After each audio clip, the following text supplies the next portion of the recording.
New streamer, who dis? Hello, hello. Welcome home, gamers. I am back from TwitchCon. I'm back from COVID. Should be back on a regular schedule from here on out. I do apologize. I had a slight relapse at the start of last week, so thus the absence. We are back, as you would expect, on Mechabellum, where I honestly have no idea what the current meta is. I didn't watch any of the Mag 1 stuff. I was busy all weekend. Haven't played. When was the last time I played here? Um, right, haven't played in 9 days. So if there's anything new in the meta, I have no idea what's going on. No expectations of having a tremendous day. Just glad to be back with you guys. We don't need casual. We did casual, I think, on the Saturday tournament game. Because I did wind up abandoning that one. Crawler carry is now unbeatable. I believe that, Hackmanic. I was actually thinking about entertaining some hacker stuff. Yes, yes, crawler carry is unbeatable. That's the new meta. Okay, I believe you. Not April 1st, right?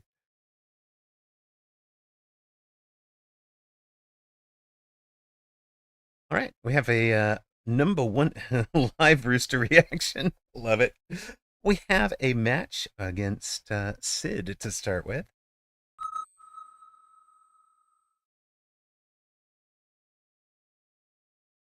Take a look at that.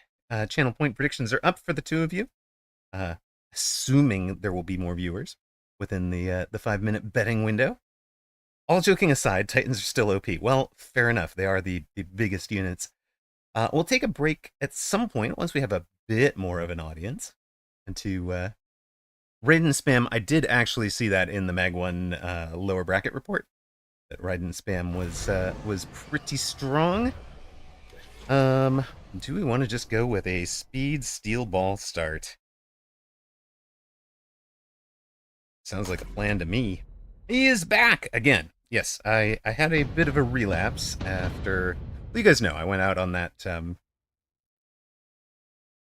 sojourn with my my Ukrainian friend on Thursday. Oh, what is that? 12 days ago now.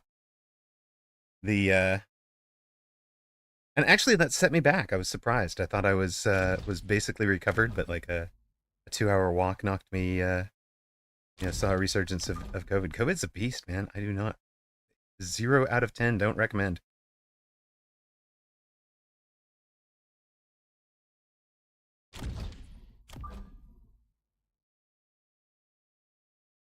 Avoid it if you can.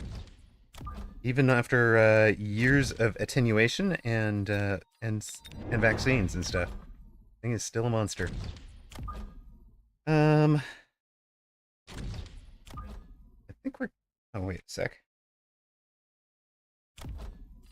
I think we're going to sell you. So okay. You are 2-time back-to-back America's mini champion. Nice. On form. That sounds good. Sounds very good, my friend. I'm glad to hear it. Couldn't happen to a better words on stream player. Wait, something like that. hello, Carla. I'm back from. I rested on Monday and Tuesday. Decided not to push. Like I actually felt well enough to stream on Wednesday and Thursday, but decided not to push it because the partners party was on Thursday night. So I decided to just kind of save myself for that, and I'm glad I did. I had a really good time. Met some good people. And it was really kind of wild watching the bodies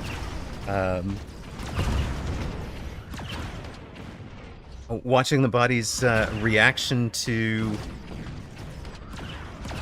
like if 2 hours walking on the beach, I don't know, not beach, but cliffs with my friend on, Thursday a week prior to con was enough to actually cause a relapse, then this week, 3 hours at the partner party on Saturday or on Thursday was enough to tire me out. And then I spent probably 10 hours at the con and block party on Saturday and was like fine. So, I'm not fine. I was wiped out on Sunday. I did not make it back down to the con for the final day. But overall, I really, really had a good time. I'm glad I went. Glad we got to do it. All right, you're useless to me, buddy. You've got fangs on the line. I kind of like it. I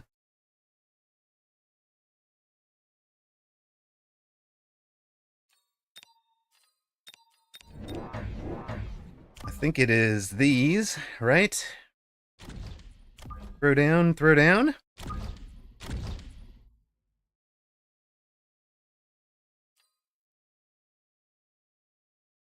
Right, so we've got an air unit. He has no upshoot yet. He doesn't upshoot the Void Eyes, so he'll have to invest in something like a Phoenix or whatever to answer the Wraith. We'll have a room for a second one here. We'll be able to move this guy if we need to make sure that that is a fine little location. Now I think I'm happy. Did you fly? Do you have anti-air? No, you don't. You really don't. None of the anti-airs exist. Good for me, bad for him. Also means our chaff clear Wraith is punching through a lot of the crawlers, getting the steel balls better locks. Not great locks, though. We still need more of the Wraith there.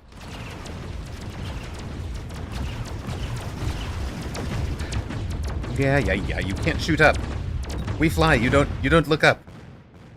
Victory will be ours. Stop eating my wall. Thank you. I don't think we need that wall. It doesn't seem to be accomplishing much of anything. Up, more speed. Sounds good to me. I actually like Absorption Module on a Wraith a lot. But I think this is a speed game. Boom, boom. We'll come out from this side this time.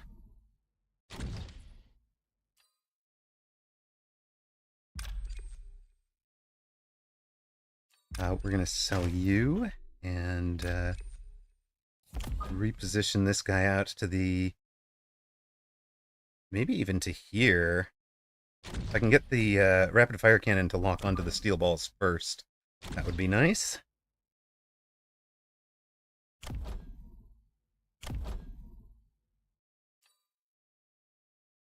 Hello, hello, Gamp Live. Welcome in.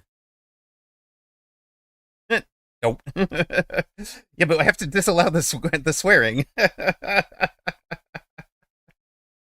Family friendly, in theory, if we remember.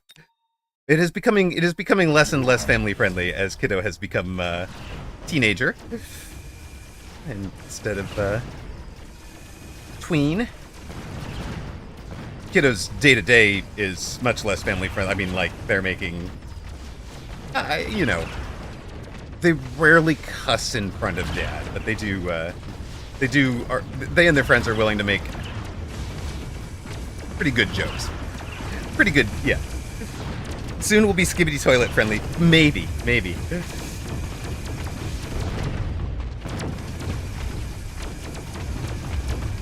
Well, that has gone well. Sid in trouble. We have extra speed. We've got the, twice we have extra speed. And now we've got, plenty of stuff. I think we'll just go ahead and take the Stormcallers to punish the stationary units here. We've got stationary ground units to work on, right? In fact, I just want to put you here. I probably do, you know.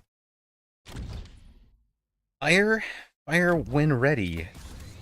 Wherever you feel like. We need you out here. And that will make room for... You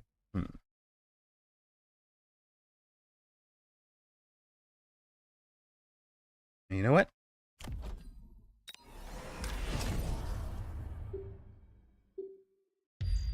Do that bit.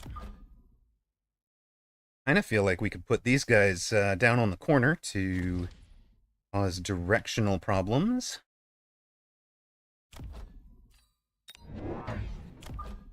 Bring in another Wraith, probably over here.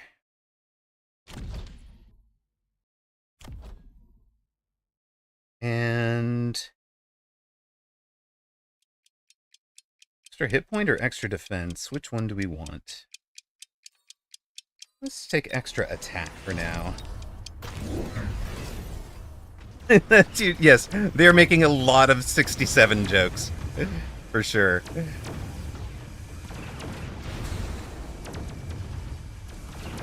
Oh, that poor Raiden is doing nothing but targeting crawlers. That was pretty amazing.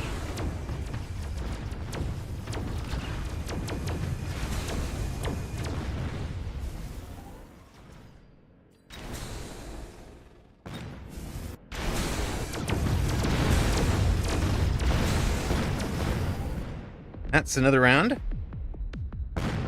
Your email address contains 67 for 20 years or so. And now I'm being misage grouped. That's amazing. I love it. I get misage grouped because, of course, the 81 has nothing to do with my birth year. Just is. And, you know, people read it all the time. Differently than it should be, or differently than I meant it, anyways.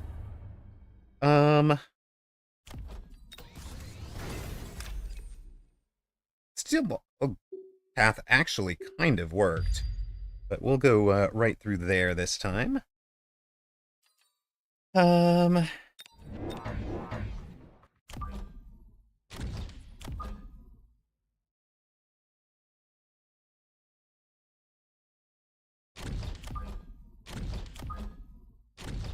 Who needs to move now? Is it you? Is it you? It's probably you. I want to just kind of keep things arriving there for now. Do I feel like this group did enough? Probably did enough to warrant a level. Honestly, it might just be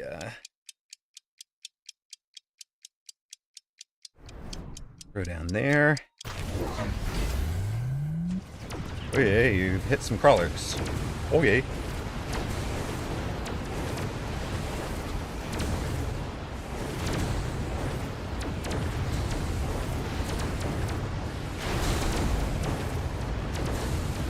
We take a tower, that's good news. Wraiths are kind of doing their job still. We've taken both towers, we're going good. I feel like the Stormcaller has been relatively useful. I mean, it did 40,000 damage this round. It's because he's got so much stationary junk in there.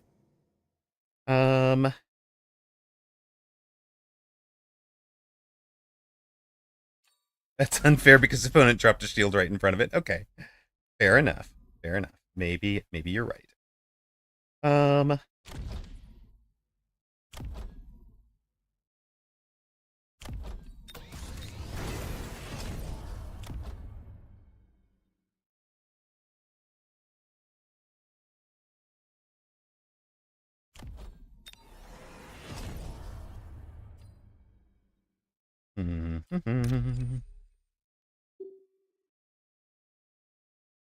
Kind of wondering if we can get all the way in on tower there.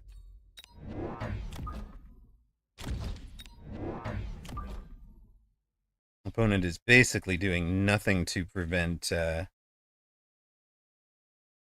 to slow down this push of Crawler either. So you guys were right. Crawler carry all the way, baby.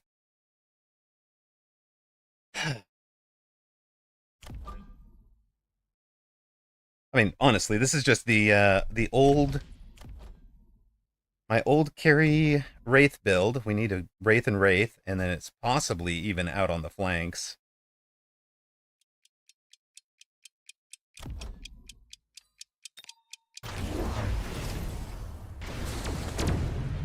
Oh, you've managed to pin this guy wide. Okay.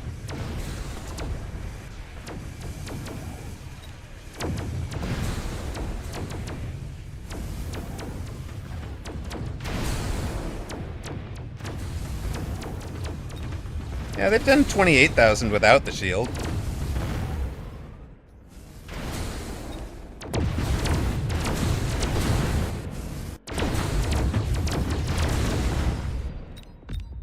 And the level 1 rates get to clean up and get the experience at the end. Sid down to 456.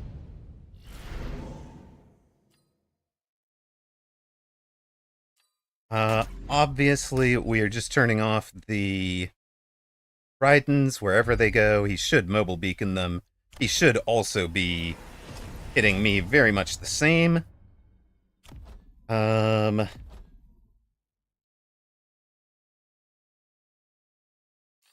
we know that, and we wanted 2 more of you anyways, we just put those 2 down. Looks like it'll be you as well. Now, he could. Honestly.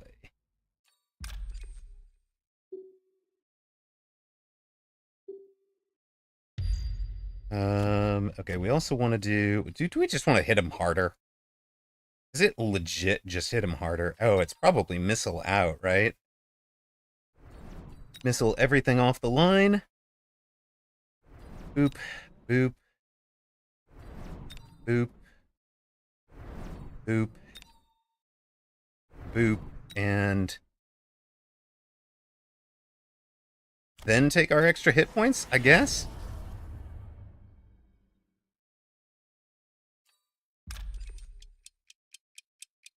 Looks like a plan.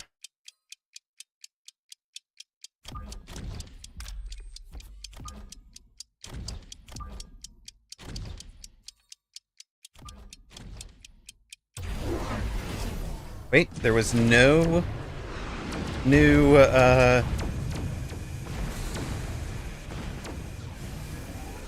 Alright.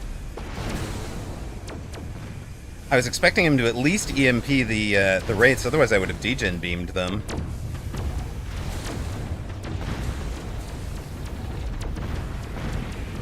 And, GG's.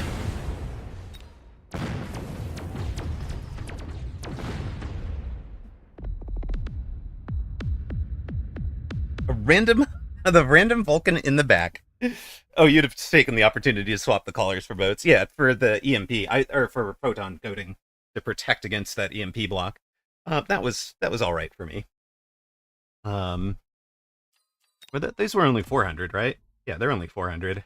I mean, they did 30k per round essentially. Obviously the Wraiths are doing the lion's share of the work here. 60,000 on this guy, 224,000 overall. And we switched him out of the main side. Apparently, Raiden is only OP against the pros. I mean, let's talk about his chaff clear, right? He's in tarantulas, 2 tarantulas early. He never teched them.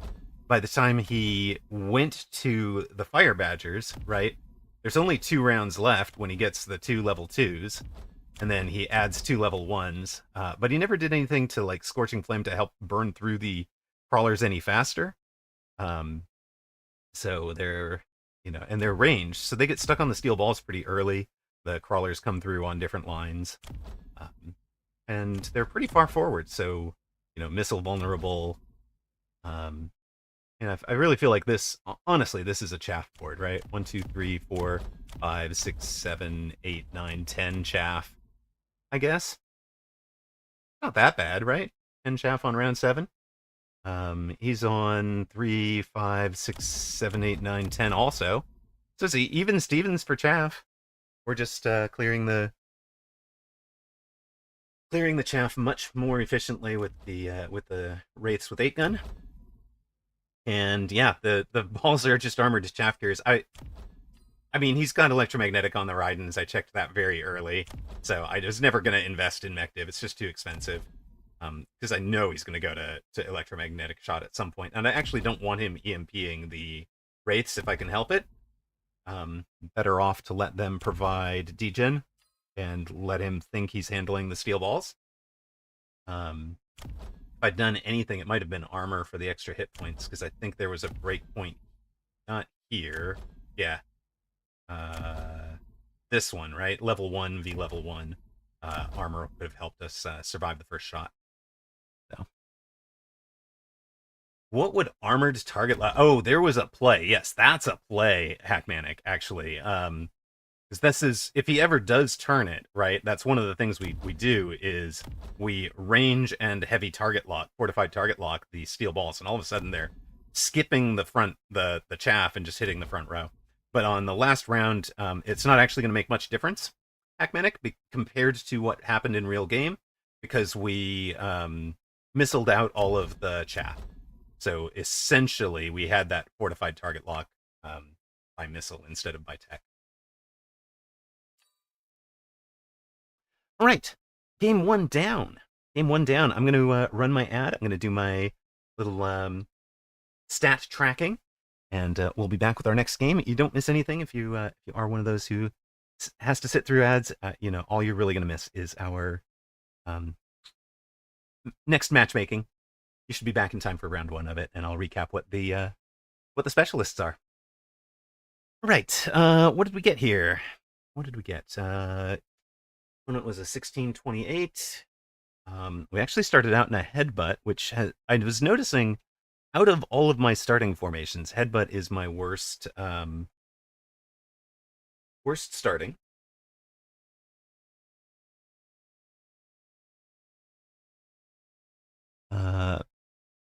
Oh, and what's our MMR change for the day? Whopping plus 20. Apparently, whoever bet on Sid is getting a refund because nobody bet on Streamer. Come on, guys. 1658 and plus 20. There we go. That is our MMR for the day. Looks like we picked up a season thingy. So, yay, 1600. Are we closing in on any fun? Oh, we don't get to go see the fun things. We're off to face MX Steel.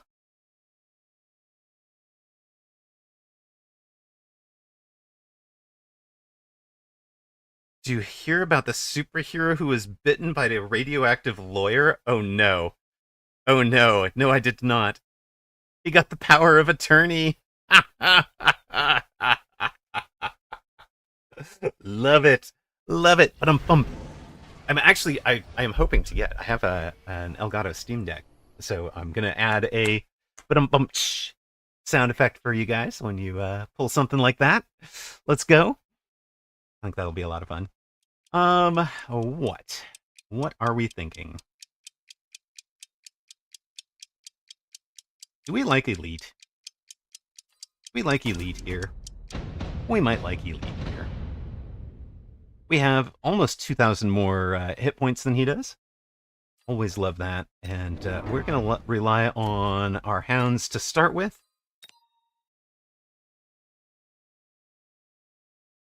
We are not going to hyper accelerate out of this side of the board. We want to let him come to us a little bit. I know they said it was like 95% asymmetrical, and I love my asim.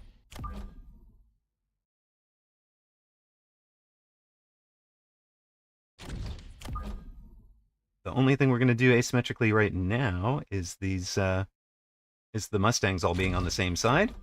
And that's just so that they fight together. But this is, you guys will recognize this. Okay, welcome back to those of you who saw ads. We've got a matchup against MX Steel, who's about 1698. Steel took a quick supply specialist with a Hound Saber start. We are a elite specialist with a Hound and Mustang start. All right, he's aggro into our strong side. And he's melting us, apparently, in greeting. Stream Deck. Stream Deck, Steam Deck. Yes, those names clash so often. It's true. It's true. Not a Steam Deck. Not a Steam Deck. A Elgato Stream Deck.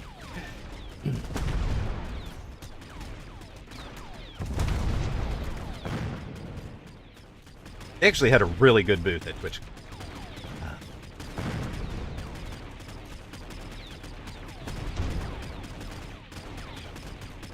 do have a couple of shout outs to people we met at TwitchCon who gave some follows.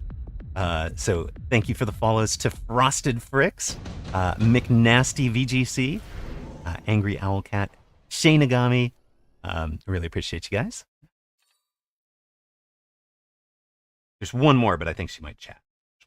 Well, she did say she. Maybe she's lurking. But Angry Owlcat, by the way, fellow streamer, of course. And she basically does gacha games based in Japan. So very different schedule than mine. Very different personality or style. And super fabulous. I got to listen to her panel. She did a panel on mental health and boundaries for streamers, and very much talking about the, how there's a bit of a, I think a lot of streamers have seen it happen where somebody passes the barriers of of a parasocial relationship, right? Where at its extreme, somebody can imagine that they have a much deeper connection with the streamer than they do, or and that can get very dangerous for both streamer and the individual, right? You're gonna be in that many arc fights. That's your plan. You know how destroyed that's gonna get. Okay, I'm fine with this. Quite all right with me. Literally have crawlers chewing your arclight right now. Okay, just check. Again, it looks very stationary. This is a board I'm thinking a Stormcaller would help on, just because he's sitting there not moving, right? And anytime you've got units that get exposed and aren't moving, they're going to be great. Anyway, Angry Owlcat did really good at that mental health section. Talked about some of the barriers that she'd set, or boundaries that she'd set pretty early on, which I think is reasonable. I expect him to take the Fortified Arclight. We take the Rhino drop, we can cause additional problems, I think. But it might be better to drop that Rhino over here. Keep building out our chaff board. You always want to build your chaff board. We've got that. Now, again, I really wish I could get stats for the buildings. How much damage did you do? What's your... Did the enemy come into range here?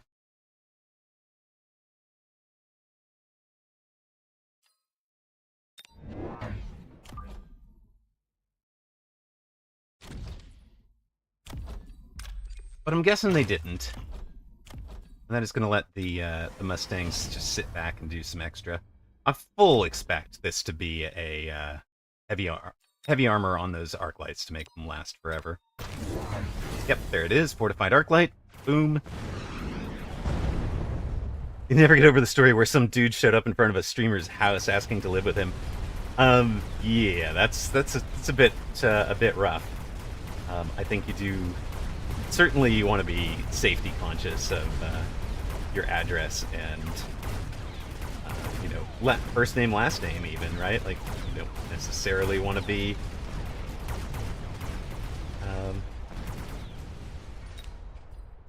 that exposed. Yeah, we're definitely going to be dropping storms on top of these guys. We outranged them. That should just eat these things up. They're little mini giants right now. We'll also be dropping forts in front of them. So I'm thinking round 4 storms, round 5 forts, probably, for Mr. Steel here.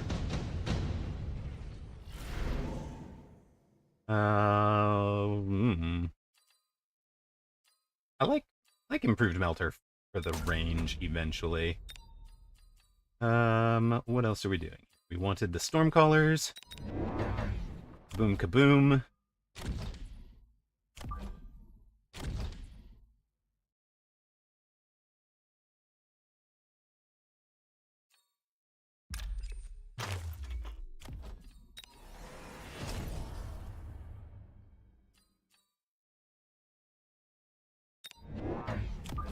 Probably want some later arriving fangs, kind of moving slowly here. Actually, might want the fangs in front if I'm going to do the forts next turn.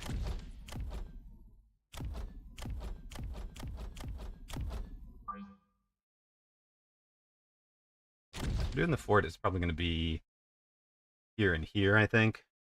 Maybe it's here and here. To start with.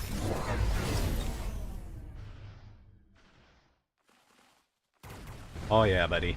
That is going to hurt under those the Stormcaller guns, isn't it?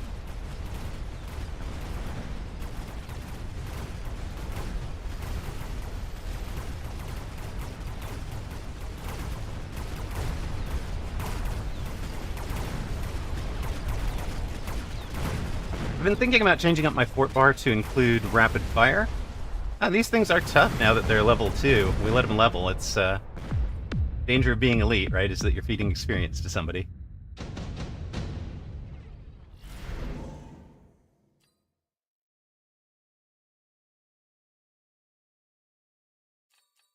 Huh.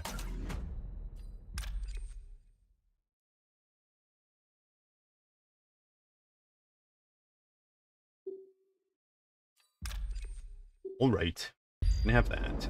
I forgot we were elite when I was planning my spend, so we're on you.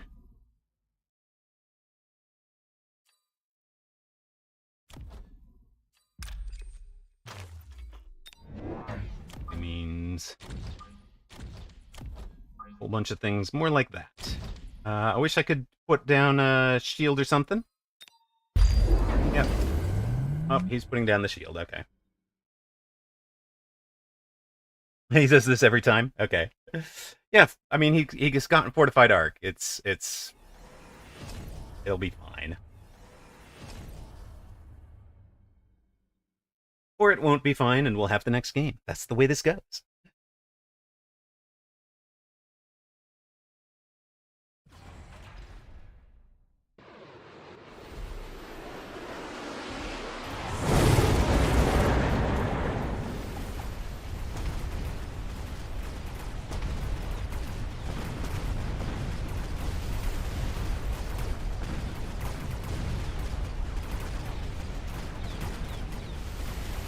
This side had a problem there.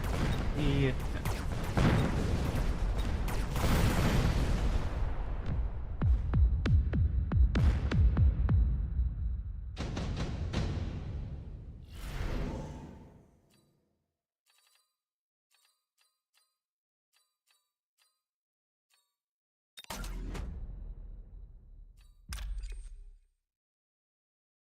know what we're doing here, but maybe we just take down ones that are in under the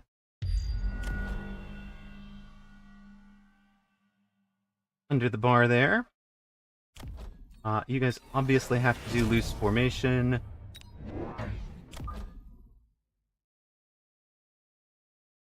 Good there.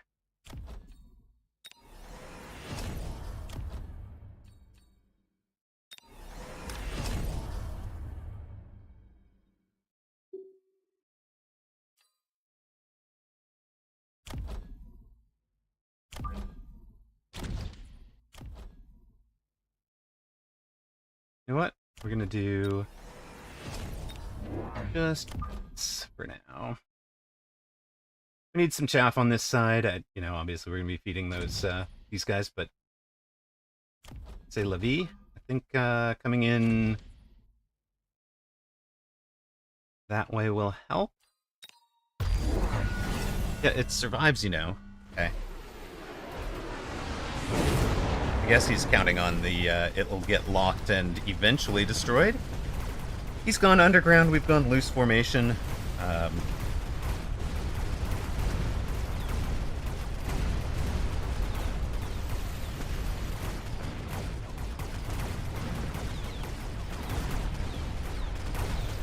This is one of those where I wish I did have the rapid reload on these right now. So, we're gonna go, obviously should collect that. We haven't been in for a while. We're gonna just remember to do that right now. Don't tell anybody, but Obviously, it doesn't change the game in progress. That would be kind of silly.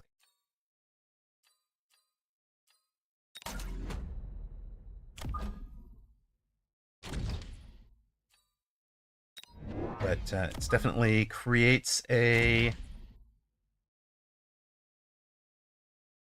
problem for him later. Or it creates a problem for next player. Oh, I won't have AA. I'll have rapid reload available. But for right now, we're playing with what we have. Yeah, good thing we had 2k extra life. That's a bit rough, though. That was the round that there was...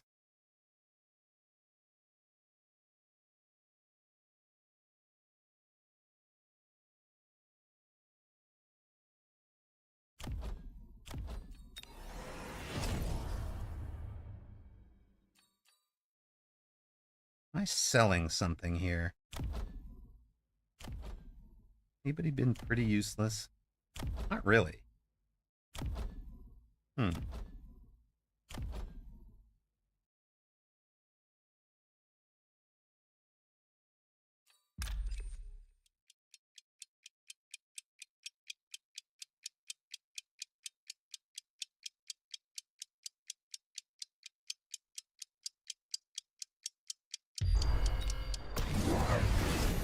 We'll see what we got.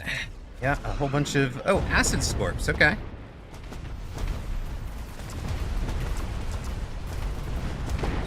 You went acid and siege.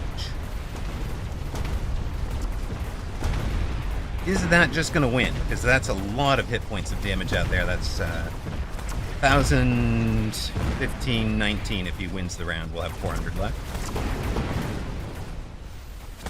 A little bit better than that. We've killed one more of these.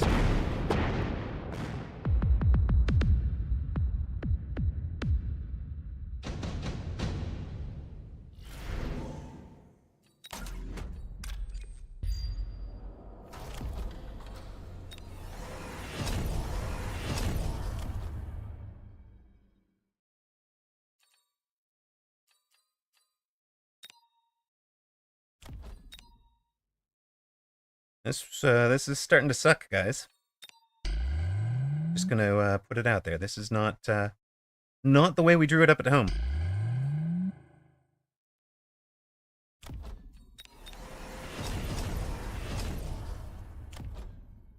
I think we have to sell the Scorpion. It did nothing, right?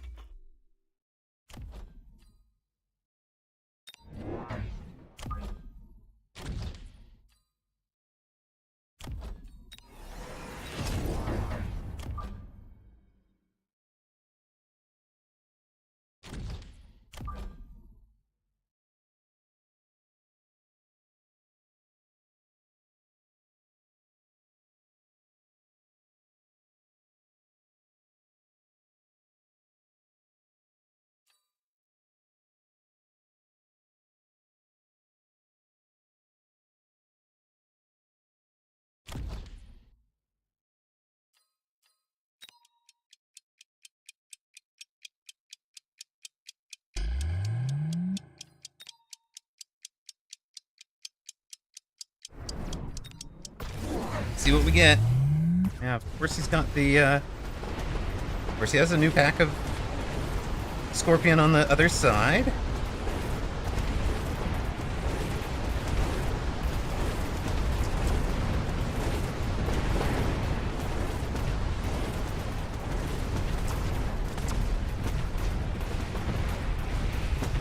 I don't think we're winning this. This is pretty solid from him.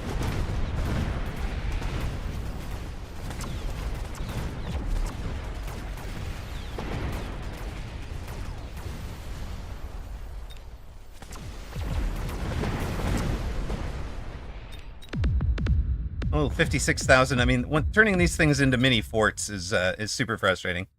But nicely played. Right. I mean, we're not, we're in trouble, right? Because of the charge shot. And charge shot, it reduces his attack interval by 35%, but it doesn't make them impossible to beat. He's taken Subterranean, so our hounds aren't clearing the crawlers very well at all. It's like multiple shots. I needed to take Mech Rage on the hounds way earlier than I did, probably before I got into the forts, honestly. Yeah, he's running Fortified Arclight. And welcome in, Arani TFT. So you're a TFT auto battler. Welcome to Mechabellum if you're new to it. Very very deep, very cool auto battler. Woof, it's the Woof. Hello, Dachshund. Missed you guys. How have you been? We are, for those of you who see ads, we're going to run our ads now between matches. Try to avoid, you know, avoid you guys missing any action. Anything else anybody wants to add to this one?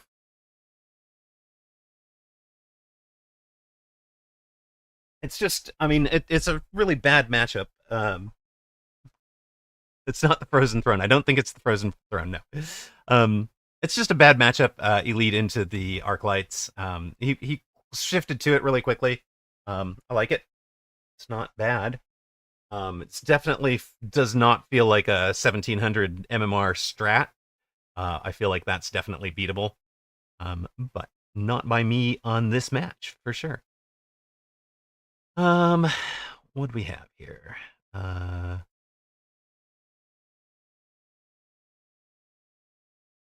Also, we were standard and symmetrical. He was aggressive and asymmetrical. That might have been part of this one, right?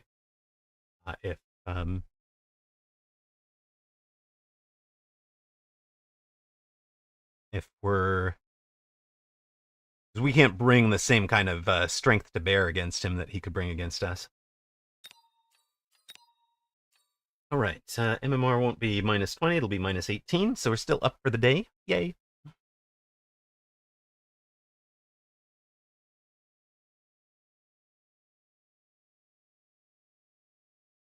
Hello, hello, Zalex. Well, Hackmanic, it's important to remember that any of those builds, it's not so much that that build is 2.2k, as it is that the player running it has seen every defense to it many, many, many times, right? So there's a lot of skill in the piloting that is, important, let's say. You can run a build just by being super familiar with the board. Yeah, exactly. That's what I'm trying to say. It's like you can copy their board, and if you played that board 1,000 games in a row, you would start winning at whatever the win rate for that super hyper effective is for that board. I think welcome back to those of you that see ads. We queued up again. We've met Roll Fizzlebeef. Yeah, I saw the round 3 mountain. I called it out. It's actually really funny to me because I was in little Lexi's chat one of the days that I was out sick, and there was a chatter insisting that early mountain was the way to go. And I was like, "Hey, check this out." So that's why I atted her in response to your thing. He was trying to talk me into it. I'm like, I had lost enough MMR trying to force that to work. How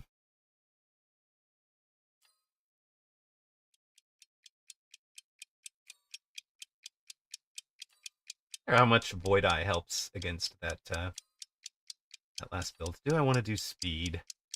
I don't know. Right, welcome back to those of you who see ads. Appreciate you guys sticking with us.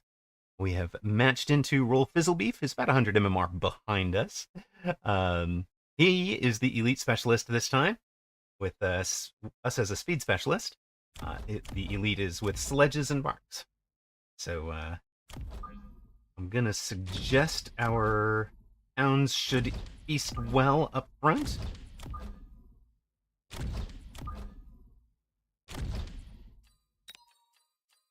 And there really shouldn't be anything slowing down a pack of crawler. This might be a game to unlock sell you early on, because we're pushing on that side anyways.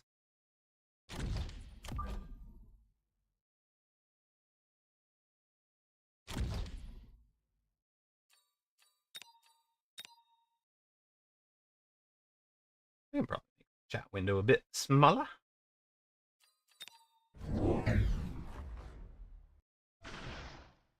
Okay, so he's set up standard deep.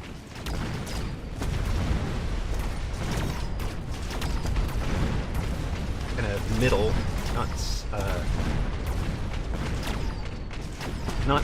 or symmetrical, not asymmetrical. Lost my words there.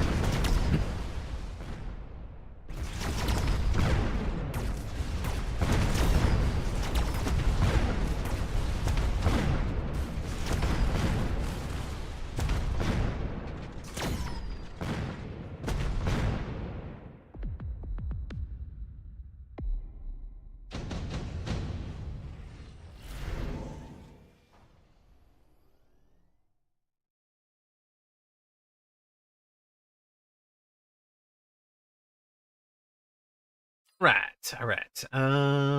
Do we just take EMP for later? Actually, no, we probably take intensive. We're gonna need some hound puppies that can get jobs done out there. We'll include you. I think we sell this guy to run a triple deploy here.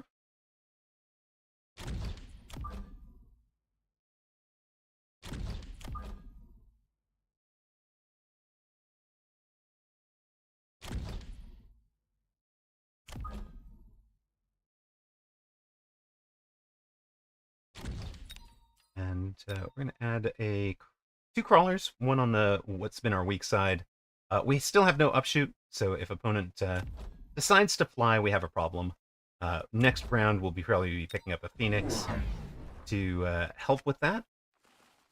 We might even go Wasp to help with that. Depends. If we get a Wasp drop, we probably want to take it. This opponent has no anti-Wasp, and it's handy to annoy the marksman. This opponent has gone for level 2 arc lights as his answer to what we're doing.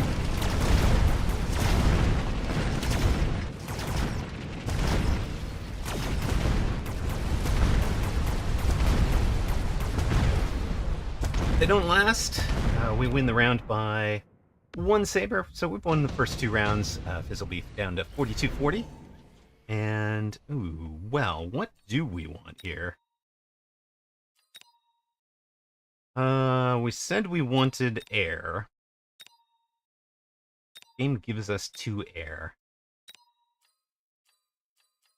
I think we have to take the Phantom Rays. Not great with Phantom Rays, as you might know. But, sure, we're selling you. And let's extend the line a bit.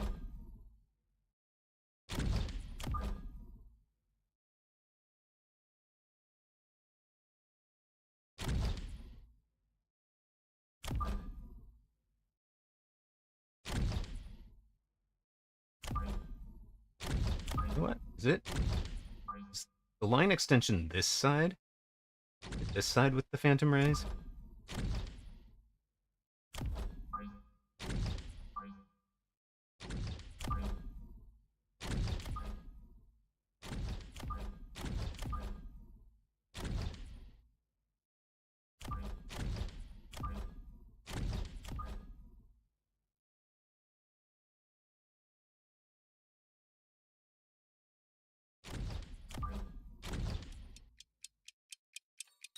I think we'll try it. Level 2 Mustang on that side. That'll be handy for being able to throw armor on the Rays and just shut that guy down.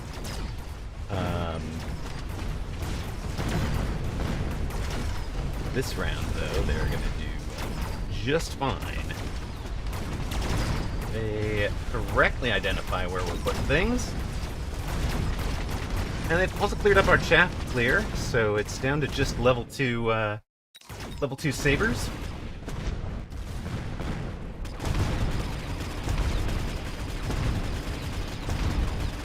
Level 2 saber goes down to the Mustang, so they're most of the way to leveling.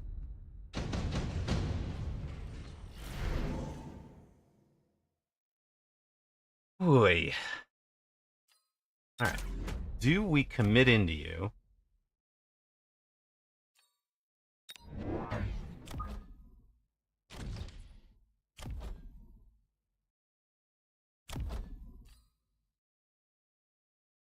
I don't want to commit into them. I don't trust them.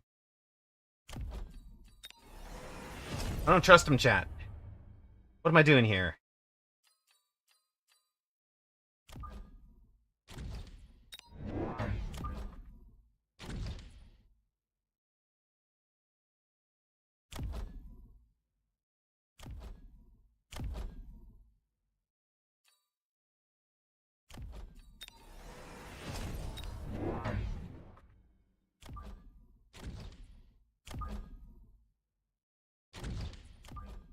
Is it this? Honestly? Is it that?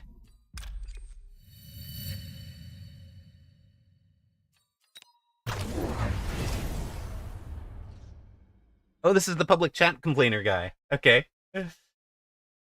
Rock, paper, scissors. Love it. All right. Let's see how this goes. We've tied up that whole flank. Oh, there's a hacker now. That's silly of you, but okay. Not improved in any way. Oh, it's fortified hacker. Okay, that's fine then. It's got some hit points. We have hackers as tanks.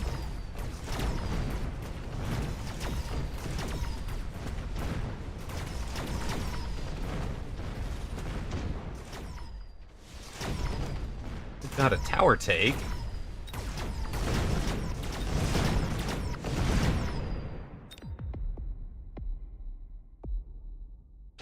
Yeah, people don't block public chat. I mean, you guys know I do mostly because I'm not going to publicize somebody else's yap. They don't get free publicity on my channel. Sorry, that's not the way this works. You wanna have a good yapping channel? Go ahead, do, but you know you have to build your own. You don't get mine.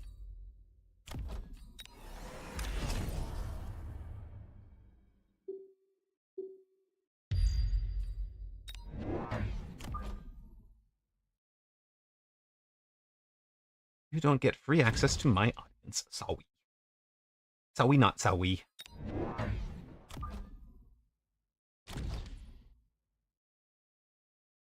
But then how would I bark at the public? It's good for letting off steam.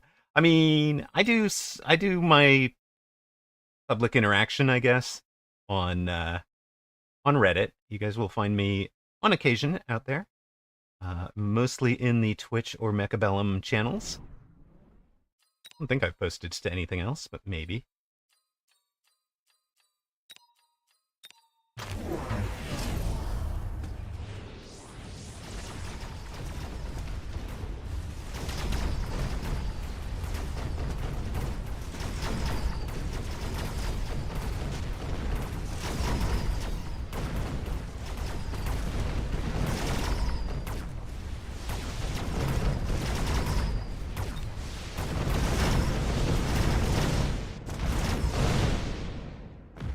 All right, so this guy is very much struggling with, he's essentially tried to use double tap marksman to answer these, answer the phantom rays. It's not worked for him yet.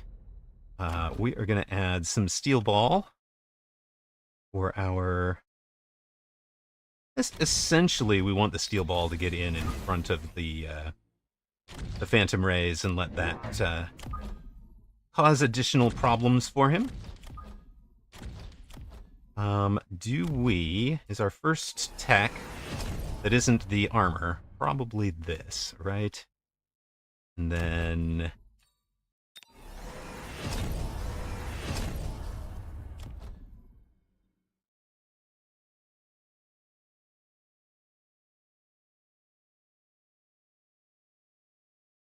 yeah, maybe we could make a level 3 steel ball. That would be beastly. Or we could level I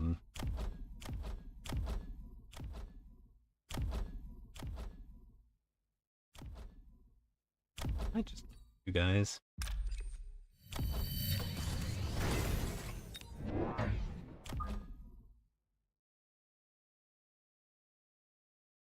Opponent should, by the way, be attacking me with air from the flanks. I have nothing back there.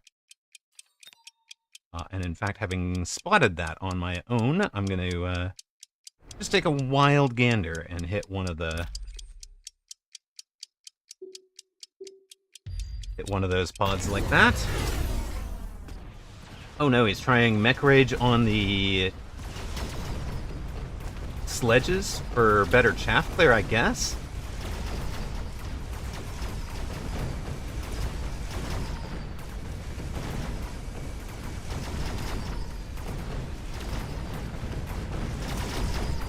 Now, this should look a lot like our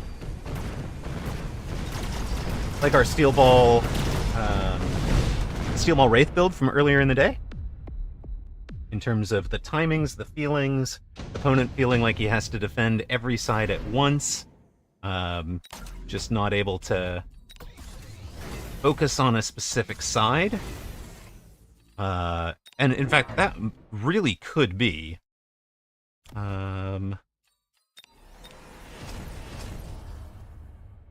300, 450, 550? Oh, if I could get...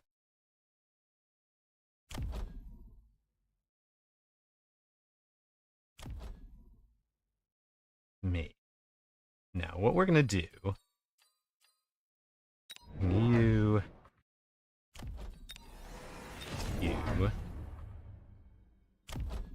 I think it's probably time to give both of those a bump. So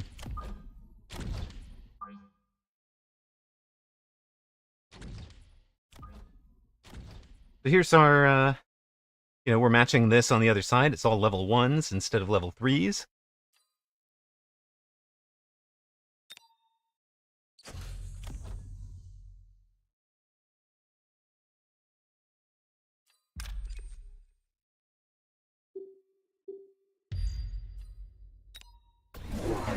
Still no area. Okay, he's gone to the battleship, level 2 Overlord with range as kind of his answer to the Phantom Rays, I think. It's certainly answering this flank, but it's also a 650 cost answer to that flank.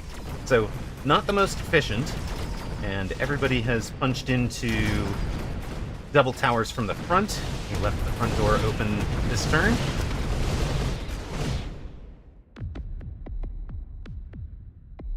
I think he has spent way too much on cards for what he has available. Well, we should just finish, right? Skip the round 8 super supply.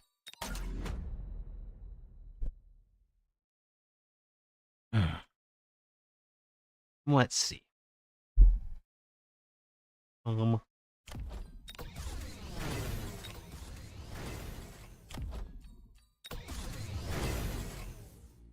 We'll let those guys add a little bit of... Guess who's back? Hello! Back for the second time. Or something like that. Actually, you know what?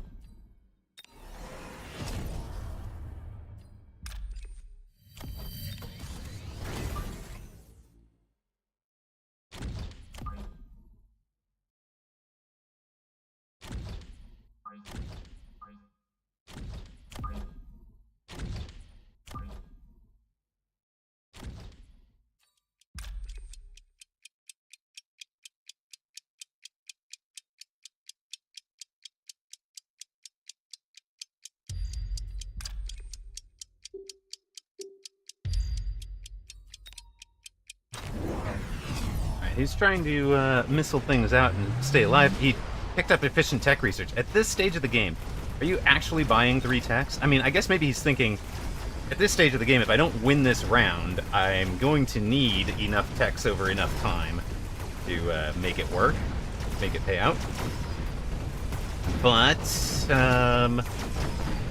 the assumption there is that you were going to win this in the first place. you needed to win this round. And that is not happening. That is going to be GG's.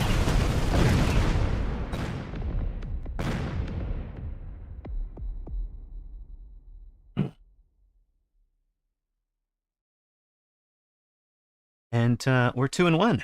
All right. We have not completely forgotten how to play this game. At least. Well, thank you, brother. Appreciate that. Okay, we'll run our ads. As we do, I would pay out to those who'd bet on Amarok, but nobody bet against on that matchup. MMR makes you expert. Oh, I see. Yes.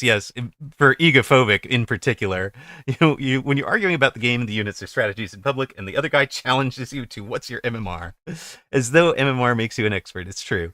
I mean, everybody's perspective on MMR is, or on everybody's perspective on balance is based on their units and their experiences, or whatever streamer they're watching, right? It's not necessarily super balanced.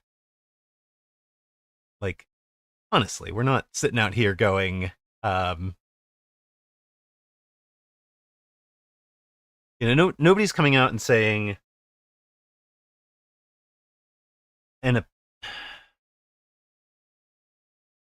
nobody has the breadth of experience to have played all of the units at the highest level outside of maybe somebody like a Forgotten Arbiter, or I'd say Apuchi's probably at that level. Flower Fairy, right? There are very, very few people who could really argue game balance from that breadth of knowledge. Literally, I've played every unit. Like if we look at my stats, for example, there are units I'm bad at. So I might think those are unbalanced, weak, but there was a point where, I'm bad at Sabretooth and Tarantula. Those are the dominant meta right now, or at that time. And, I was just still weak with them. It wasn't a balance issue. It was just Amarok hasn't put the time and effort in. Okay, we've got a 401 player. Sveta.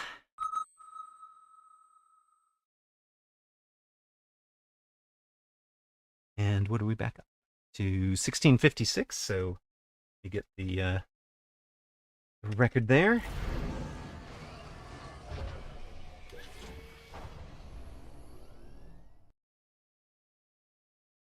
That's why you like to watch the sub 2K games, because the games I see are more applicable to the games I play, and I understand what's going on more. Fair. Good reasons. Welcome back to those of you that saw ads. We've matched up against a 401 player. Oops, I can't show his name. Bon Sveta. Well, maybe we'll try this one. I think this is a Y and that's an N, if you're reading this, and that's a V. So, Bon Sveta. I've got Cyrillic alphabet knowledge, but no real Russian or Ukrainian. I've studied both just a little bit.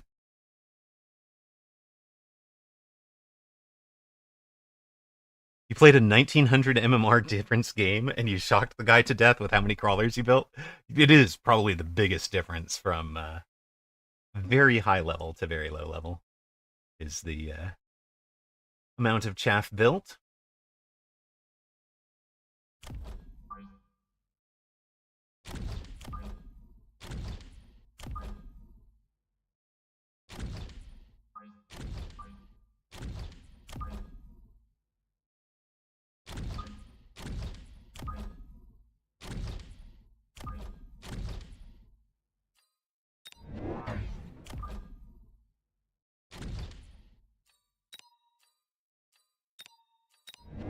Is there any reason not to cheese round one with an air unit?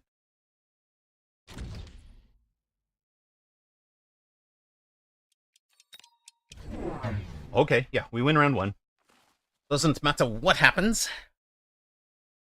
We didn't build any chaff, but now we know that this is, this I think is going to be less useful than the outside chaff clear one. Right? We can watch it's fired twice, whatever, but it's only fired into chaff twice. So by the time it becomes relevant to the battle is effectively over, I think. So we're going to sell that middle one first. Probably just sell it next turn. We've seen what the battle did.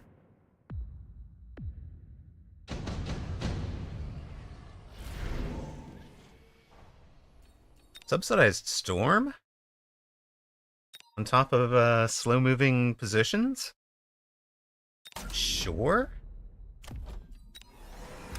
Yes?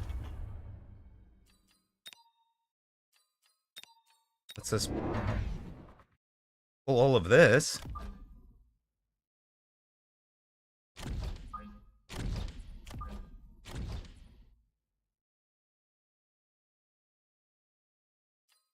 Alright, we're chaffless. Mr. No Chaff.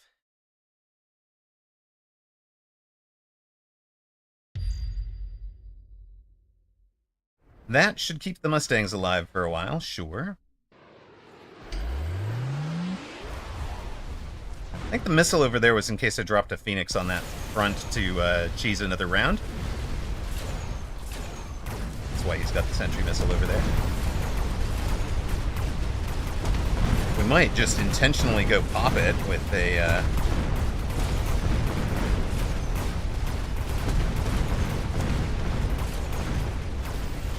something. Looks like the storms did their jobs, both as shield break and protection against the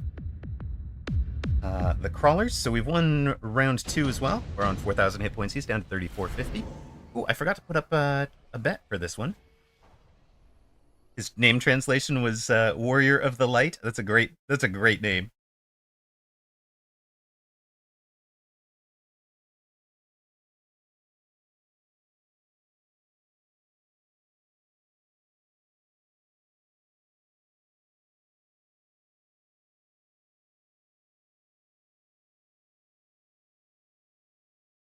All right, you've got a late bet on this one. Late bet for this one.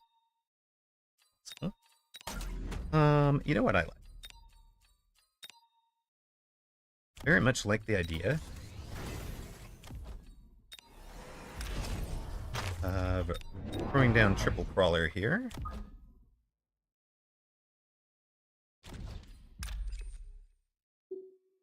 With one of them running basically back here. He's unlikely to have... If he placed a shield, he's likely to have put it here where they'll run forward. So we should hit the Mustangs. And then I think we're just building a very bog standard chaff board. We've neglected that so far. And how do we feel about extra damage? Do we just want to float the 150? We're going to float the 150, see what happens. We've got a running crawler. Oh my goodness, shocking. Who saw that coming? There's also a fire badger over here. Confusion. I'm not sure why we needed a fire badger over there, but all right. It has a fire badger to come take on the rapid fire cannon. Maybe he'll get a tower out of it. He's already out of anti-air, so we've cheesed round 3 by spell. Our leveled Phoenix are having a grand old time. Meg 1, someone put a back corner shield down? Yeah. Yeah, Reven was like, wait, watch out so he doesn't burn all your chaff. Hey! We had no chaff. You can't burn my chaff if I don't have any.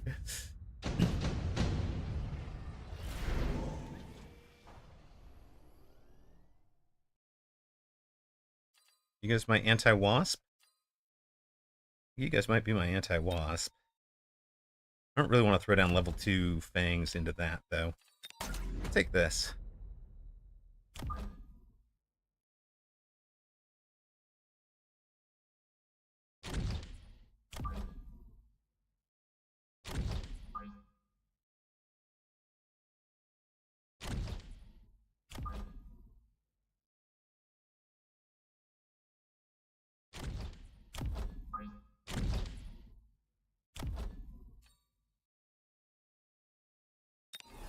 bit of armor on Rhino, possibly.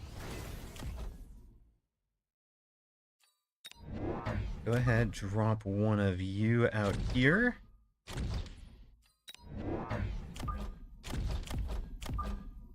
One of you there. Is there a tech we need? Is there a tech we need right now?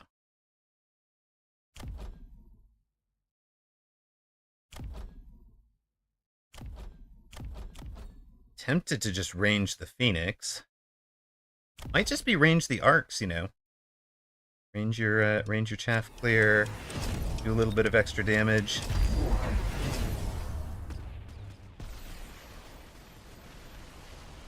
Opponent also took the rhinos.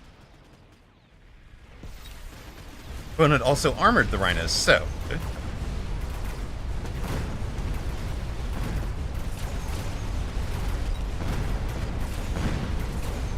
And it's anti-missile on the sabers.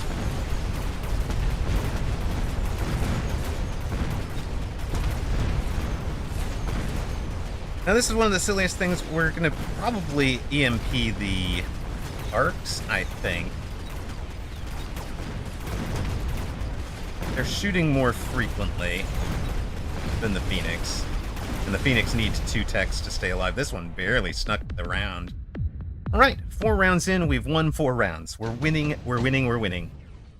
Aloha, so the reason I thought it took me a while to decide to range the arcs is because the Phoenix have 120 meter range, the arcs had 95. If I bump it up to 135, the Phoenix would be out front. And you saw, we cost ourselves a Phoenix this round. And previous to that round, a lot of our damage to the bar was based on having the Storms and the Phoenix survive. So this round in much better places.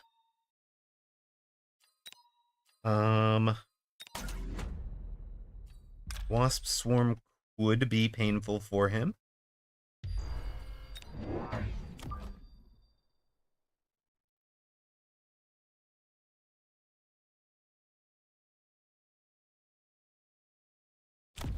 If he doesn't Mustang that side, right? If he Mustangs that side, he's in good shape. We no longer care about you. We're definitely ranging the Phoenix this turn and taking temp range.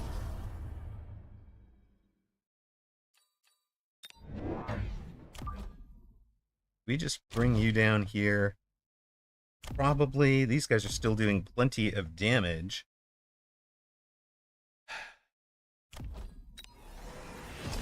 That float the 200, or do we invest the 200 in...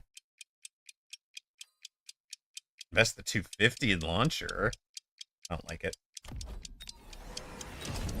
Not a fan. Let's protect things from early missiles here. Right, opponent has some defenses going over that direction, but it's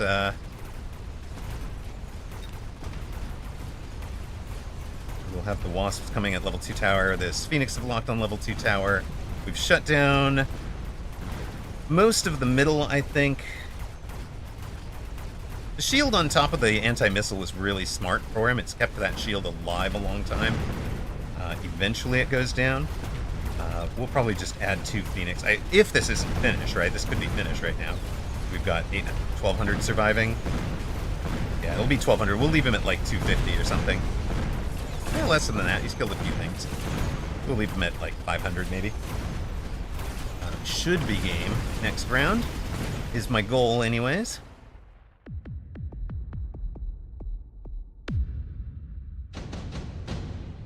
You took off 100% health, or the 100% damage in Firepool, yeah. Napalm was always very, very good. Well. Welcome to my new artillery unit.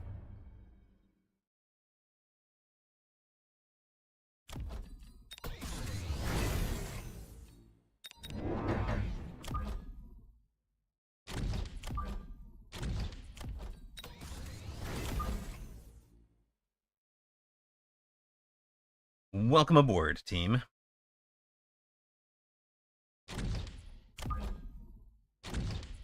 We just let these guys run from the outside. Range speed.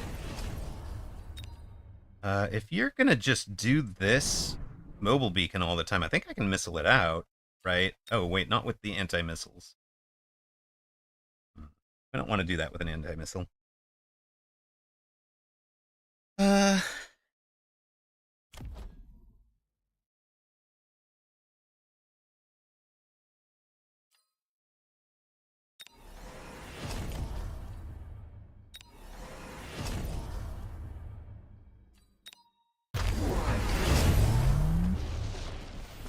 Oh, he's added the worms, so okay, they're gonna have trouble against the ranged scorpions. Also, the scorpions are managing to distract pretty nicely right now.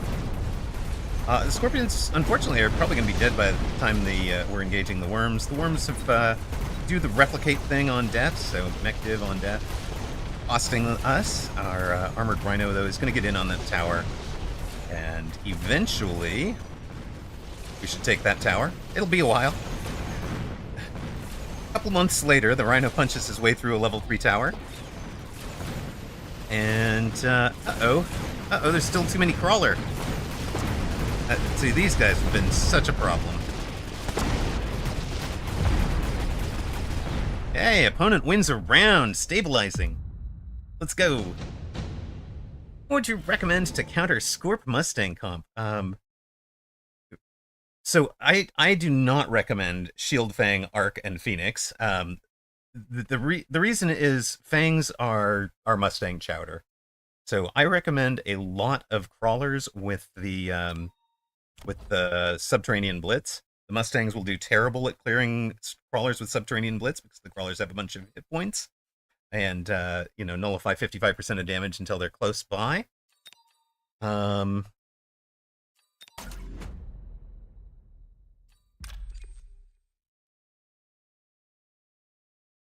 Let's just build the healing one, right?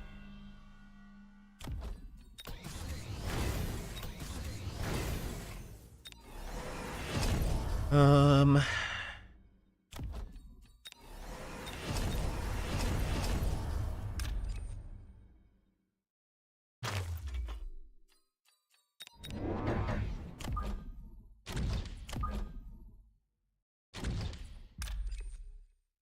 don't know if he remembers, but we can do the same.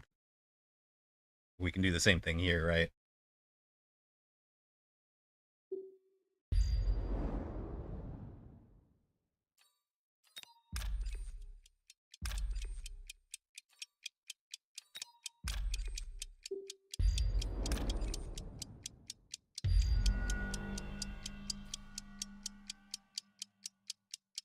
I think that's probably good. Let's see what happens. He's got some smoke on us. He's got some shields up. Shields are over on the other side of the board. We are not lighting the ground on fire for him. Also, we put the EMP on the arc lights because they are shooting more frequently, so they will turn off techs for whether that's the anti-missile or the replicate. They should be turning it off before this thing dies. And that's really fixed the replicate problem. I meant to put the EMP on the arc lights way earlier, but hadn't needed to. There we go. That turns it off. So anyway, Steak, Scorpion is very much a... Oh yeah, Abyss is great against it. Abyss with Missile is probably the other good answer. Really good answer. Because the missiles target individually, but the splash is large enough to hit both the Mustang and an adjacent Mustang, right? The Mustangs are so close together that the missile splash hits more than one Mustang. So you get just a devastating volley of missiles, even if there's only one missile targeting each Mustang. It can wipe out whole packs, and it does enough damage to bring down Stangs, right? This 800 hit points isn't enough. So yeah, crawlers, Abyss. I've seen some of the top players doing Raiden with Chain to jump to the Mustangs. They're behind whatever. And then Mustang or Abyss with, or sorry, Raiden with EMP can turn off the key text for the Scorpions as well. But really, just tying that whole board up with Crawler is probably the place to start. I think. Right, that is game 4 of our stream. We're going to take a brief break, run an ad, get some coffee. We'll run a longer than normal ad break real quick and be right back. Sorry to subscribers, there's not going to be a whole lot of content as this is an actual break for streamer. I'll be right back.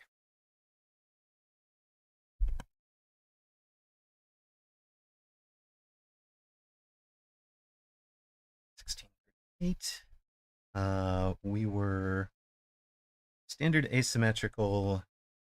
He was standard asymmetrical, and we were on the same side. Kind of odd. Gate. Oh, and what was our MMR gain or loss? We've reached silver! Yay! Plus 20. Plus 20.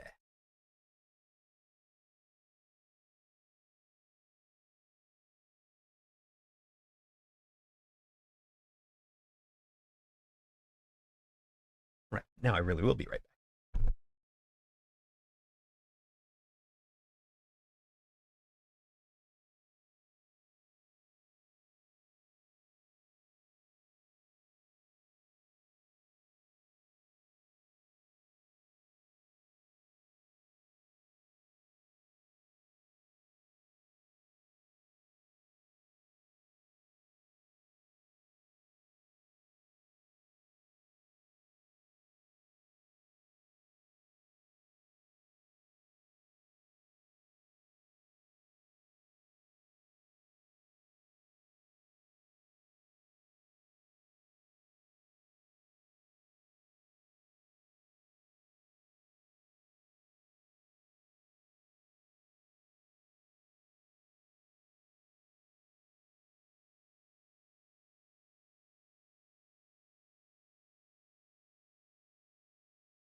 Oh no, Dachshund got auto-modded. Oh no.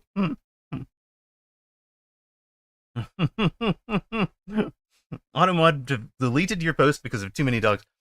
Okay, that was a Nightbot thing, right? Let us set Nightbot to ignore because I think it has a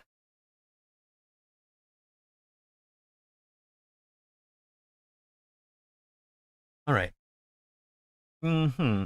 Exemption level VIP. Okay, you are now exempt from that filter. If you would like to cut and paste and try that again. um.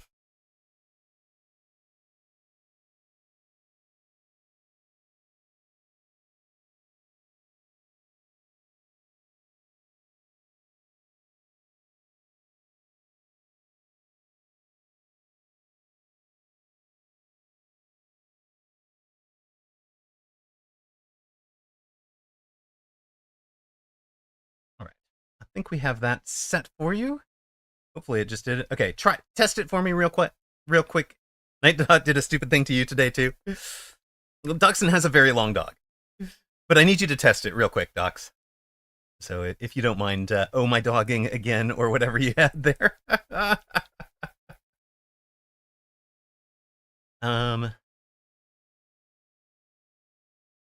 Anything else we should do?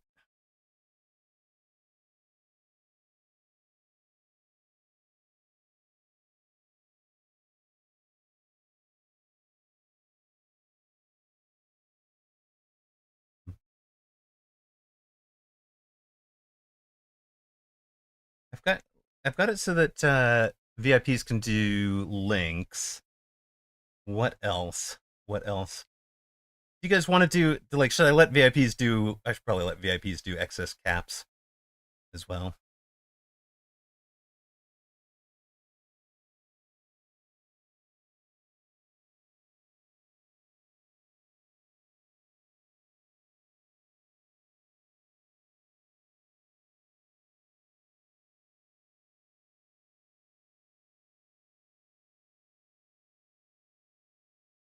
All right, there we go. Moderation updated. Perfect, perfect. Except it does not want. It didn't want dog champ. Oh well. Okay, so it let you get through. Perfect. All right, welcome back to those of you that saw the ads. Sorry, we took a break. Yes, no rules for very important puppers. Exactly. We've reduced at least the rules for the very important puppers. Do you guys want to chat TwitchCon, or should I queue up again? Let's maybe I'll put up you know what? Tell you what, we'll do it this way. I am going to run one more, and then we'll do a little TwitchCon show and tell. Why not both? I mean, because I'm going to. I actually wanted to do like a little slideshow-y thing for you guys. I think I can do this.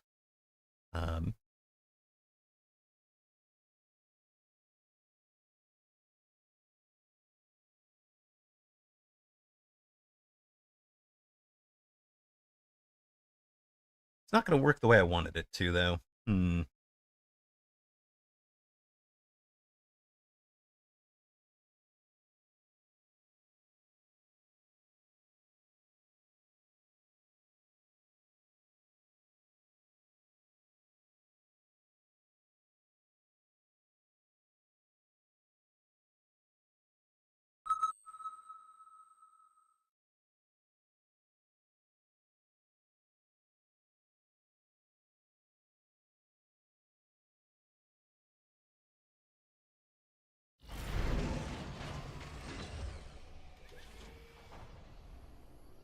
Anybody know how to hide the? Oh, the.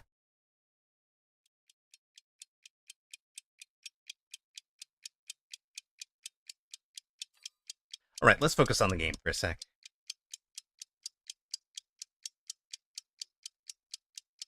I guess we're just going to take a random one. We'll be Giant Spec with Tarantula and Marksman. Are we going to go Vulcan out of this? Giant Spec Tarantula Marksman sounds like a Vulcan Marksman board.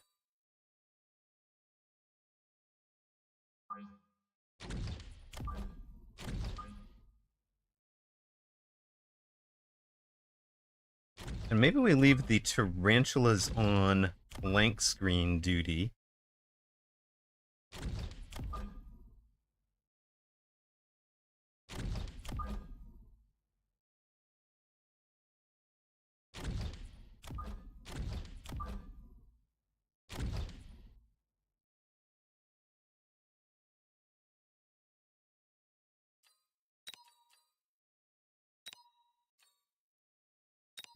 You guys are the anti-wasp. We'll bring out our anti-wasp very early. We'll get some fangs on the board.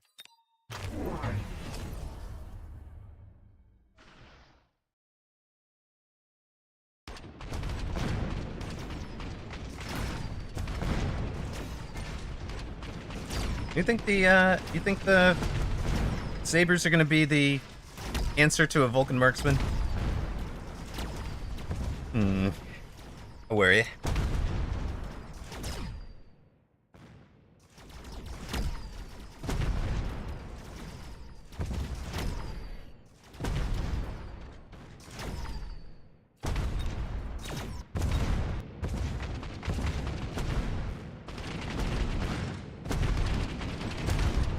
Oh, one tarantula just had a good day. You think Dachshund plays enough to answer that? Enough Vulcan Marksman, yeah, for sure. I do not play Vulcan Marksman at Dachshund's level, though, so... I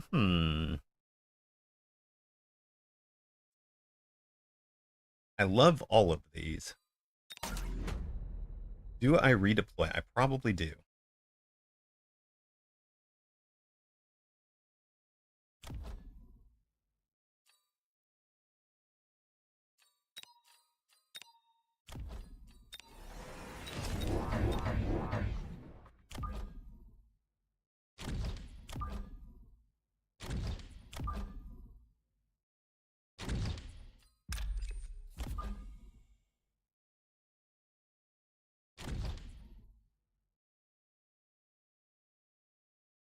think that should help.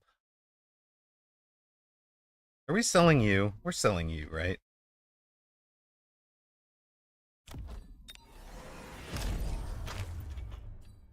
Nothing happening on that front right now.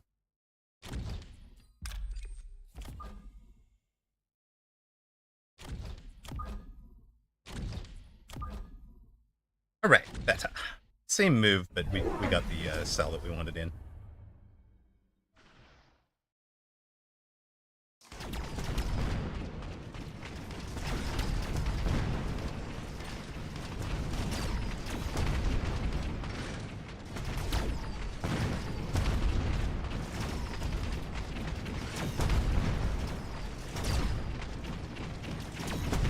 Hello, you're playing home demo at the moment. Not paying attention, but heard name. The question was, is it, do I wave off Vulcan Marksman because I'm into a saber-tooth start that's doing well? Do I abandon if needed?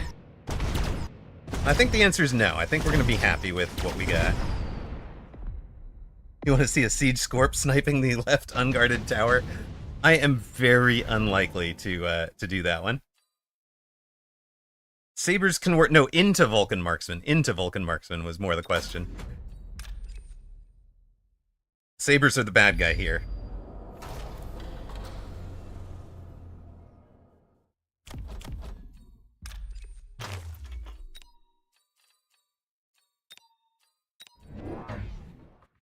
Into, that's harder. That's what he was saying there. That's really what he was trying to tell me. All right. Well.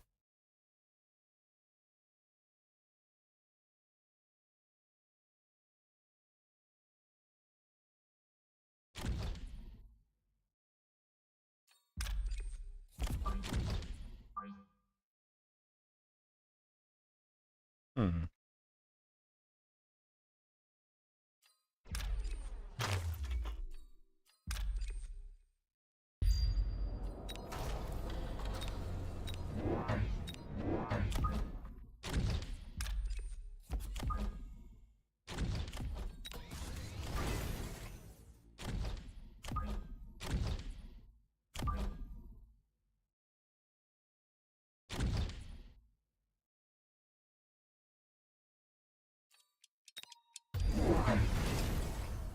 Alright, he has wasted some money, I guess, on a shield. Okay with that. I think it's the shield drop, though. It's pretty good.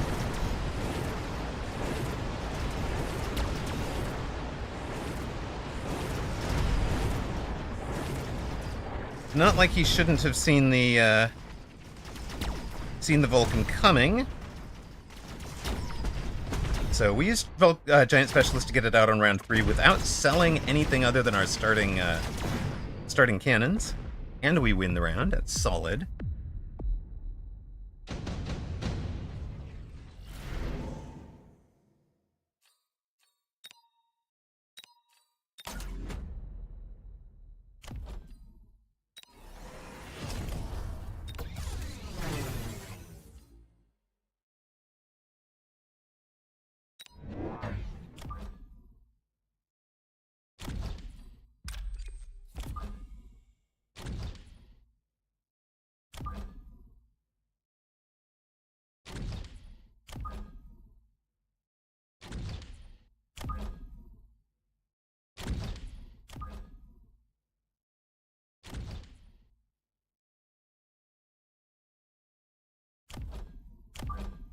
We're not throwing down range yet.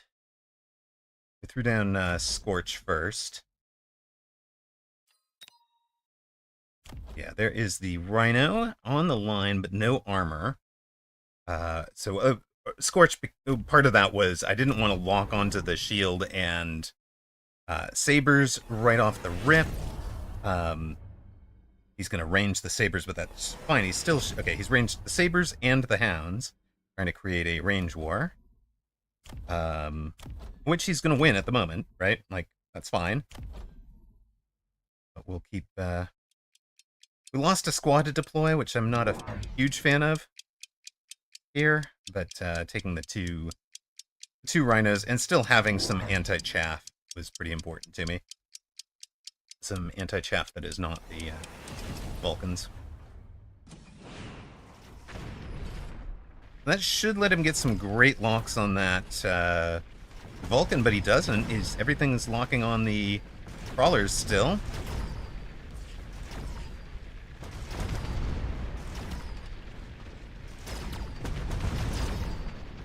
Our second Vulcan is having a good day. The first Vulcan didn't. Oh, if that Rhino could have gotten the tower just a little bit quicker, it would have been handy. But we're in trouble now. In trouble now. That's all right. 3,500 for Bigby. We're, what, down to 4,038.60? No time to panic yet.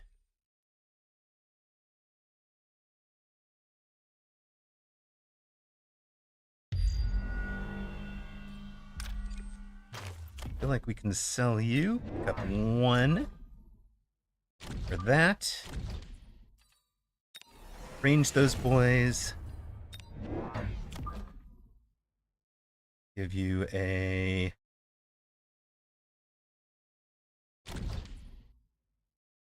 second one up here.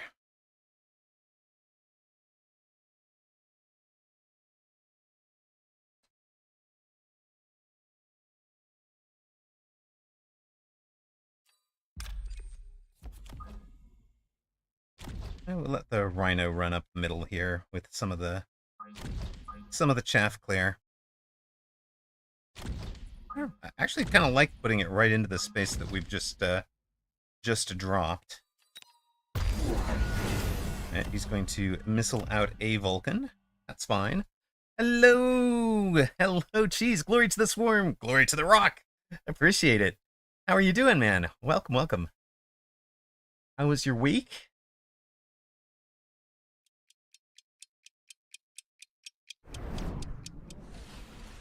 Hope you had a good time.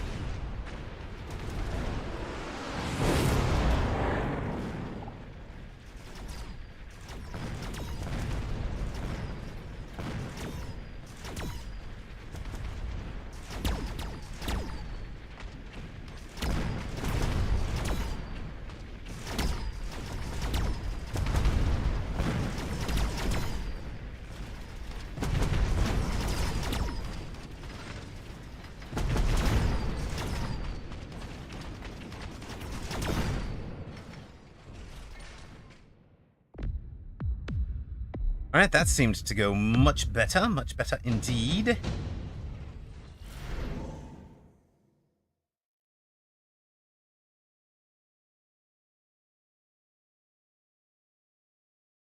Do we want Melter?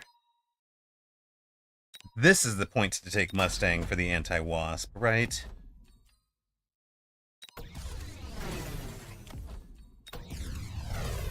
Take the levels, keep building what we've been building. Make it work. Have the anti-Wasps wide.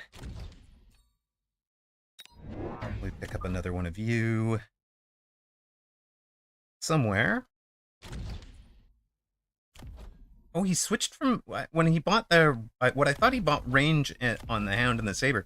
He actually picked up double shot instead of range, so that's why we had such a huge advantage last turn in terms of the range.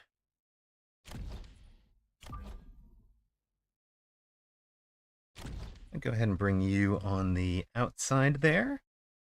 Is this, or do we just slap down?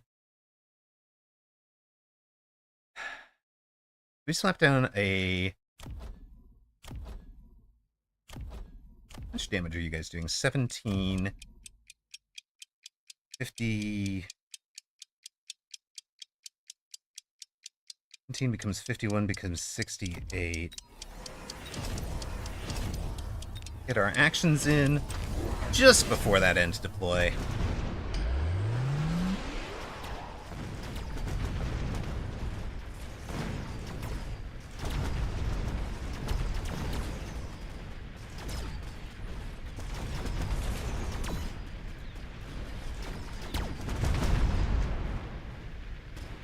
Ruh-roh. That one Vulcan has no support against that Rhino. Buddy? Buddy, good luck. The double taps did get range this time. That was the big difference from last round. That's why he's done so much better.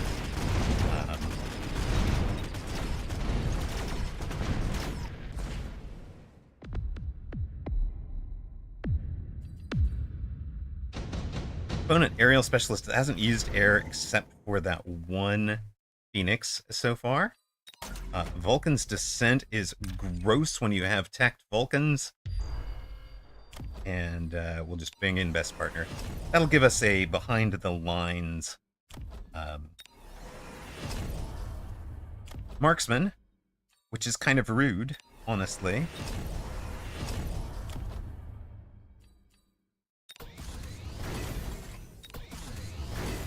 Do we just sell this guy for the 2 deploys? Probably.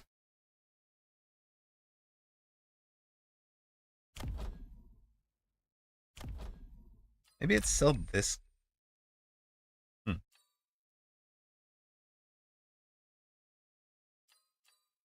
Maybe it's sell this one.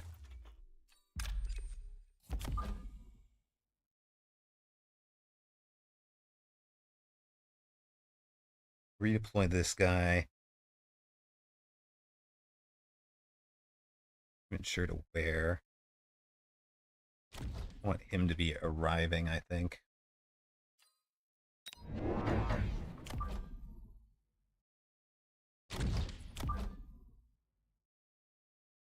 Where do we want these crawlers, guys? Maybe out here for running its tower.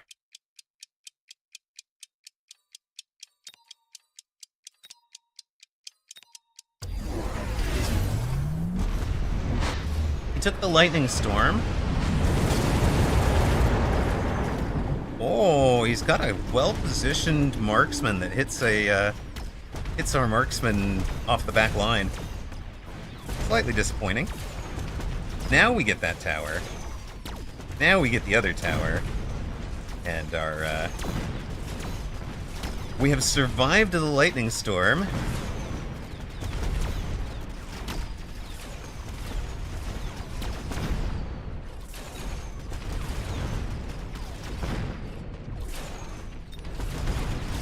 What do we get at the end game here?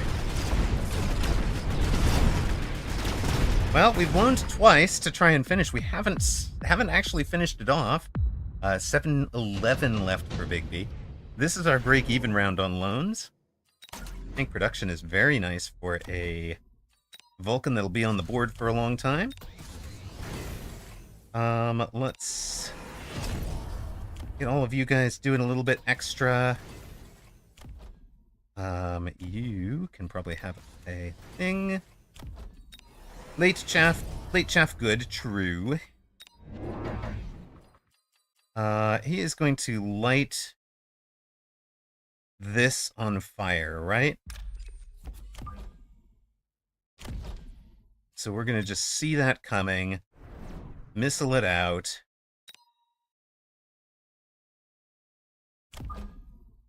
Make sure we don't get hit with it.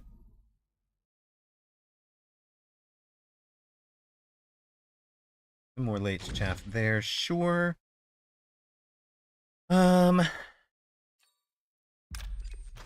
Sell you. Drop down Vulcan number 5, I guess. We just keep building them, right?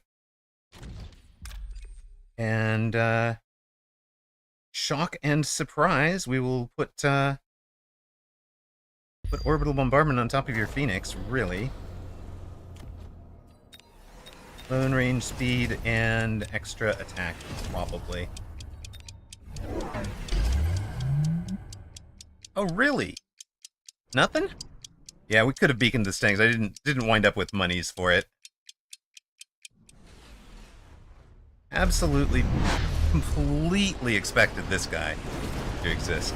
He has, no chaff clear out here. Okay. That's kind of wild. It isn't going well for him.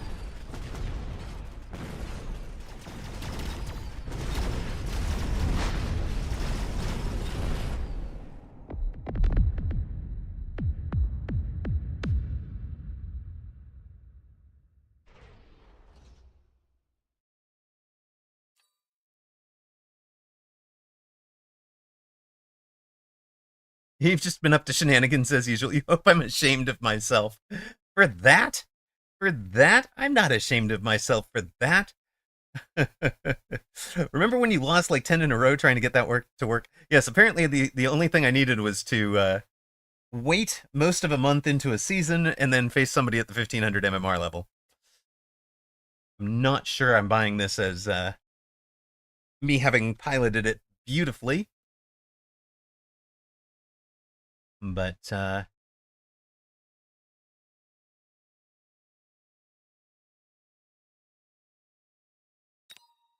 we did take the win. We'll come back. I'm going to take a quick break off of Mechabellum. So we're going to run a 90-second ad, and then we'll talk TwitchCon. I've got a little slideshow of the what I thought my highlights were, my fun times. Someone who starts with sabers should not be allowed to lose to Vulcans like that. Yeah, he went to the double shot early, and I think range on the sabers was going to do him much better than double shot because I didn't range the Vulcans right away. And then he also, I felt like I didn't shield that lightning storm round, but it turned out really well anyways because of the drop on the backside. Okay, short ad break, and then we'll talk TwitchCon. Range not needed at all on the saber, you think? Just let them drive in and tank with field maintenance and secondary armament and speed, right, so that they close at least. Yep. All right, we'll be back in a second. Just let me do my little tracking things, and then we'll step over to talk about some TwitchCon stuff. Of course, if you guys have any questions about TwitchCon, what it was like, or anything, I'm happy to answer those as well. Where'd we go? In the MA change, what happened?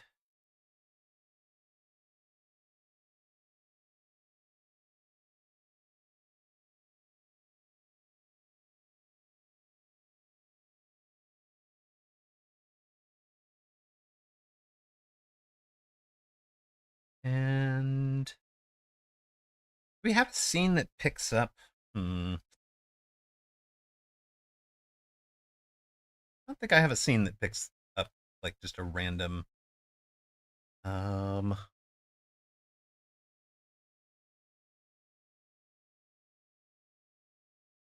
saw 1926 and you got excited. No, right? So we're not going to be in blank indefinitely.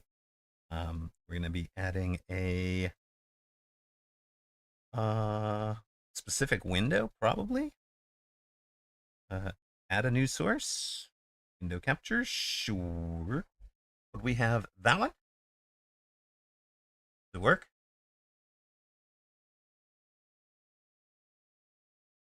It's not working.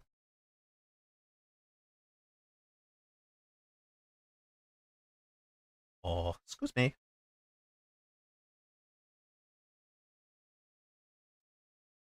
Well, photos.exe doesn't want to pull it off. Let's as a window capture. What else can we do? Can I just share a monitor? I think we could just share a monitor. There we go. Here we go. You guys have my desktop at the moment. Right. All right. Oops. Not what I wanted to do. I wanted to move the whole of OBS, not some little element within it. Welcome back to those of you that saw ads. We're going to talk TwitchCon briefly. So, you know, I was there 3 days out of 4. This is kind of the gala entrance, if you will, the bright lights, the big city. Got a picture of me. So there's the face reveal for those of you that have not seen me before. There is your streamer. My favorite piece of I did not actually pick it up. I was going to go pick it up on Sunday and didn't make it back down to on Sunday. I was so exhausted. But my favorite piece of kit, chat, is this real? So very silly. Obviously, if you've been to the San Diego Convention Center at all, it is in the expo hall. So it definitely had the feel of most other, any other convention that you've been to, any other trade show that you've been to. all sorts of cool displays. This one was the Racing Miku. I know we have a couple of racing fans in chat. Figured that one would be a fun one to display. The car fans out there, as gorgeous, and of course, fully functional.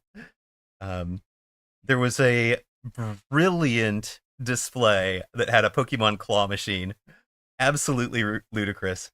And so while we are talking about that, I'm going to talk about a little bit one of my favorite pieces of the you want to ride in that car? Yeah, Hackmanic, me too. Me too. So one of my favorite, I guess, no, Ghoster Supreme, of course, is a big Pokemon streamer. And there is, in fact, a new, so Ghoster's one of our mods and one of our founders. There is a new Pokemon game out, and one of the folks I met at the partner party on Thursday night, which was really cool. It was in a kind of a private back area. The con as a whole is closed. Nobody's exhausted yet. Nobody knows each other necessarily. So it's like a chance to meet some of the folks that you've met but haven't, met online but haven't met or whatever. I wanted to give a big shout out to Attica. They are playing Pokemon Legends because that's the new thing. They're a fellow San Diego streamer and partner that I met at the partners party. Just super welcoming, really, really genuine human being, and low key the highlight of my con was meeting Attica and getting to hang with her, both on the partner party on Thursday night, and then running into her again on Friday over the stream. So she was not able to get anything out of the claw machine. I've got something. If we meet up again, I've got a gift for her, I hope. Honestly, the majority of the con looked and felt more like this, where you've got like the artists booths and stuff up for display. This I was laughing because so many of the artist booths are set up exactly the way my mom sets up her booths for Art Walk. Partner Lounge was really probably the other highlight of my thing, is just being able to get to kind of a safer space. I don't know if you guys saw the whole bit with Emaru, and like there's definitely security concerns, but the partner lounge was 100% very safe, very vetted sort of thing, and super nice to be able to be like, if you've gone to Comic-Con or anything like that, it's just exhausting to wander the floor for days and like try to hoof it from one session to another. I don't think I included any photos from sessions, but one of the other cool things I got is these headphones. I was in a audio session on Saturday, and they had a giveaway for this pair of headphones. Very nice. And one lucky person in the audience wins it. Your streamer is that lucky person. It legit paid for my just about paid for my my con ticket on a giveaway item. So okay, all right then. Definitely made the right choice coming. Saturday night had luckiest of rocks for sure. I mean, likewise, like some of the people that I met, I gave a shout out. Well, let me shout out these folks in particular. I think this is. Let me make sure I get the name spelled right. Real quick.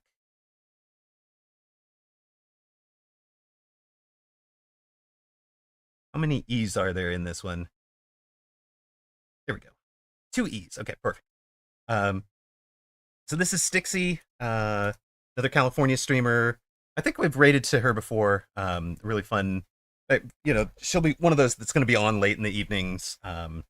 Variety streamer, looking to make partners. So definitely somebody you can help out if you want to support. We've rated. I know you guys have been rated over to Faith a couple of times. So I got to meet up with her and her group on at the block party, which was ridiculously fun. Yeah, that is me on the left. I am not the cute one. The cute one is Unfaithful. So she's on a bit of a break from streaming right now, but took the time to get down to con and actually did. I'm kind of taking notes off of what she did because she set it up for her chat. Oh well, thank you. Sound good and look good. Appreciate it. Well, at any rate, she set it up so that, like, anybody from chat, we're meeting up at this time on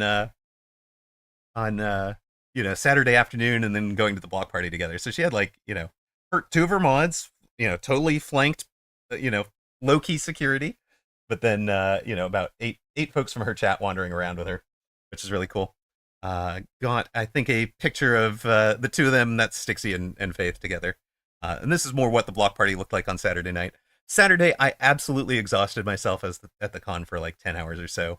And but the block party was really neat. They'd rented out like multiple blocks of the gas lamp quarter of San Diego. You can actually see the convention center in the background there above the gas lamp sign. So it's all right next to each other, and then all the restaurants were catering food. So, like, your block party entrance was free catered food from all the restaurants in the gas lamp that were part of this block, and a couple of free drinks. I think you had 3 free drinks at any of the bars in the area. That was pretty neat. I don't know how I managed to get a free spot that was not packed, but it is right around closing. So the restaurant behind is already closed for the night. And then I just had to take this one. This was on my way home afterwards. I had driven to a park and ride, take the trolley the rest of the way into the convention center. That's just the easiest way to get there without worrying about parking. So this is my my favorite, the Invisible Man cosplay. That is, yes, a pair of flip-flops, just unattended on the trolley. And I have no idea how one gets onto the trolley and then leaves without the footwear that you were wearing when you came on. Anyway, that was my TwitchCon. Couple of other folks to shout out real quickly. I mentioned at the start of the stream, but oops, not. Let's go with an actual call out here. It's just culture to take your shoes off at the door. It's true. It's true. I didn't spell this one right. Public transport in North America. Yeah, I call fake. It's true. I don't have that one spelled correctly. Psyculturalist. The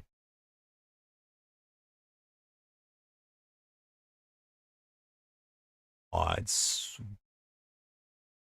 Oh, it's with an S. Sorry. Let's try that one more time. So this guy's a psychiatrist who does gaming as well, but also does talks mental health on stream. He was super friendly at the block, not the block party, at the partner party. Very welcoming, and just very much had a consciousness of the fact that everybody's, you might be a little bit introverted if you're streaming, you might be a little shy walking up to people.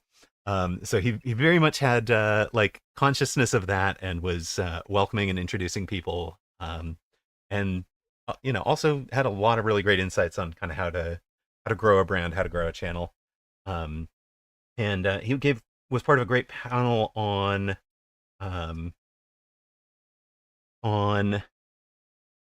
Saturday. I didn't take a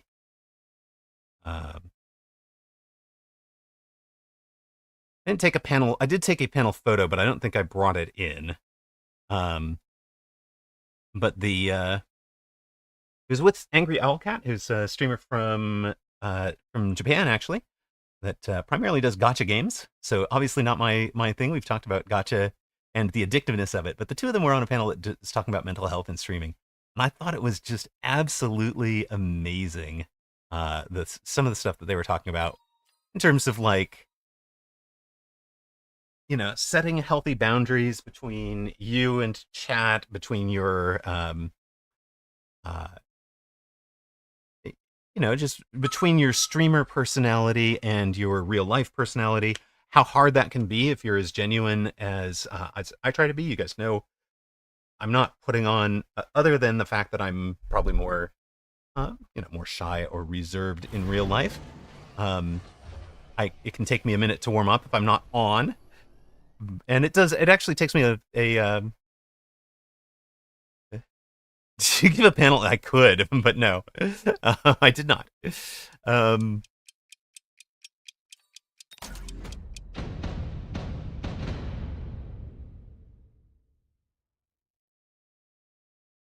Coldfire is well above us in MMR, so about 100 MMR above us at the moment. And where did we wind up here? Let me just focus on the game for a second. Save it for MechaCon. Well, okay, that was the other thing. There were some great booths on, independent gaming, independent game devs, etc. And I think Mechabellum shows really well. There were also like connections, trying to connect partners with game devs and publishing houses. And I was just looking at that, going, "Gosh, where are DreamHack and Mechabellum in this?" Because they might not be the hot game, but there were certainly some smaller games getting promoted that, like, okay, it's a cartoon style first person shooter almost, like, but in the like 1930s style Disney. It just looked ridiculously fun, and I'm like, it's something like that. It's going to appeal to certain streamers, and I think one of the ways to grow excitement in your game is to grow the streaming appeal of it. And being able to talk about Mag 1, how successful we've been, kind of starting to create an esport for this game. I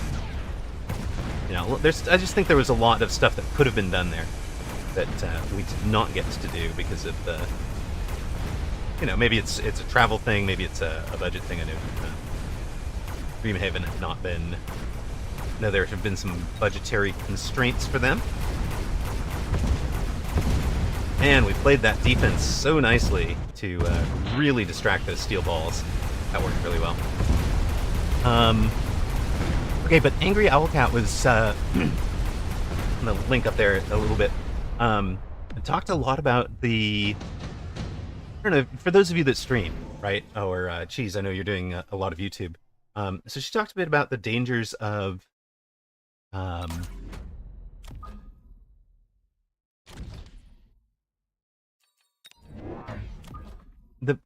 allowing people beyond the parasocial bond, and not having really good boundaries or really good identity to, and again, she was also talking about being as genuine as she can be, right? It's easier to not play a role, but just to be the person you are, I'm me. It's not hard. I don't have to, adopt a whole different persona. And like, the difference between, for example, being a VTuber where you're like, okay, I'm playing this character. It's definitely not me. I'm not, in real life, I am not a furry or whatever. Whatever character you're playing. This is probably a lot easier to just turn off the persona and separate from it. But so yeah, they were part of the same panel and really did a lot of work on discussing setting healthy boundaries and kind of preventing some of the over attachment that chat can get. And you're just me, but with less spicy language, right? I you guys may not know, but well, okay, I'm probably pretty vanilla in my language in real life. My dad was a naval officer, so he was very proud of his ability to cuss somebody out without using a single cuss word.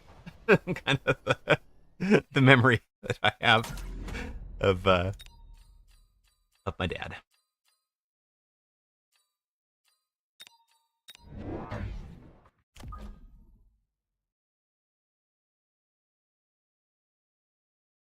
If only society could do the same, right?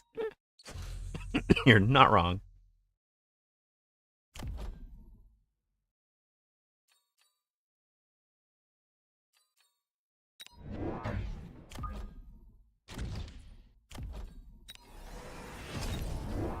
No, we just have to use different cuss words. I mean, You think about cussing, it's one of those, like, rebellion against the establishment, right? Like, because your parents teach you to not use all the cuss words, and you wind up with, like, oh, okay, now I'm old enough to, it's part of differentiating yourself from your parents, from your child itself, to use all the cuss words. I'm an adult now. I can use these. I can choose these.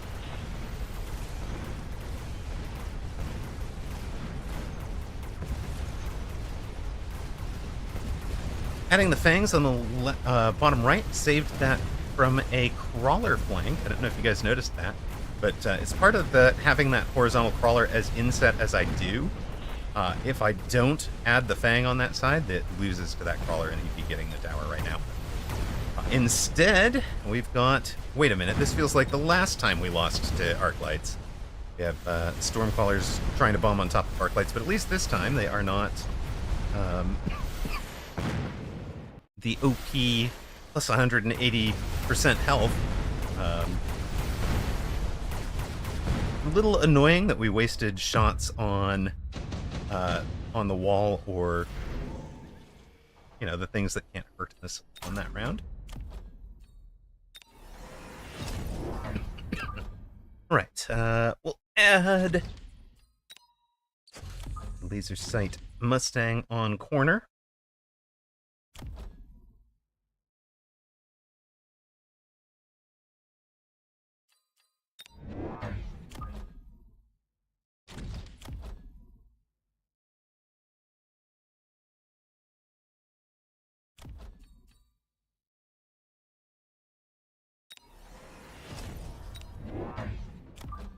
Obviously, the Mustangs can also support the little fraction of crawlers. Here's what I'm talking about, right? It's like, with this positioning, we've only got, 10 crawlers that turn to come down here, and they're just going to get absolutely wiped out by 24 crawlers down on that flank. So that's why we needed to support them, in this case with the fangs.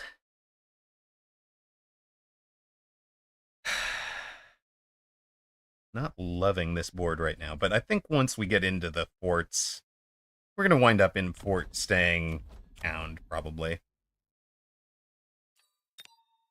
I think it'll be fine. Okay, he's going to be in the Ryden. We're going to need to add Phoenix to our board as well.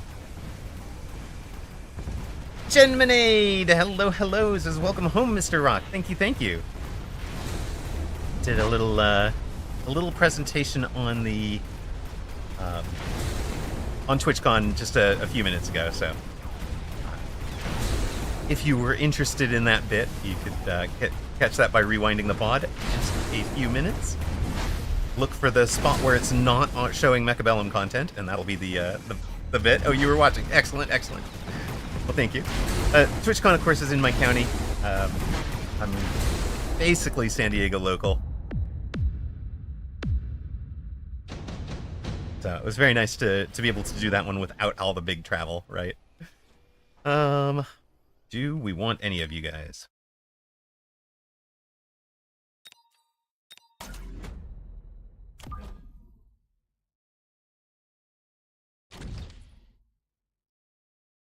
Are you really what I want?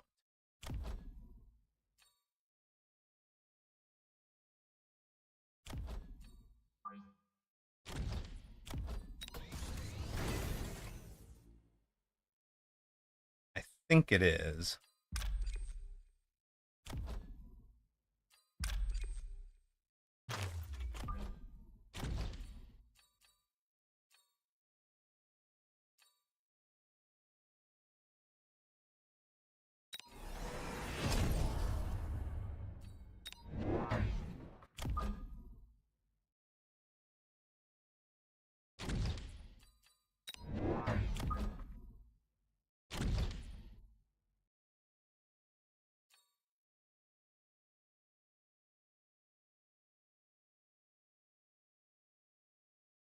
Cultural differences are fascinating as well. From what I've seen, Americans are overly attached to, the F word, whereas here you'd swear by loudly saying Satan, for example, which probably isn't even filtered here. It is not. Only the blocked out F word was sanctioned there.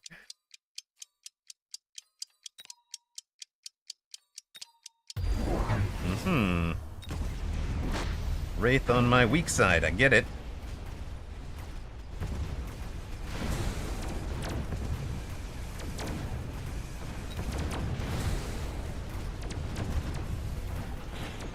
Any kind of attack on it? No.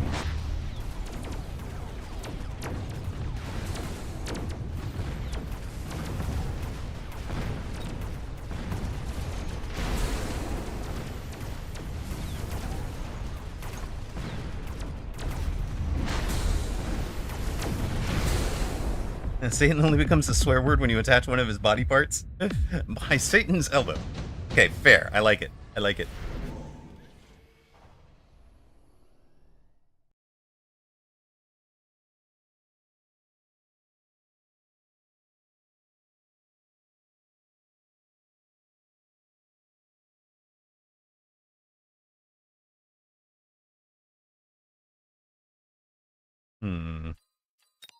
Are you so far forward that mobilizing a battleship is a good play for me?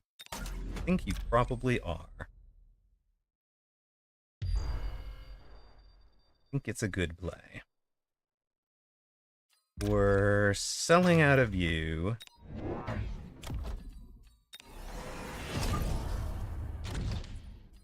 Bring in another one of you.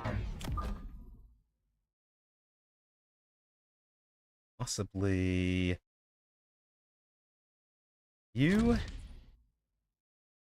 I think we might even do range.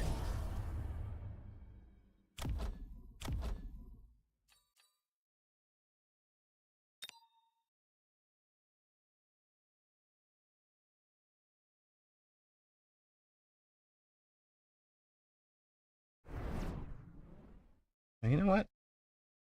We just blow you up.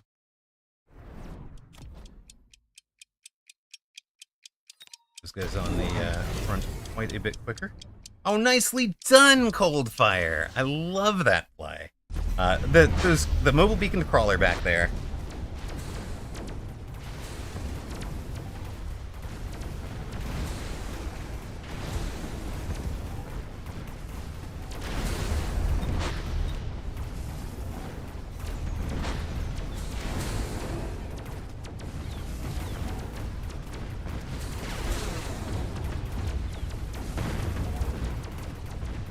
We gonna win the front, though? Looks like we are, you know. Looks like we are.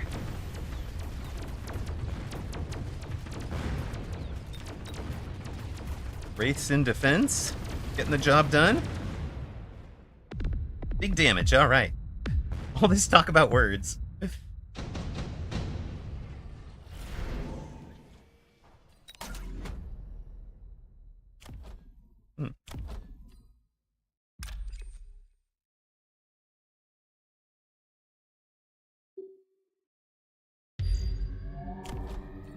That is a lot of Mustang levels, crowd.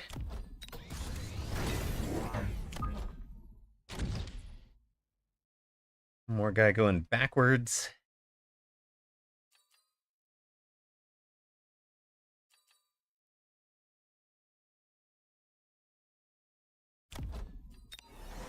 I'm him. I am probably hitting this guy.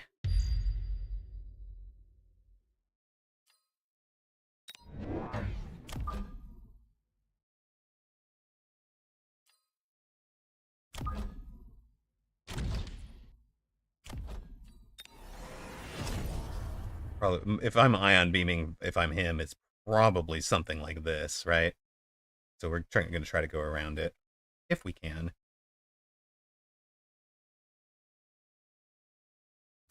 We wind up missing these steel balls, but that's okay. Nope. Armor on the Wraith? Really? Okay.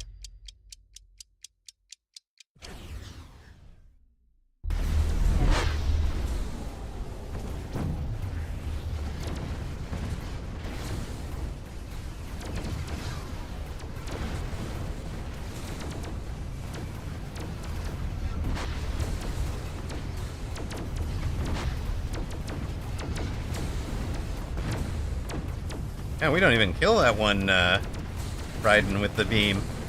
That's a little frustrating. Thought our beam would do a bit better than that.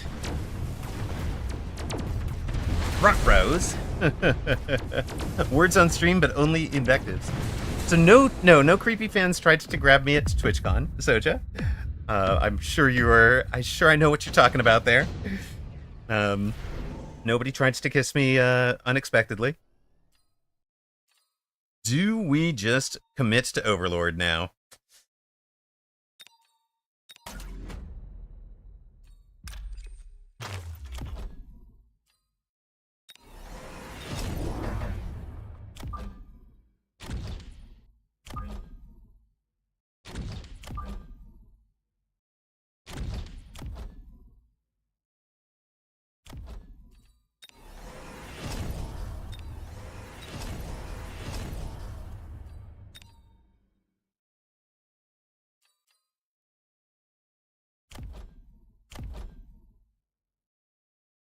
Honestly, I kind of agree with her assessment that there were security breakdowns that allowed that to happen. Right? Imagine going to TwitchCon and not even kissing Amarok. My TwitchCon experience was actually really great. And I'm, to be honest, it was not the con that was great. It was some of the people I met. Where being welcomed in, and I talked about this a little bit, but psyculturalists being so welcoming and like kind of making sure that people got to meet, people were not left on the sidelines feeling like they didn't know anybody and they were just going to be a wall. Yeah, I'm a hugger too, cheese. So I got some very nice hugs from some very nice people, and a not so nice hug from a very drunk person at the block party. But minor details.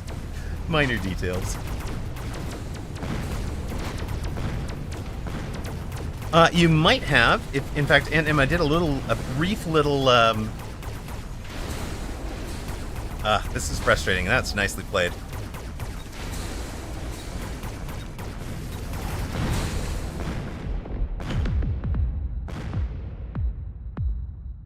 Oh, I missed the response there.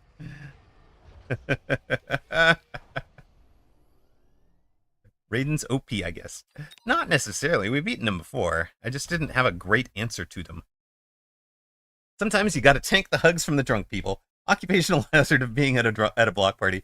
Yeah, although, I mean, like, I wound up kind of babysitting a drunk that I didn't really know while, which was probably the Saber was actually the low-key hero of that, because this guy was supposed to engage that way. This guy, and I didn't place it here because I wanted to sell this next turn, and have one there, but like, yeah, this guy just tanked so much.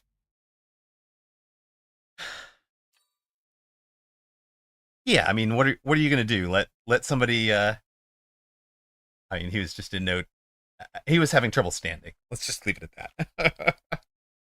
And not one of our chatters, but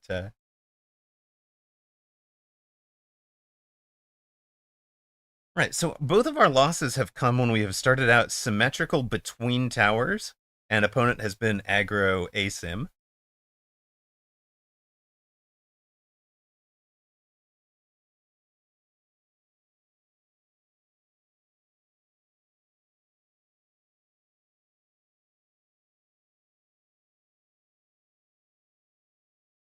You're trouble restraining yourself. I mean, at a vet, right? Like, you're just surrounded by puppers and cats and everybody. It's not grabby so much as it is. I just want to reach out and say hi. I want to reach out and say hi to all the cuties. It's true. It's true. Let's see, who else was worth a shout out on the coolness front. So I know I just shouted them out, but Attica was really sweet. Really nice person, super genuine. Probably the highlight of my con was getting to hang with her for a bit. Runs a really nice stream. Obviously doing some Pokemon Legends right now. She's all Pokemon girl. So if you're not a Pokemon fan, it might not be the right stream for you. But she's also super late night, so well after an Amarok stream is over. And then I talked about, obviously, you guys I've rated to Faith before, but super cool as well. She's taking a break, so it'll be a while before you can catch your next Faith stream. I think family stuff going on. All right, we losted that one.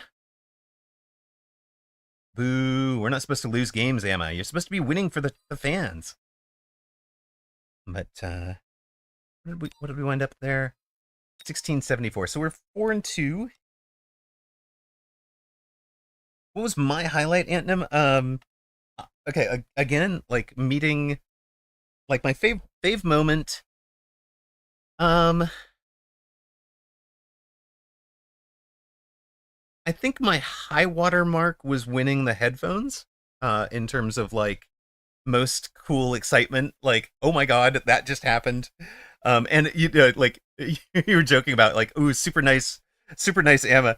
Well, we're in line. Like I was chatting with somebody in the line for the draw for it, and we get to the front, and I do the classic ladies first. The guy running the drawing, you're not drawing, you're not picking your own ball. He was like the guy was picking the ball, so he hands her the last losing ball, and then handed me the winning ball. So be a gentleman. It pays off immediately. Insta karma.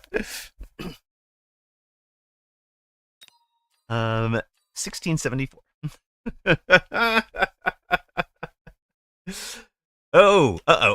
Hey, Coldfire, welcome in, man. Well played that game. Well played. Knocked us off a big winning streak. Oh no, that's not supposed to be shout out. That was supposed to be our record. Hello. So well played, man. Any notes on, like, I wasn't so much taking it as Raiden OP, but I was taking it as starting symmetrical center. As both my losses today have been symmetrical center, and I'm coming off of a 9-day break, so trying to evolve to the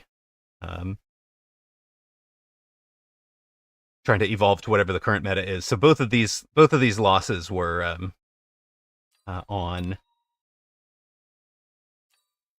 those kind of symmetrical. You were giving up losing round, yeah. If you the round that the crawler beacon. Well, I mean, yes, but no. Like, you were building a really strong board, and you're a good player, right? Like I know I've seen you in tournaments. I've seen you had some really good runs. So it's not like you're on a one-off. All right, we're up against player 624, who's 1590.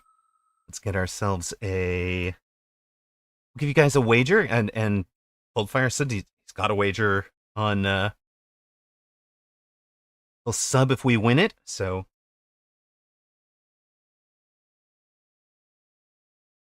appreciate that. I like that wager. That makes me happy. Arclight Raiden Void Eye good. Yeah, I haven't run that at all. I used to run Hound Raiden. So far. I don't love any of you. Let me try that and run the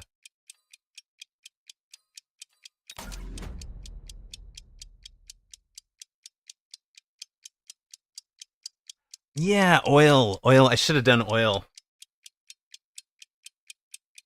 on probably like round 2, so I'm getting it back on like round 6 or something.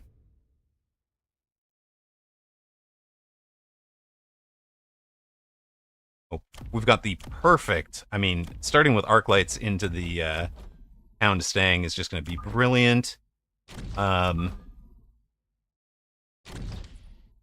He's elite, so we're going to be feeding the arc lights all day.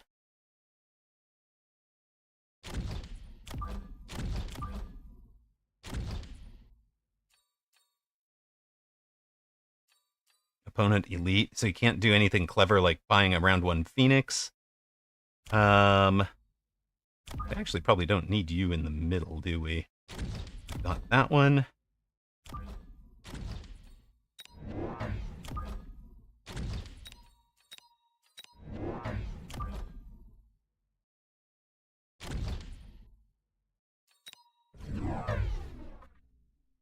He's gone to 2 Void Eyes. Okay, so he's going to be trying the Void Eye shenanigan. Does have aerial mode on them, so, and we don't aerial our arc lights. We've got armor on. So instead of having a full 4-tech carry arc light, we've got 3 techs for carry and 1 tech for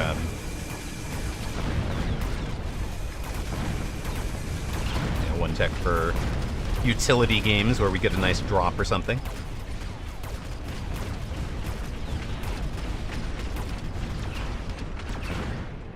Yeah, okay, so sell out of the weaker side and redeploy, yeah.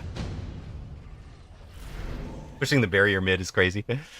I mean, I'm not actually thinking of it as pushing the barrier mid, but more just being in a relatively standard position. Don't want the sub, no. Actually, because of being off stream for as long as I was, I could use some subs. More motivated than you might expect from that.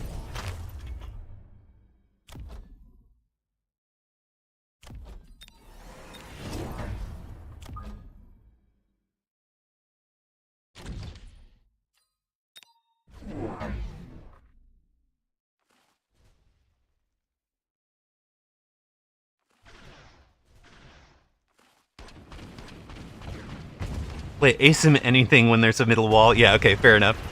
What's my normal streaming schedule? Great question. I had been...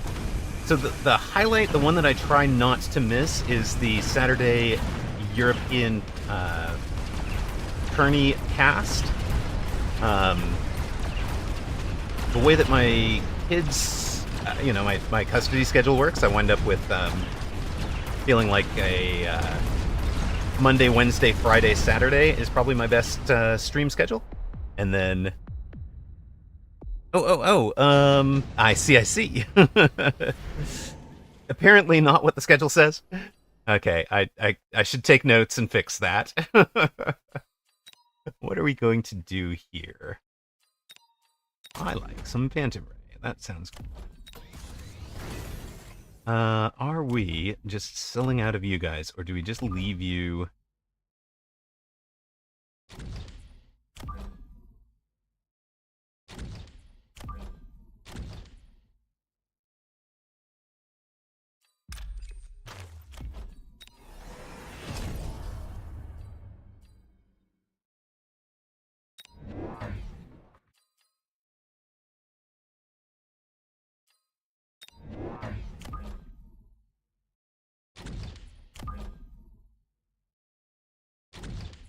Do I have VODs on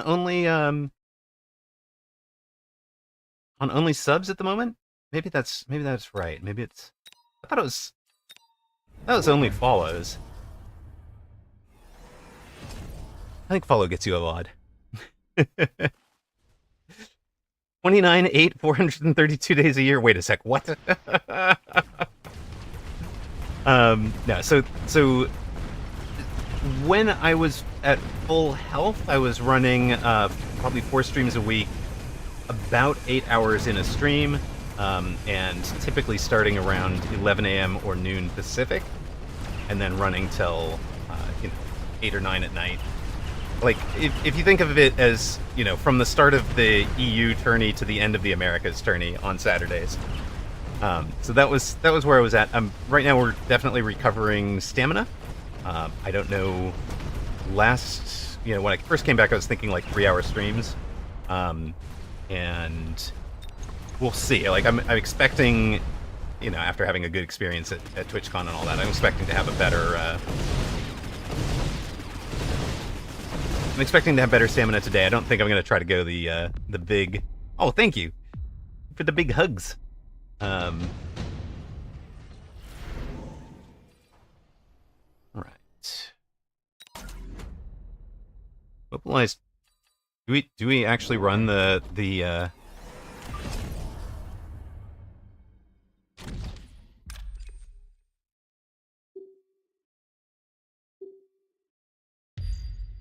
run that same piece?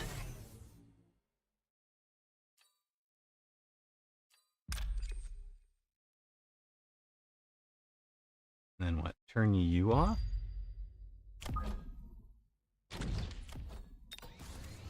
Are we selling out of the steel balls, or are they still getting use?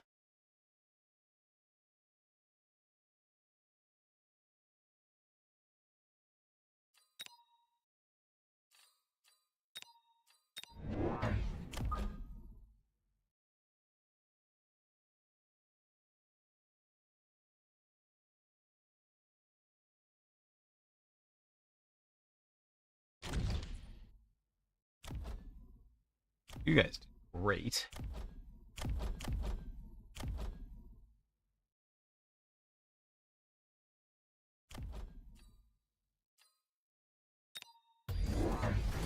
All right. Well, manages to hit us where we were. That's fine. Gonna rock the stream till we can't rock no more. It's true. It's true. We'll have a go. Speaking of which, we did pick up some coffee probably 2 games ago. I know it wasn't before the 4 camo pillboxes game.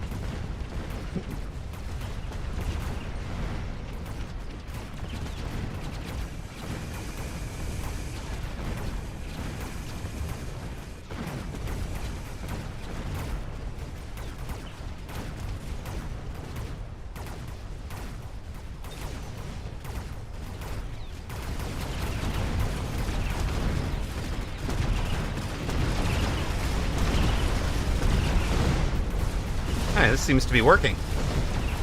At least for now. Well, not anymore. Okay. Yeah.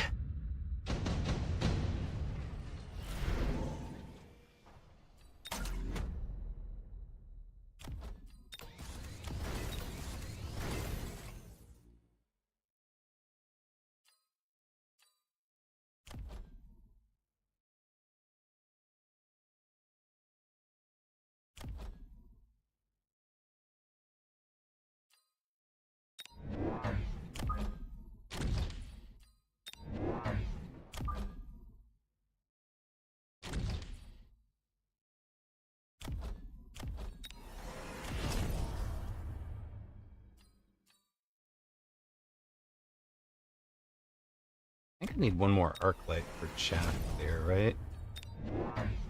Here-ish, probably. It won't advance because it's going to be stuck on the defensive wall to go. Early. You can go right up that middle as well.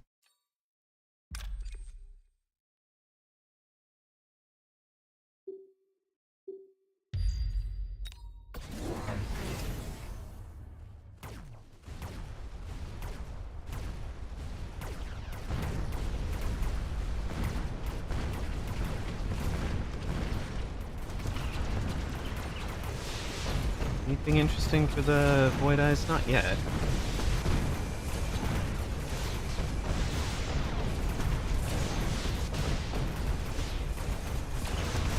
This shaft clear is just the Mustangs, right? We could underground our crawlers. That'll make a big difference for us. We needed range on the Phoenix, of course. What do you have on those? Nothing yet. All right. Time to focus down, I think.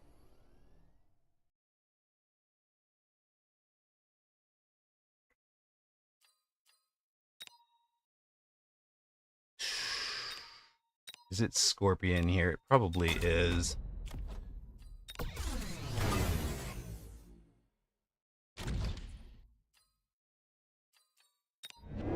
Attica, welcome in. Hello. This is the person I was telling you about. You asked what the highlight of my my con was. Low-key meeting Attica, for sure. Really sweet individual. Super fun, super cool to hang with. The pretty much a straight Pokemon streamer. So those of you that have been here since Ghosters Supremes got us started, Pokemon finally comes back to a Pokemon recommendation for you guys who've been the longtime loyalists. We are in the middle of a game that we are losing right now, so I'm no highlight, but I'm so glad to catch a live stream. Fun people up in here, unheard of. True. Wait, no, not so true. Okay. What are we gonna do here? Range, it's gotta be range the Phoenix first, right?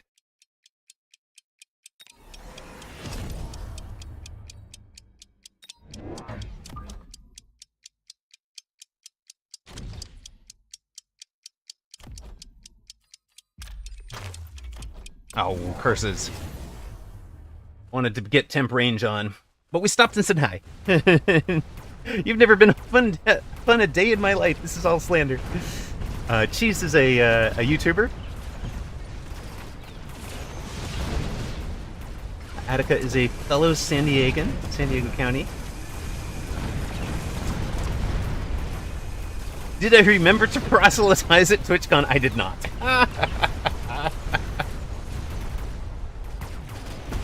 Oh, we're gonna lose. We are losing this bet. We are not getting this up. Rut-row. And we're losing to somebody that's a good 100 MMR below us. I shouldn't have tried the arc light area here. Alright, well. Go lessons learned for next time. Sagely. Okay, so I know Attica's new to the game. We are looking at a game where we can field recover 1 unit. So out of our whole army, we can recover 1 unit from previously to kind of sell, for example, sell this guy.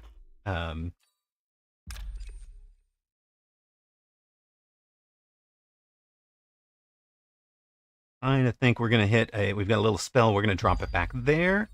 I wanted to put the nuke on, basically on that Farseer is kind of what I'm thinking here. We wanted, because he doesn't really have much. No, not that. We wanted to go, thank goodness for Control Z. We wanted to go Subterranean. We're gonna need some out front. You guys need that. We need some out front chaff, I think. We also want to pull him into this nuke zone where possible. We were supposed to be in temp range last time.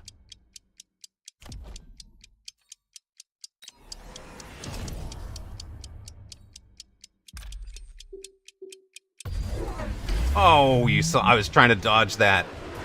Very specifically trying to dodge that on the one Phoenix. Oh well, ran out of time. You're addicted to ZA, so early on.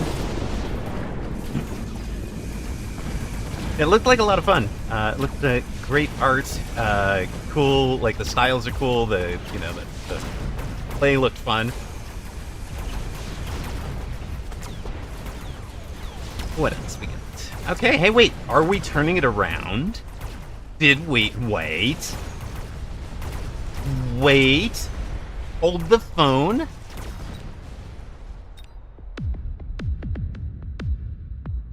$470 hit points. All of a sudden, we've taken off about a quarter of his.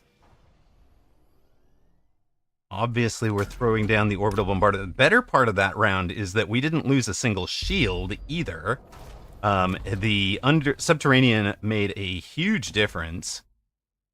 In fact, it made so much of a difference. I think we're going to upgrade everybody and run health for them.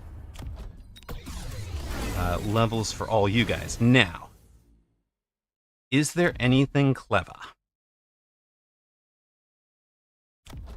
Why leveling them, doubling the hit points from, we went from 302 hit points.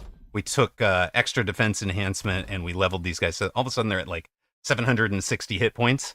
And his board is just not clearing chaff at all. Well,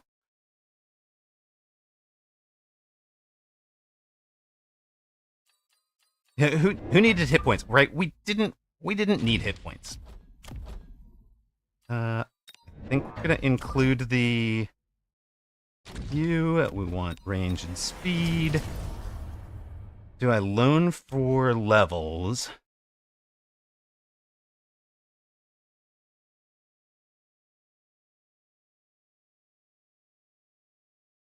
Opponent's gotta fly, right? Opponent is flying, not... It's gotta be fly the, There we go. Got our clicks back in. Did he fly? No, they're not flying yet. Boy Dice are stuck on the ground. There is some fire. Luckily, we're underground and super healthy. We can basically run through fire. Fire's supposed to kill those crawlers. It did not. But this looks much better for him. That might... Well, you are scorpions. No, not really. It's close. It's close. I don't think we're going to get it. I don't think we get another round. I think he's got the surviving Farseers with the 10 gun just enough. Darn it. Darn it. Fire hot.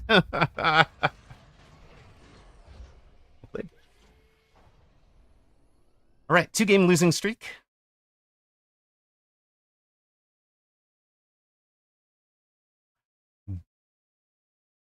Welcome back to those of you that saw ads. I'm sorry I didn't, I tried snoozing.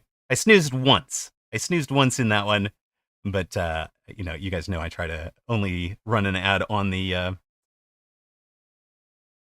you know, when we're between matches, but I missed, I was too focused, and you can see I was running out of time on those last couple of rounds. Anyways, so I missed hitting the snooze button for you. So I do apologize. We'll throw down our little stat tracking. I think I've just got to get away from these standard symmetrical deployments. And you guys were right. Those steel balls into this was just stupid.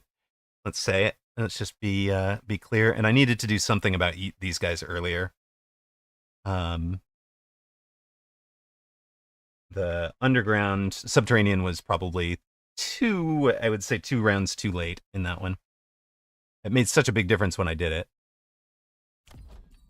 All right. We lose some more MMRs. This will be a bigger loss. Oh, no, it won't. Minus 13 means that's a relatively new account that hasn't finished giving out its losses. Donating MMR. Yes, we do. We do some MMR donations here for sure. But today we're still up.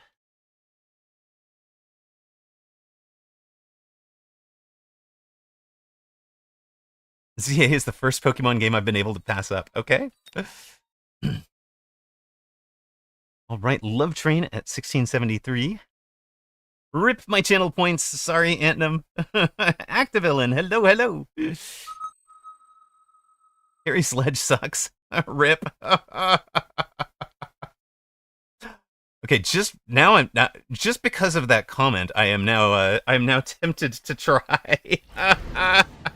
This particular patch hurts. We have not tried Carry Sledge. All right, let's try Carry Sledge just for Activillain.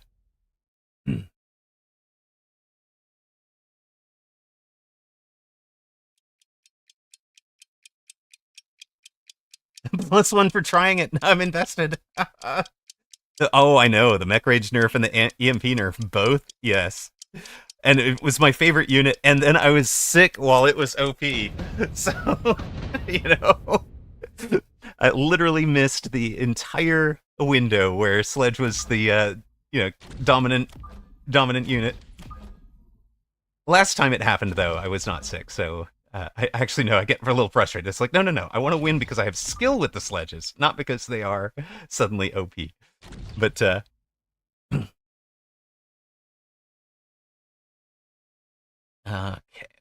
We're coming on this side because he has the anti-armor cannon. He's got the anti-chaff cannon over here. So we're coming on that side so that our chaff survives. longer. He's not going to get free chaff clear from the anti-armor cannon. We will be... Let's just run our old school sledge formation, shall we?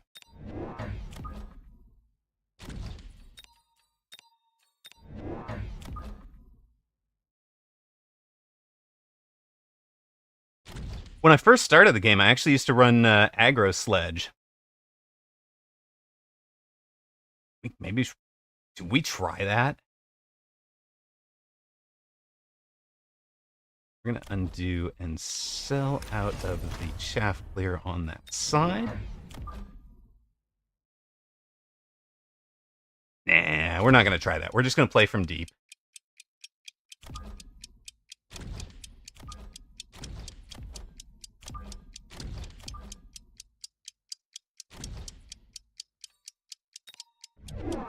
Opponent deep on the right, we're deep on the left, so it's kind of, we'll be making a spiral. Crossfire, as some people call it. You're betting on opponent just to prove how bad Sledge is this patch. Beautiful. Love it.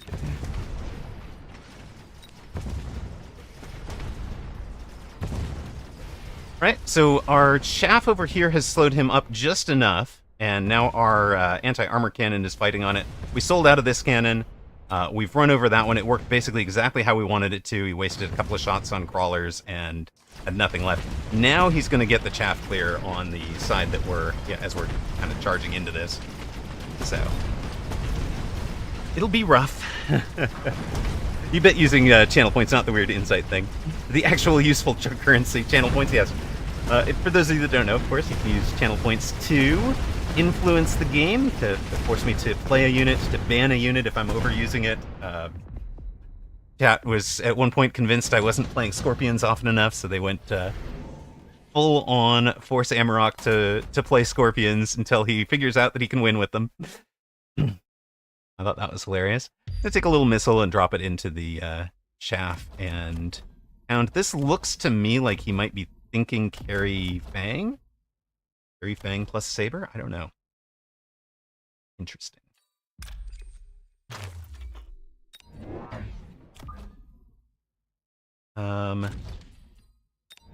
Join you. Partly because I'm imagining he might missile. I think he missiles here, right? So I'm not going to worry about placing that. I'll place that where I want it long term, not short term.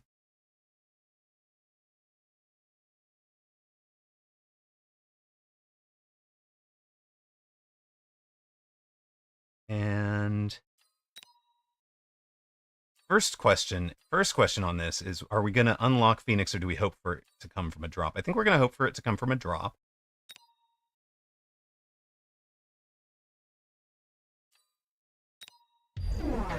He added some hounds on that side to try and...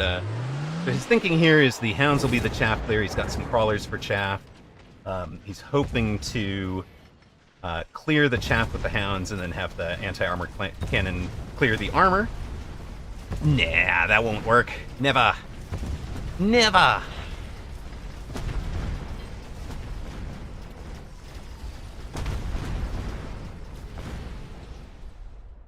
So you're running full tank with them? Like, they just get out in front and do nothing but... do nothing but tank enemy shots? Our timings were terrible. We lose, we get the level 2 tower, then we fight under the tower debuff from level 1. That's unlucky for us. Love Train takes the lead. He's got 4,100 hit points. We're down to 3,620. We did not get our free Phoenix that we wanted.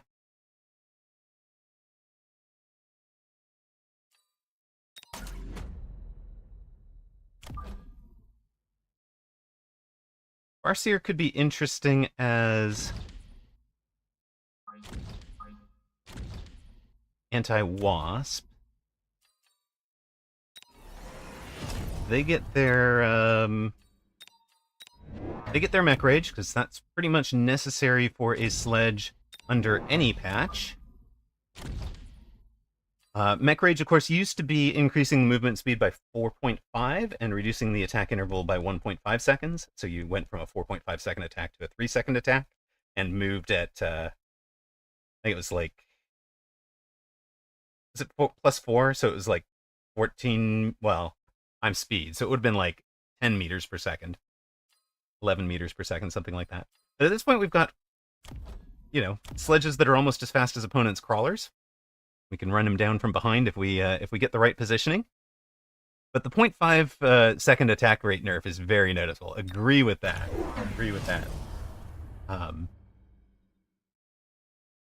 Even that was even noticeable when I was on last time out. You guys know I'm coming off of like a 9-day layoff.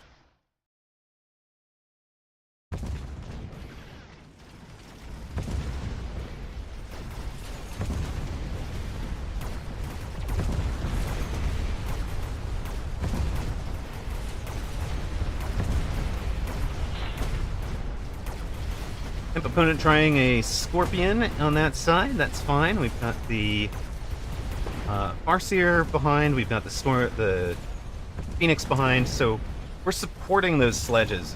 It's obviously it's going to be carry sledge, but it's all about what support units you're giving them. I think we needed to give them a bit more chaff. This time we get that tower down. Fortunately, we're not going after this other tower yet.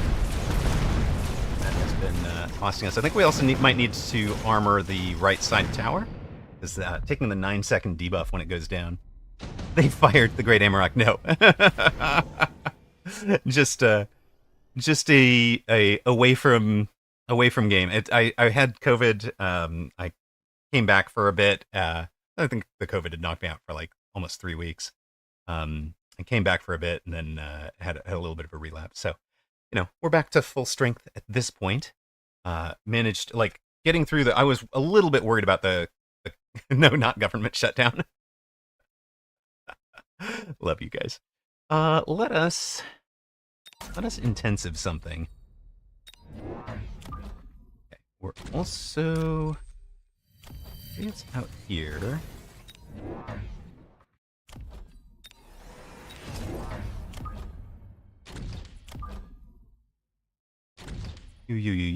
And level.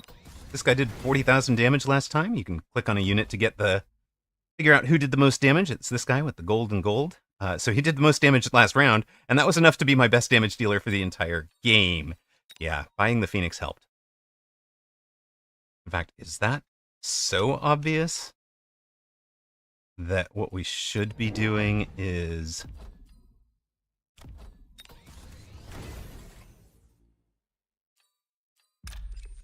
leveling the Phoenix on the right side instead of the sledge? Interesting. Let's find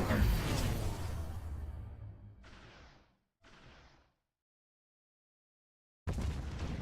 Still no Scorpion on this side. And extra chaff clear on that side. Gets us in on the Hounds. We're still having about the same result on the left. He has a little bit better chaff on the left this time. We had better chaff on the right. Eeps. All right, you might be right. Carry Sledge is not getting it done for us yet. But we also know it kind of comes online later, right? Or used to. Sell the wall for the 50. Yeah, I will do that on the turn where I feel like I need the 50. We weren't there yet. Round 5 super supply.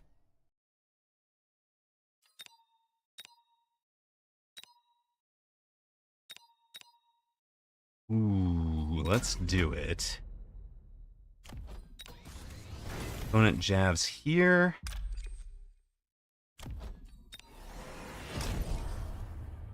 So we're going to dodge the jab that direction. Need those two.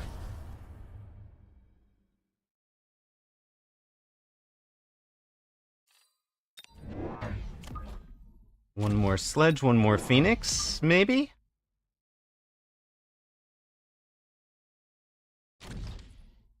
And again, we hit that, like, I could sell it, but I don't need to. There's nothing I would do with the 50. We've already taken our temporaries. Temporary range, temporary speed.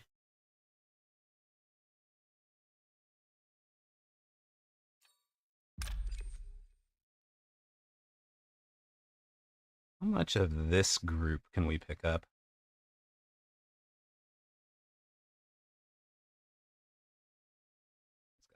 You're right.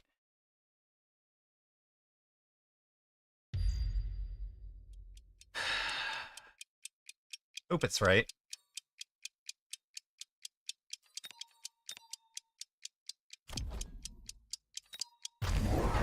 No javelin. I thought you were going to javelin me for sure. Instead, he shields. He also took the super supply, so we're both kind of on the same thinking anyways, economically. Yeah, there's no interest in the game. And look, the wall is taking 2 shots.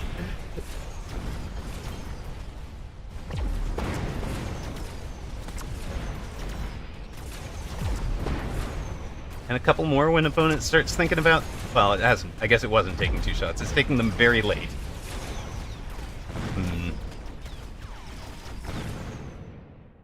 Alright, we get the right side's tower this time.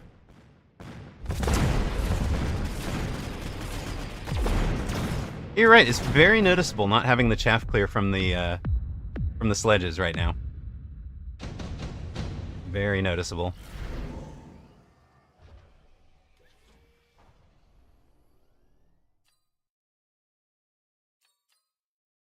If we're going to stay true to actually making this a carry sledge, we're not pivoting.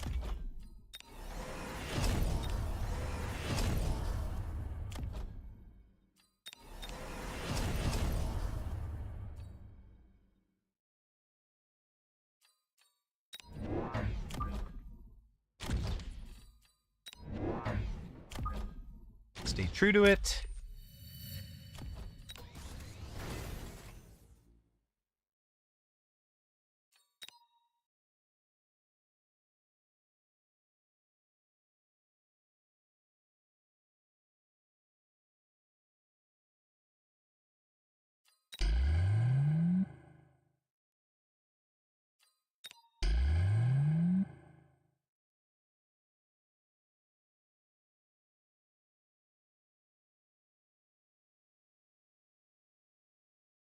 Alright, we've got our temp ranges, we've got 3 bubbles up. Don't really care about unlocking anything at this point. Let's see. Let's see, it's sledge or bust. Sledge or nothing here. Exactly. But now the sledges sit a little bit further behind. You know what we need? We actually need the late fangs, especially now that he's not that giant out there. Giant goes down.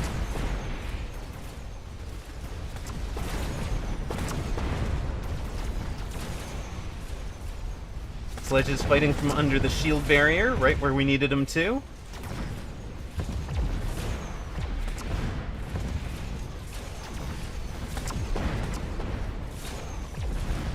And we win a side. We win a round. Sledge or nothing. The shield fangs are having a great time. I mean, okay. More speed, right? We just want to close. Close. Always be closing. You are trying to replicate. Odd.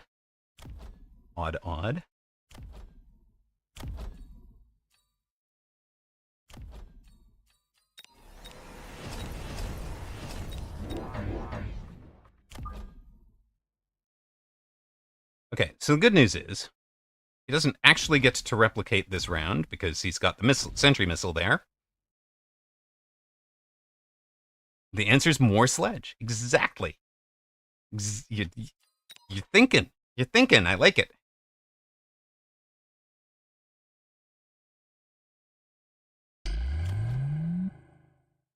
These sledges are moving 22 meters per second now. The default crawler moves 16 meters per second and is supposed to be way, way faster than the 6 meter per second sledge. Yeah, 22 meter per second sledges.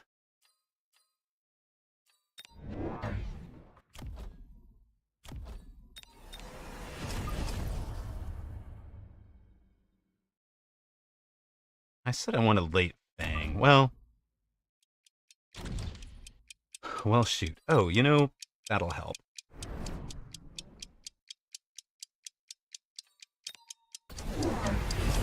We'll have replicate crawler over there. That's fine too.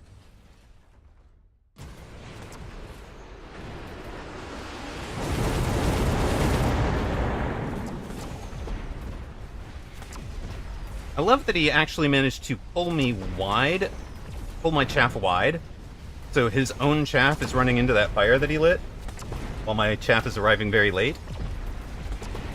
Probably not the way he drew that one up, I'm guessing. The tower pull gets us the tower on the right-hand side. That was why we had that kind of throwaway army behind the tower.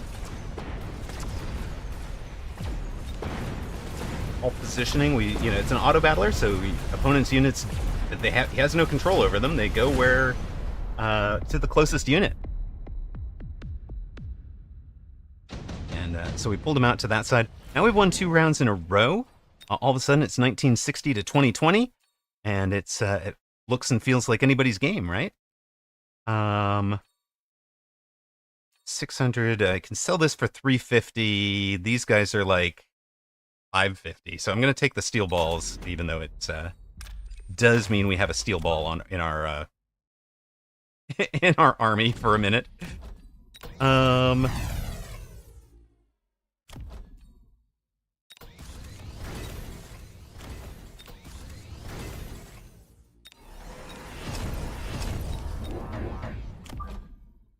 going to give opponent the same general problem on this side, but this time we're going to drop...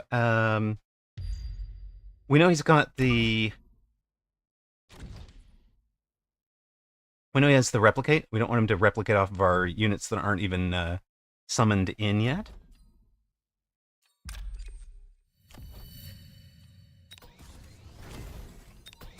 Take all of that, throw down these guys. We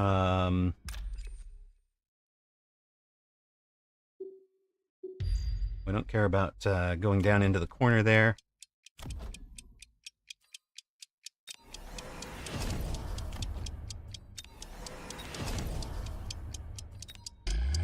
Rebuild our shields right where we wanted them. Opponent took the steel balls in the corner. Wow. Yikes.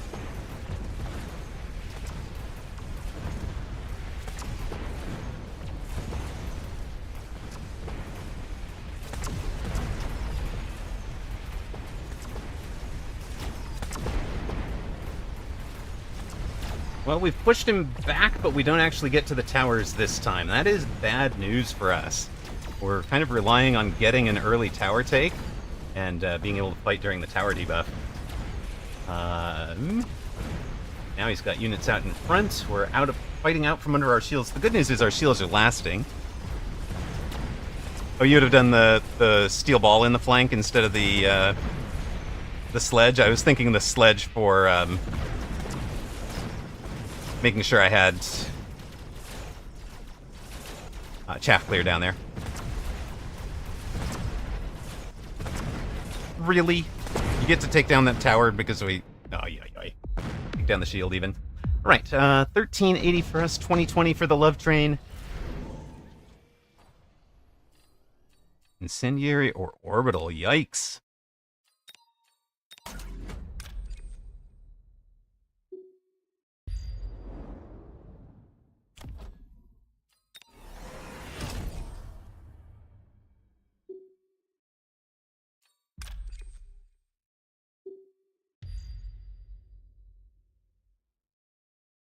Just create big problems on that back corner for him.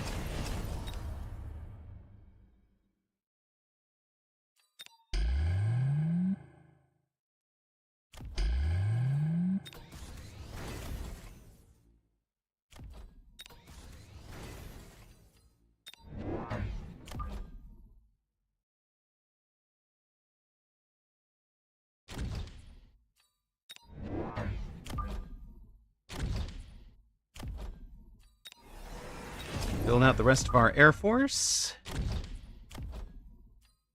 Extra damage again.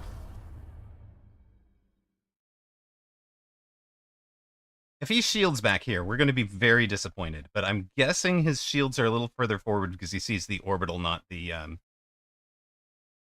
rather than the fire line. Ah, he's got it, and he's shielded in that back corner. Oi, oi, oi. That's when a streamer starts feeling like, hey. Are you stream sniping? It's probably not. At this level, I think that's just a really good play on his part. We talk about over-worrying about stream sniping. I've told the story before, but winding up in a feeling like I was being stream sniped, and it turned out that I wasn't even streaming. I was like certain my opponent was stream sniping. There's just no way. There's just no way. He couldn't possibly have oh yeah, I'm not even on. I'm not even online.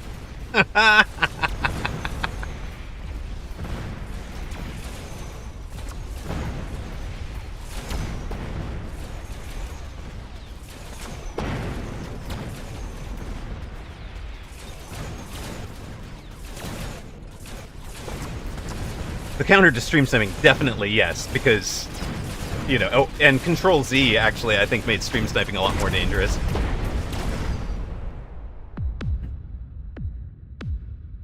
Alright, we're down to 333. Love Train at 2020.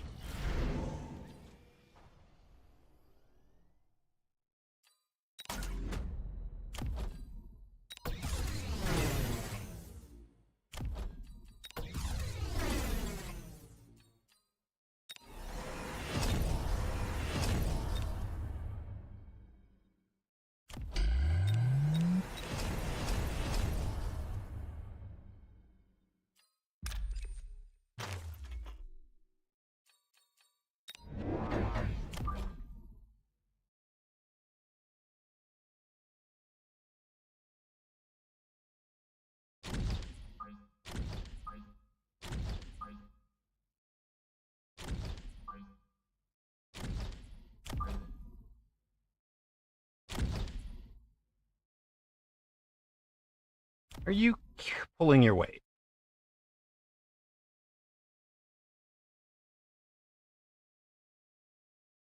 No, I think we've done everything we're doing.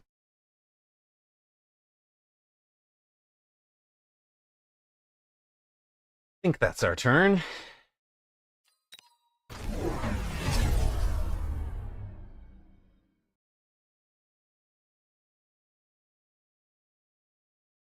It's not paranoia if it's just what you do anyways. I always place my spells immediately and then replace them if I have time at the end. That is smart. I like that. Bank account says you are done. Well, yeah. I mean, but we could have Control Z'd. I mean, when I had 30 seconds left, I've got enough time to act through all of that.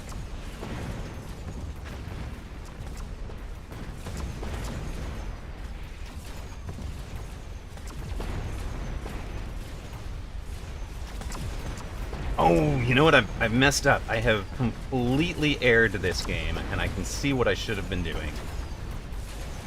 Well,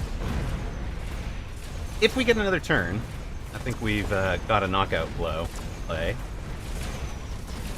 But this round has gone poorly enough that there won't be another for us.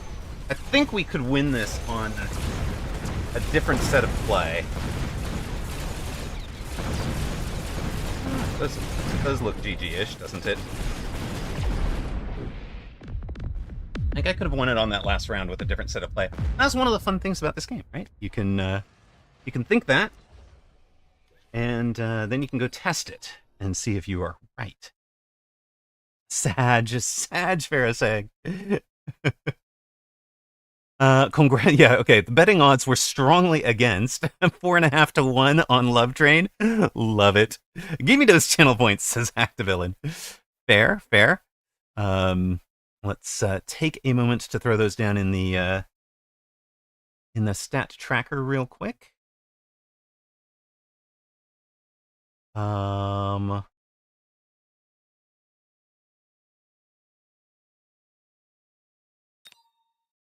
2020 for opponent. Minus 116 to us. Upload the save game, and what was the MMR delta? Are we still up for the day? Because we're 4-4 now. 3-game losing streak, not what we wanted. We're not up for the day, right? I think that puts us back to...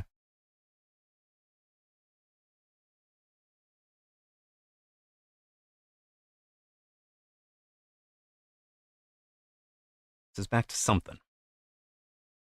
1641. L3. Oh wait, no, we're up. We're up. Give me them gains. +3 for the day, baby. Let's go. Okay. This is one of the fun things I really, really like about this game is that you can go over to the replay screen. You've just lost a game, right? How could I have played this game differently? Let's go take a look. Let's see. And you can pick down in this corner, you can pick a round. And you click this little checkbox. Hold on. It's trying to do a replay because it's kind of both things. You can do a little click checkbox takeover for somebody and figure out what you would do there. So, you think EMP. So, we're okay. Here's the thinking. What I realized I didn't do was the corner pull to ensure that everything gets in from the inside. Now, what do you think needs EMPing here? What are the things that you think needs EMP?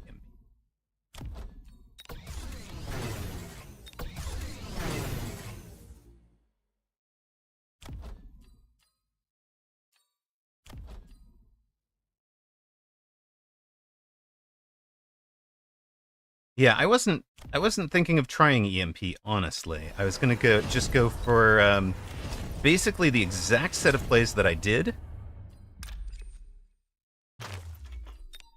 Even down to throwing the same shield on. I just want to have this outside pull. So these units that get stuck in the back then come out shallow. That's the whole... I mean, I was talking about we're supposed to be controlling opponent's movement. We need to do 20-20 to him to win.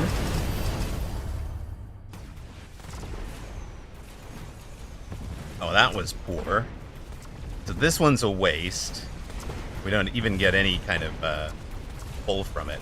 But you can see out here, these guys are doing a whole lot of pull.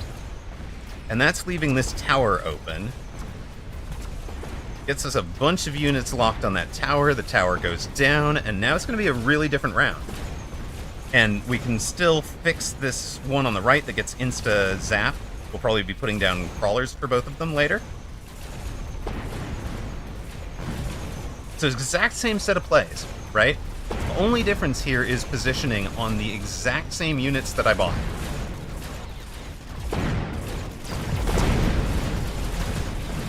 And we don't lose the game on it. We don't win, but we stay alive. Now, we'll take a look. Activillain might be right, that EMP on something is a better choice. I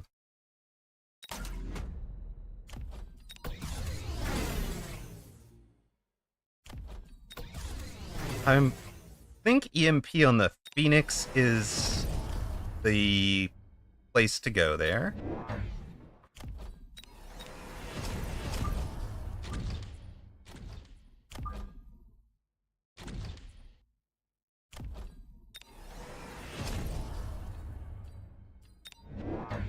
This time we know. We're gonna put somebody down there. We got an extra 400. What are we gonna do with an extra 400?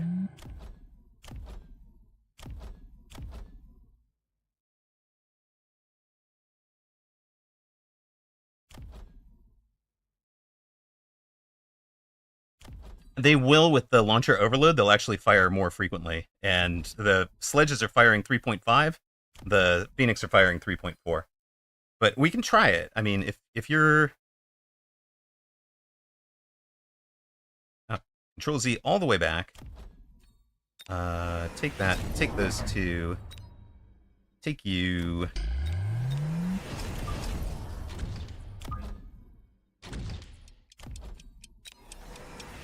So instead of having the Phoenix firing more frequently and for more damage this turn, we've got the... I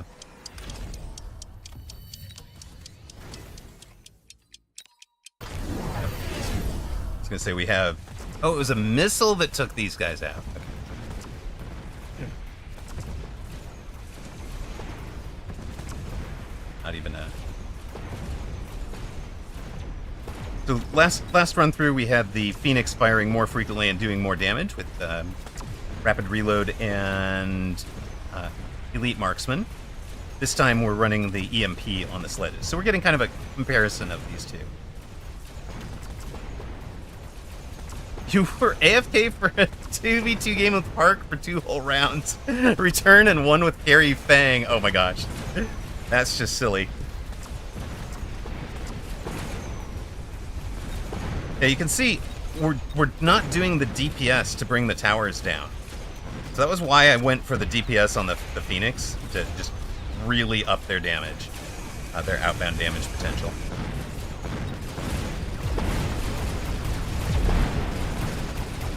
While you were AFK, you got the Assault Fang card. I love it. Park's sitting there going, have I been dumped? Okay, so EMP on the sledge does not equate to just having the extra damage on the Phoenix. RIP. The extra damage on the Phoenix and the positioning was so far what's been our best run.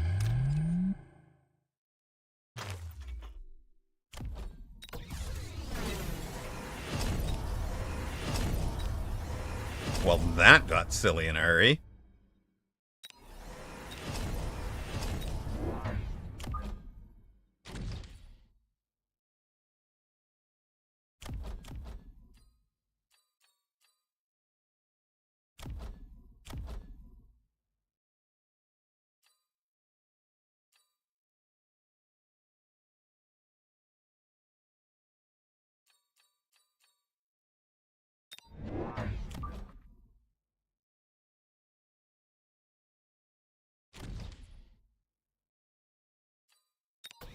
And again, we're just running experiments here. And this one is, we have gone all in on the Phoenix. Not only do they have the extra damage, they also have the EMP. So 3 new techs on the Phoenix. Just go hell-bent for leather. We're committing to Phoenix. It's suddenly become Phoenix carry out of sledge carry. That gets us that tower on the left so much quicker that we still have crawlers on the left side. In fact, we still have a crawler leaving the left side to come over to the right. Love it. And yeah, you were right about shutting off the techs on the Vulcans. That seems to have made a big difference as well.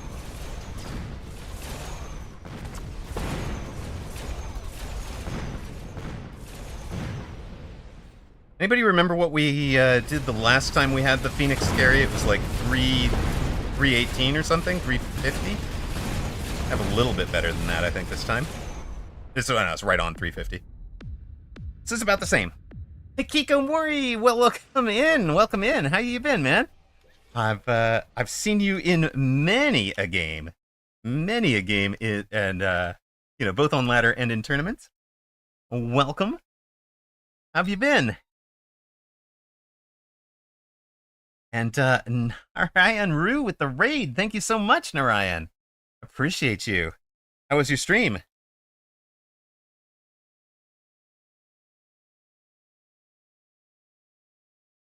we go. Last playing Mechabellum. Shocking. Narayan is in a 401 player. A very strong 401 player. Another fellow that we've seen have some pretty darn good runs in tournament. You primarily stream in Russian, right? If I remember. We are going to return to lobby here.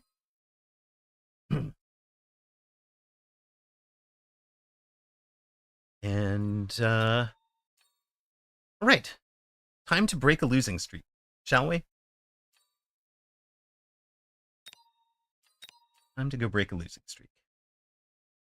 We are going to run our ad real quick, so I apologize to the Raiders. I do try to run... Yeah, no more sledge carry. I do try to run my ads between matches so that you guys are only missing the matchmaking. So Um, apologies. Okay, yeah. So yeah, you do stream Ruski, but then if someone asks in English, you can answer. Excellent. Uh, always appreciate you. You guys have such a strong top of the division. How is the middle of the 401? Like, do you guys still have like a up and coming players as well? I didn't actually start that ad. You're probably going to get it around round 2. Do we want Elite Hound Sledge? No chaff. No, we don't really want that. We want to do... I'll just take a fortified with... It was 48 or something. I saw it on TV. No, 42. 42 is the meaning of life. I know. No more... Well, there's a difference between starting with a couple of sledges on the board and having full sledge carry, right? All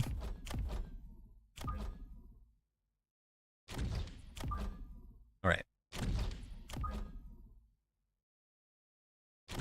Opponent's just gonna be here, right?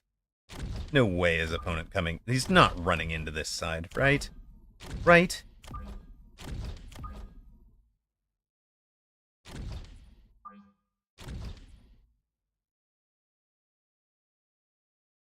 We can trust opponent not to be attacking the wrong side. We can trust opponent. What's wrong with that statement, chat? What is wrong? That just feels wrong. We can trust opponent. I don't feel like we can trust our opponent right now. Speaking of, we'll get them the greetings and the good luck, have fun.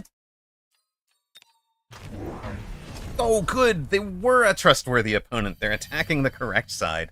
So in theory, the building change was supposed to give you this kind of predictability where you should be able to look at opponent's board and know that they're going to attack the strong side or the weak side. In practice, it's still not predictable because I'll attack the tower sides. Not really, but some Russian-speaking players have picked other regions for some reasons. Interesting. I mean, I know the 101 is really polite, and I know, if you're working on your English, 501 makes good sense. Oh yeah, this guy is obviously donuting, right? Ooh, do we just beat donuts with AA smart marks?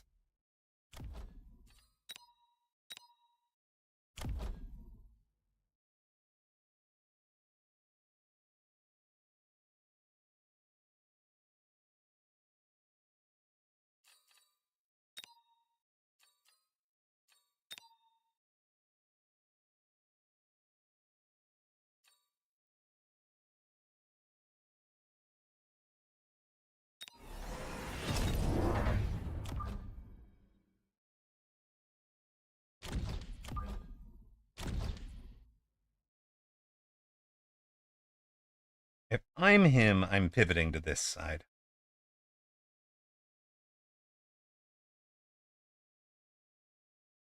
I wouldn't say go on 501 public chat to learn English. The only reason I would go there is if I wanted to learn racism. No, the game's not that. Tell me it has cleaned up just a little bit. All right, read him like a book. Thank you, chat, for the shout out. Now, we do need to clear chaff on this side really badly. Or we are clearing chaff on that side badly. One or the other. That's okay. If you have enough Void Eyes, they clear chaff, right? Right? Right? How come our leveled marksmen haven't gotten to engage the units I wanted them on? They have taken care of the steel balls, though. And now they get to take out the Wraith, and they had enough hit points to bring the Wraith down. So, we win round again, and that marksman with the smart marks is almost all the way up to level 3. Also, he did not, believe it or not, he did not take the level on the Wraith. I guess he didn't have it yet. He had to spend the 50 to unlock, and he'd used this on the steel ball the previous turn. Fantastic.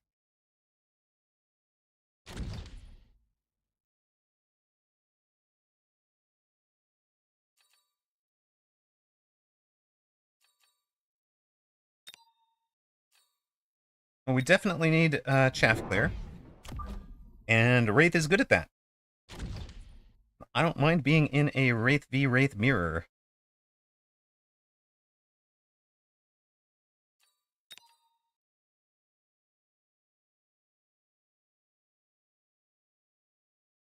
Next question. Can we just missile out both of those to take the level 2 Wraith down? Easy. Easy peasy, right?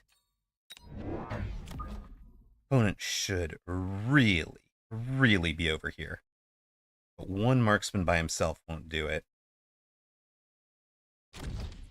Absolutely expect him to be over on this side.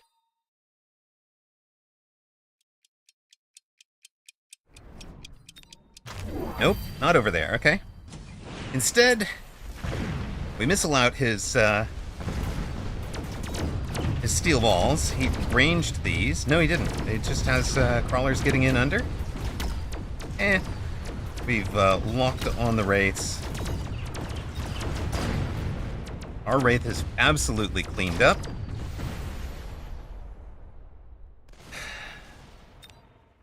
Yeah, we bought the round for sure with that. With the 2 sentry missiles there. It's an expensive way to buy it. Expensive way to buy a round, but you know, in this game you don't have economy. You don't base build or anything. You just come straight into this, right?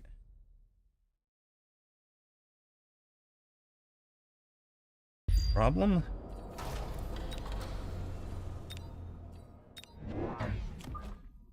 So, you know, choosing what to spend and where is your economy, right?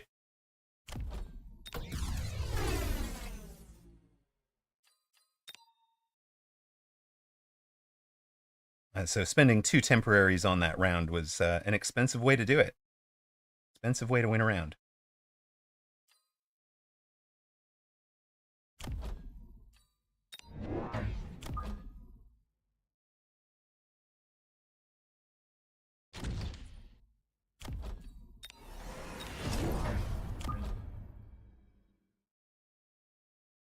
We're going to be over on the right side now. Are you useless? Has this autocannon been doing anything?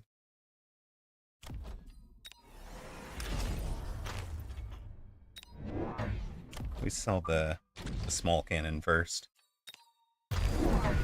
Alright, he's got a javelin on our Wraith on that side. Okay. That's fair, really. Oh, we kind of getting our chaff clear from the orbital bombardment instead, which is causing him all sorts of issues.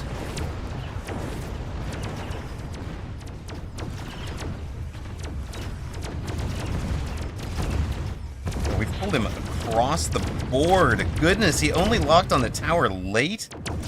Man, our pull was so good. The cross-court pull there.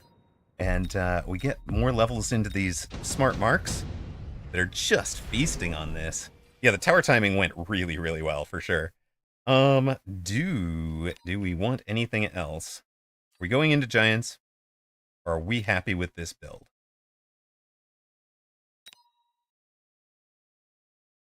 I think we're happy with this build.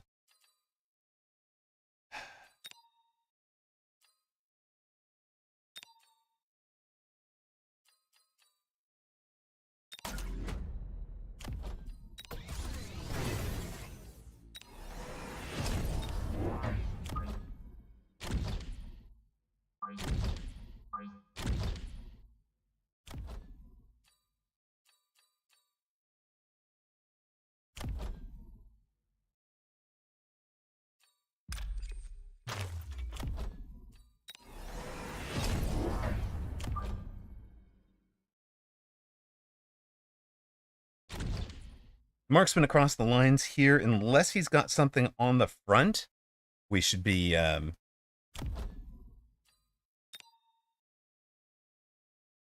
Oh, he added the anti-missile device, and then we didn't missile again.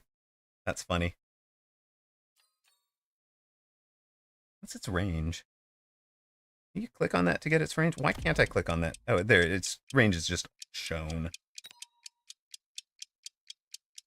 We just drop you there, and he can't anti-missile it, I think. Steel balls from deep on the other side? Interesting. No... Oh, those were for the Vulcan. Okay. He played around the Vulcan drop. I was playing around the Vulcan drop just by buying the extra marksman.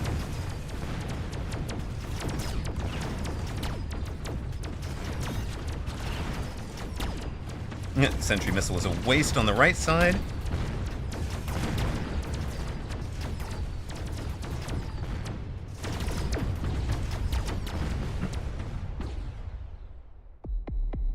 Alright, we're at 5,000 hit points, opponent down to 1,200. He hasn't taken a round off of us yet.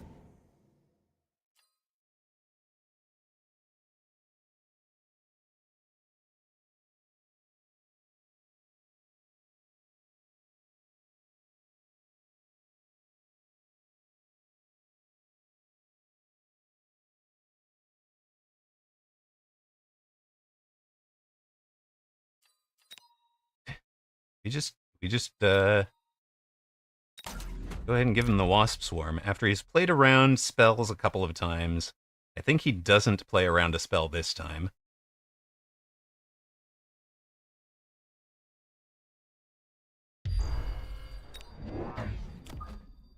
We can pull the crawlers and the steel ball.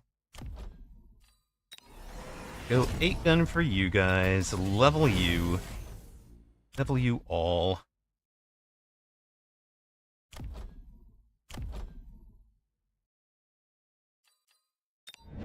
One more Wraith, I guess.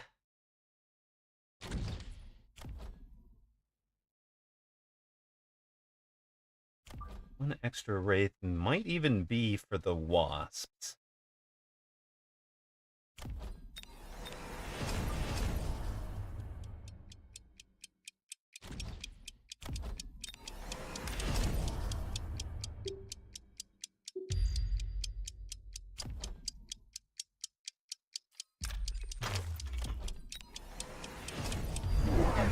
There they are. Wasps as predicted.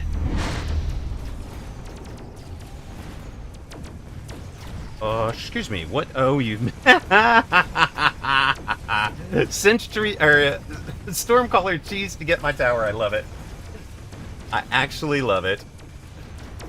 Rather brilliant.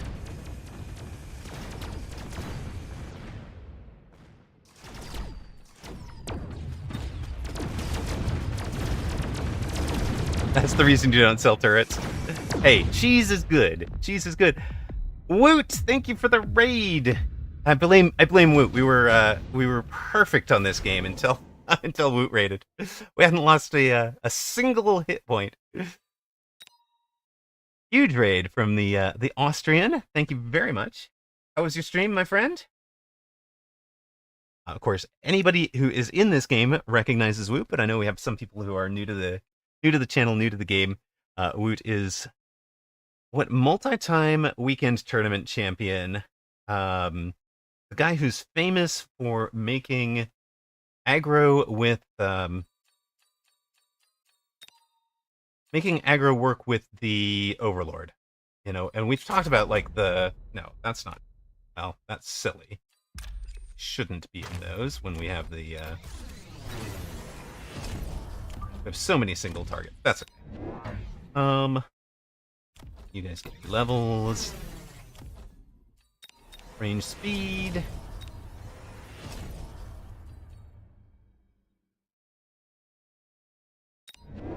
We need you. Where he'll miss his first shot there.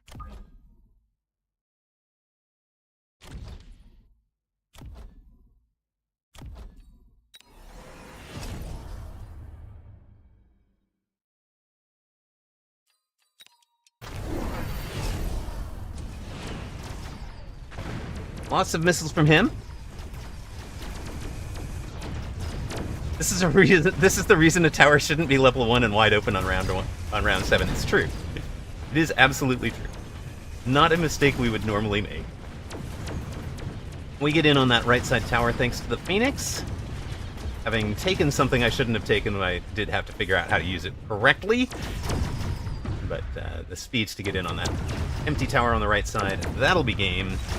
And yeah, so Ball, as it turns out, Ball Wraith loses to Smart Marksman Wraith when played relatively even.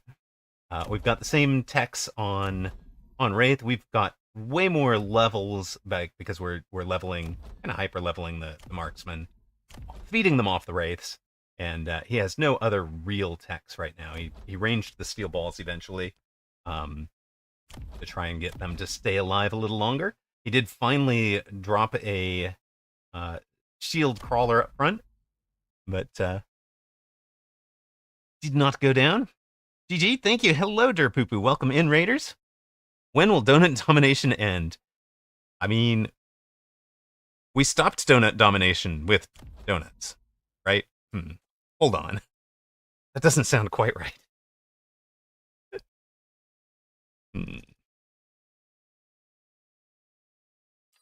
Okay, let's, we waited to run our ad. Maybe we'll run like a minute and a half right now while I do the bookkeeping for this one. Narayan and Hikikomori, thank you both very much for the follows. Welcome into the Woot Raiders as well, if anybody's new to the channel. This is Amarok. I'm the voice of Mechabellum. I basically stream very little else. I'm probably most famous for doing the Saturday EU tourney casts. I did the DreamHack tourney cast. It was the voice of the Launch Clash tournament. We've done a lot of the Mecha Mini Masters tournaments. That hosted the Trash Masters tournament. For those who wanted their names in lights, managed to be able to claim I'm a pro Mechabellum player via the Triple Threat Tricksters tournament with on a team with Alpha Titan, Apuchi, Cat Samu, and Amarok. 3 A's and a cat. Right, we'll run a 90-second ad. We'll be right back. Don't go anywhere. More mecha coming. This one, we were standard asymmetrical. He was aggressive and asymmetrical. We took our win. 3902 for health left for us. Only lost one round out of the lot of them. And we still had things, we could have dropped like oil or whatever to slow him down as well. Needs to remember to do that. That hasn't been in my bag of tricks recently. So plus 19 puts us at 660 for the night. And I got off some. Oh, that's where we got off. I listed a positive when I should have listed a negative. So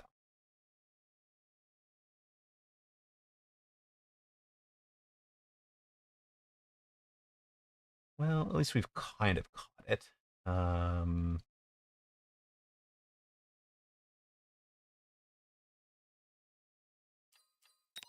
ahead and match make up again.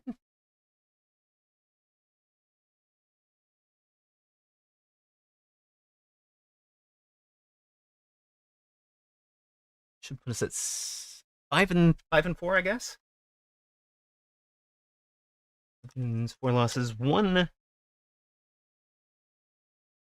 And is that plus 22, I think? Ish? Wait a minute.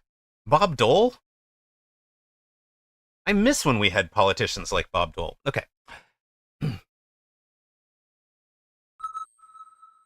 It's a high advanced level. 7 DJU, welcome in, man. Yes, it is. I am... Where are we at here? We started the stream at 4,800 hours of Mechabellum. 4,836, to be exact. We've broken 2,000 MMR previously, but didn't end last season at it. 2,000 MMR. Partly... Yeah. Partly ending the season with COVID did not help.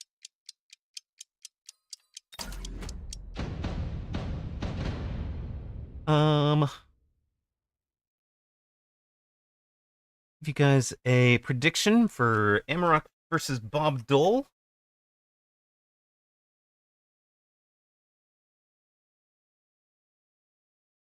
We're going to ignore the side with the wall, having kind of learned that lesson a little earlier. I think we might be transitioning to ball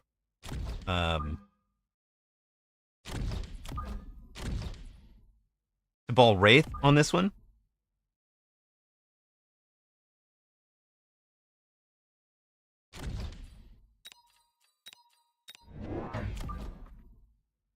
But I don't know yet.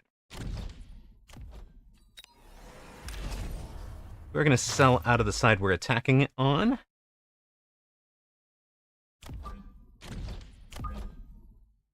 This is one of those where we probably will sell that wall very early to be able to afford the unlock.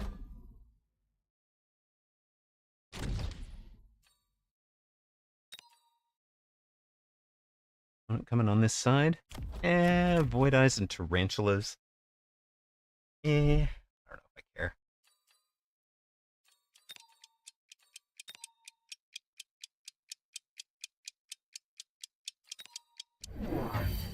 He's made that mistake that we've made a bunch of our losses today. 2 out of our 4, 3 out of our 4, right? We're starting standard symmetrical, I think.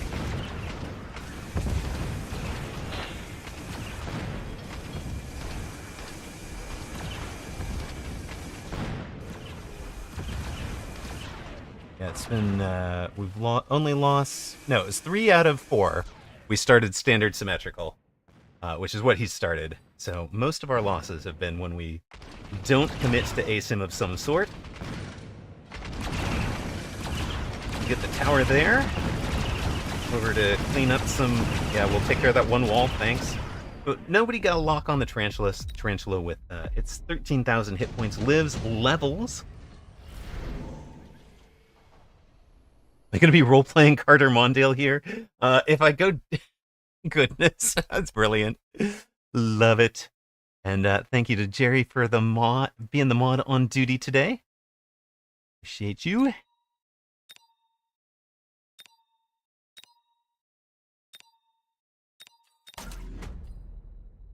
Alright, so if we sell the wall, we can afford the unlock and double wraith, right?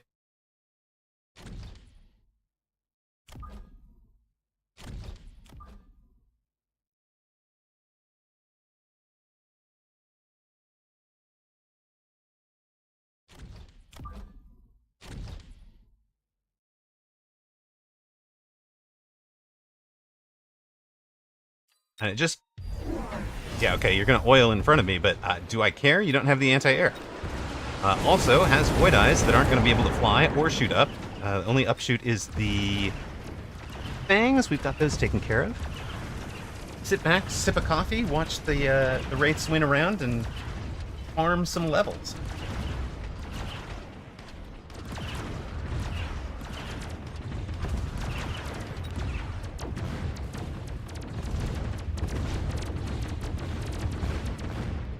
His own units get stuck in the oil after he wins that left side. Hey, come back here. Come back here. We're stuck. We're slowed down. Eventually we get our round win. Both the Wraiths are more than halfway to a level. That was with no tax, right? So, of course he gets some marksman. That sounds healthy for me. Do we take the marksman ourselves? I think we do. What else are we gonna do? We'll sell one of you, take you and you.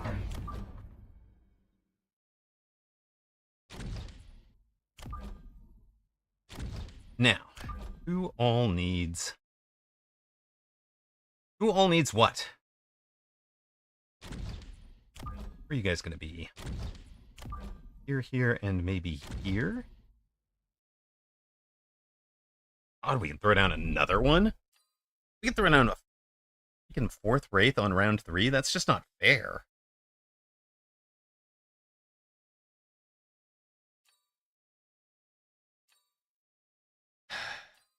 Great choice, though, to get it on the board and leveling.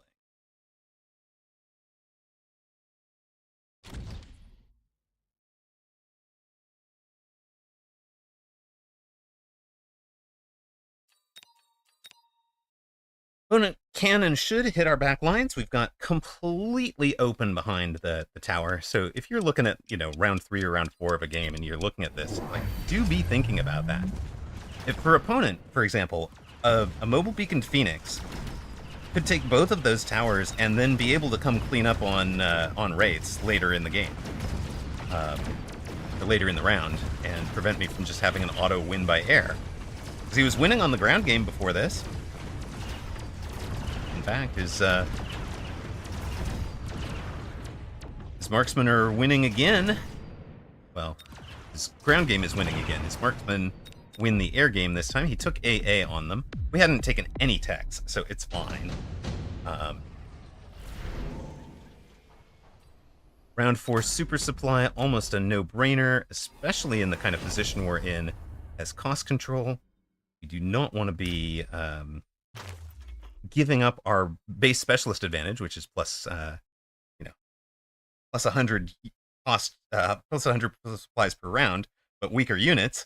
If we let him take super supply and just outspend us and out-unit quality us, that would be disaster. So we're not going to do that. Instead, we are going to be trying to make sure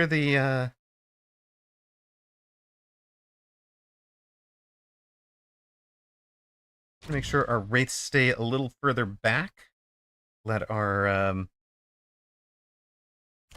opponent's aerial specialization fail to lock on. I don't know why we're a little bit off the line. I know some people put their Wraith right on the line. I don't mind being a little bit off. Sentry Missile, if it's perfectly placed, will come for the steel balls. Again, we kind of need some ground base to slow it down. Missiling out that guy was really painful. So, nicely played, but again, he's costing himself in the long-term economy. He also took the super supply, so we were kind of forced on that one.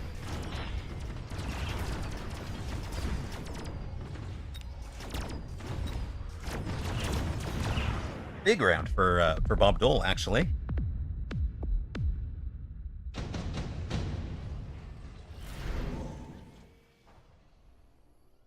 Yeah, eyes, especially if you can get them leveling early on, Void Eyes can be very, very good, right?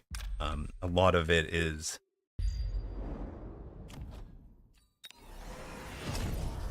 A lot of Void Eye is scaling them, getting them, and taking those early levels.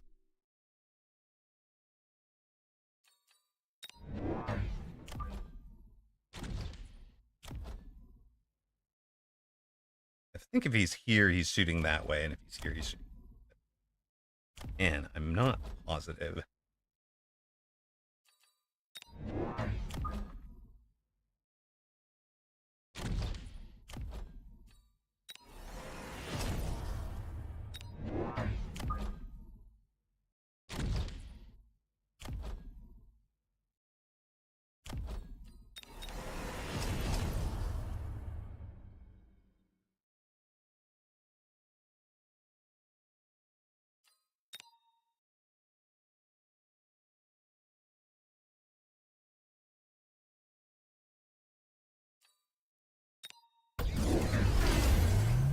Oh, shields up for opponent. Disaster. We gonna burn.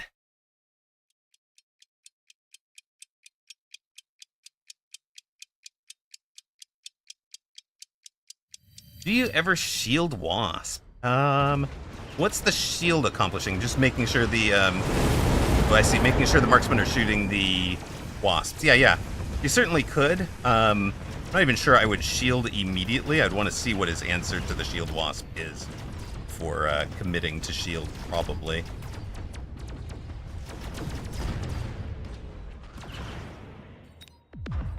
We in trouble. 700 hit points, 4,300 for Bob Dole.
here, shouldn't he?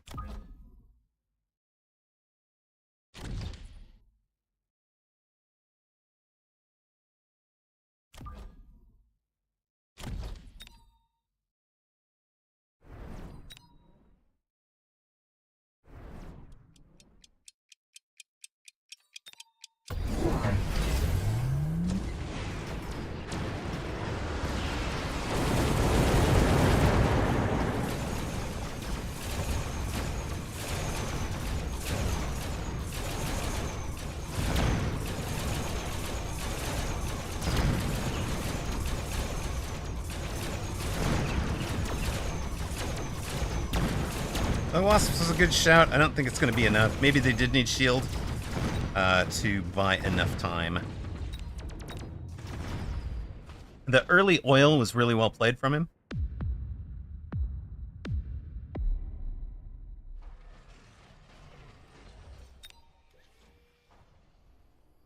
I don't feel like I can do much about his oil. I guess we could mobile beacon around it or something. Park, but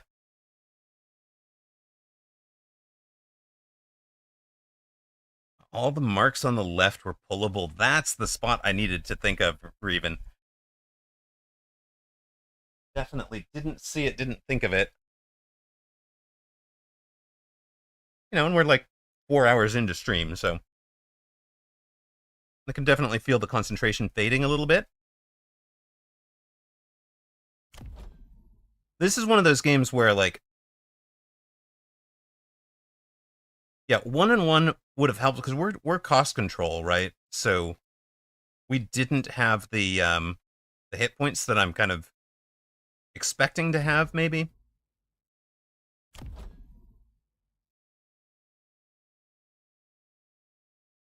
Brain expects units to survive just a little bit longer.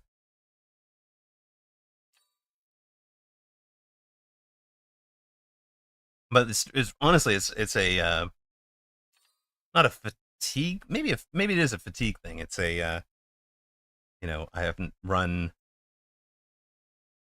4 hours of concentration on Mecha in, you know, since September 10th or something like that.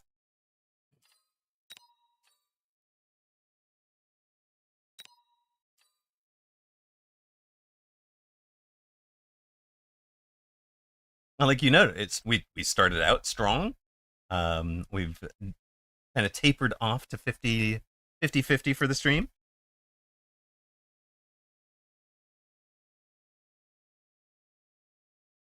Opponent's MMR was not -19, buddy. Let's give him a legitimate MMR. There we go. So, you know, we started off 4-2. We've gone, you know, kind of limped home at 1-4 since then.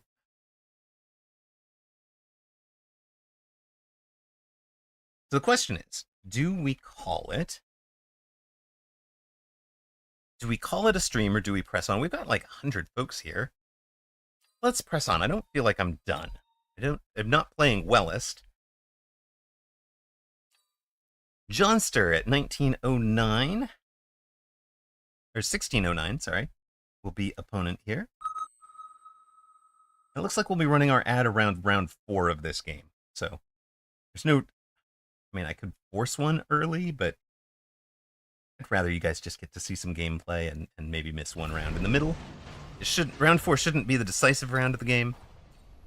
Why, when I hide panel here, do I not get to see opponent? Or also, similarly, after I've clicked, you know, chosen, why do I not get to see opponent? So it feels like it's all sledges or cost control this time. You know what?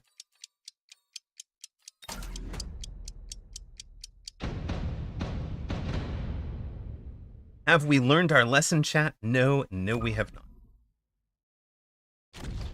Gonna try the carry sledge again.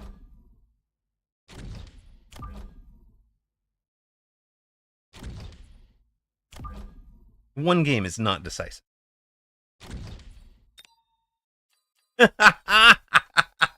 Active villain is like, no, I can't watch. I'm out, buddy.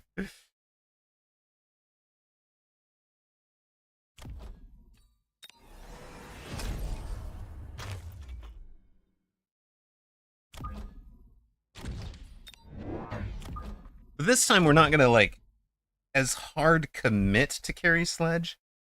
If like so, rather than just I'm gonna force carry sledge all the way. If we get a great pivot to a chaff clear, we might take it. And as a aerial specialist, we're gonna be thinking carry Phoenix more than carry sledge. Very pullable back here, right? Very pullable. Super, super pullable.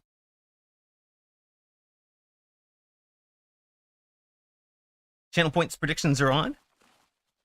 Blank, yeah, sledges on the sides.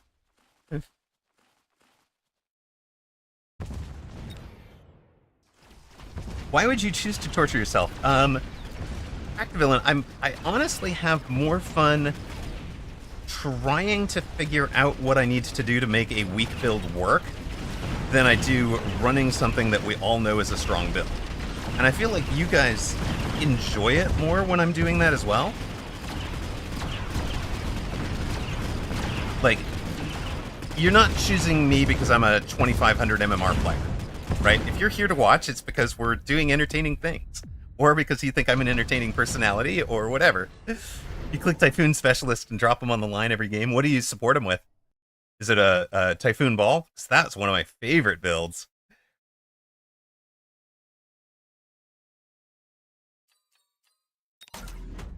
So, you know, maybe our carry sledge winds up with some support arc lights. Depends what you start with. Yeah, fair enough.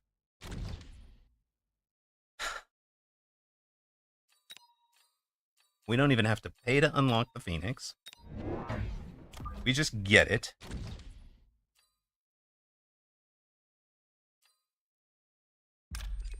We just get 2 of them. Are you kidding me? We don't get 2 of them. We get a...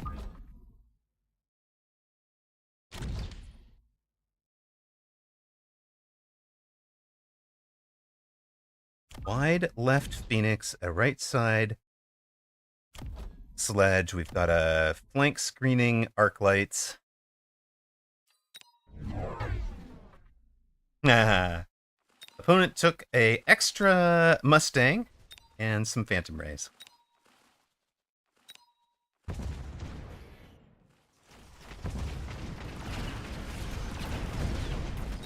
These Mustangs are not yet ranged. I mean, it's round 2. Nobody's ranging anything on round 2, right? Right. Opponent's Phantom Rays beat our air game on the left side, but our Fangs... the Fangs are the heroes. The littlest unit in the game brings down the last Phantom Ray, so we don't lose by air. That's amazing. Let's go. Typhoon Saber is kind of nasty. That's a bargain. We are going to run shields later. You guys saw how that's going to work in that last game. Last sledge carry game.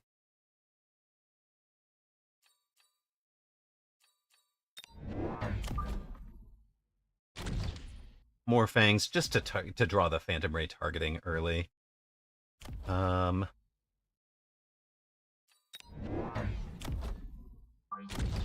Is a carry Phoenix, so we'll put the carry Phoenix over on the right side.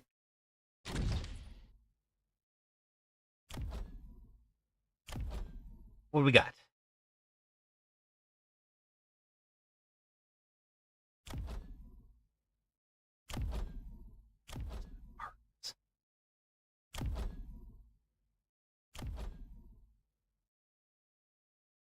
Range the arcs.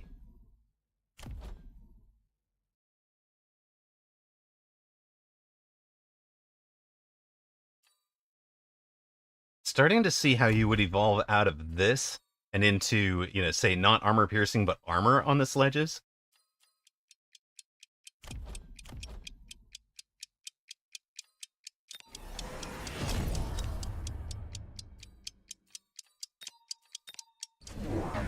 Make sure he doesn't get a wasp drop ever by unlocking the wasps. We need a lot more crawlers if he's going to be relying on the Stangs as his chaff clear. We'll just throw down a lot of crawlers and let them run underground.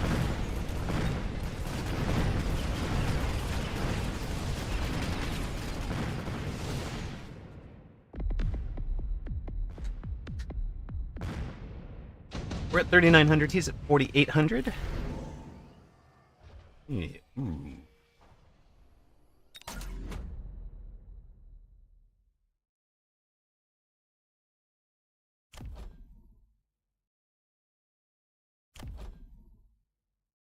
Was fire available? Makes me think I want the subterranean blitz. This turn, even.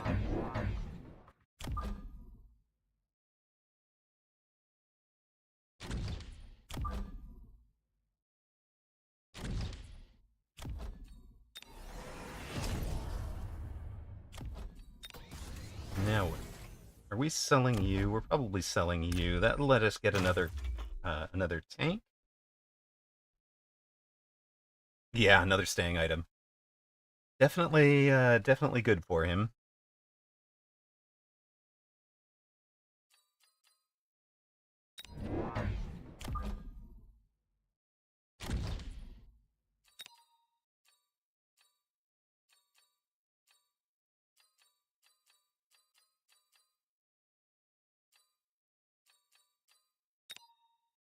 Make sure he doesn't get Raidens into the sledges.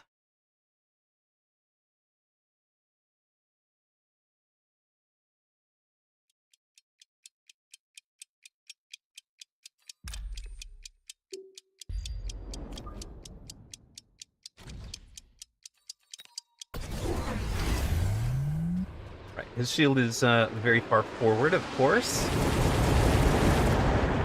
We'll have our fire take care of pretty much everything. A couple of crawlers might escape the edge of it. They don't. So, we burn the far outside, make him waste the shield. I think we're even going to bring the shield down.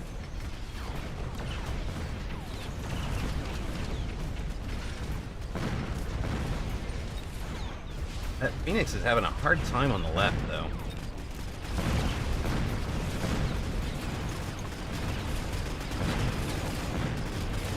We're losing the chaff clear war.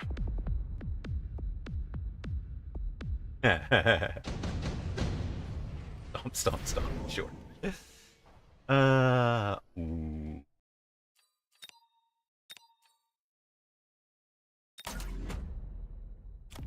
Now we know where this game is going. We're not doing sledges after all. We are a very fort build.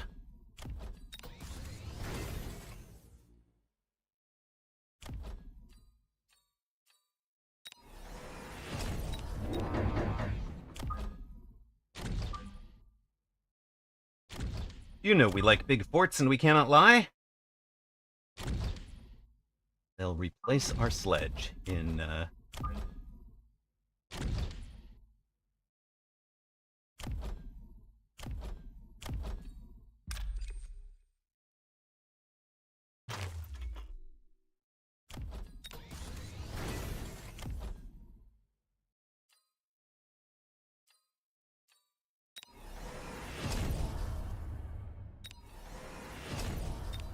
and what? Keep buying out the air units that he could get drops of.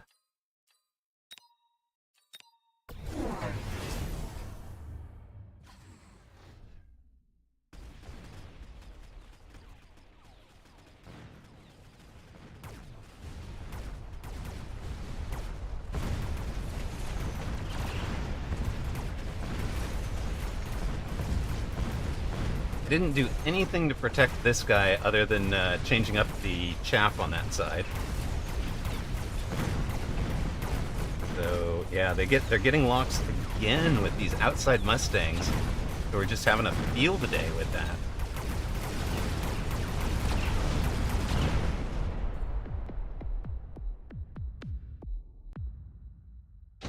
Sledge carry we can't deny. I mean, apparently we are denying sledge carry this time.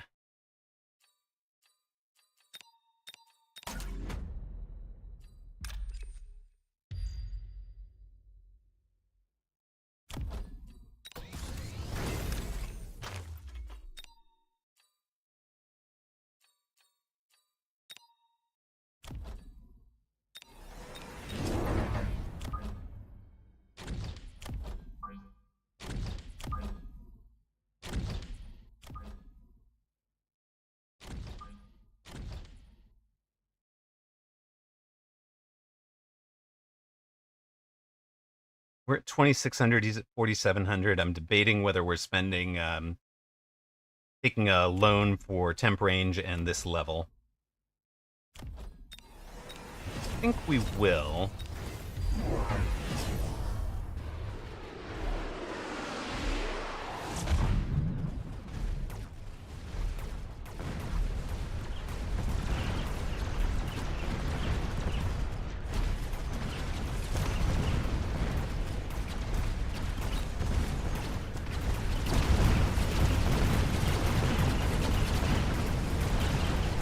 Seem to be needing more arc light or more fort. Ugh.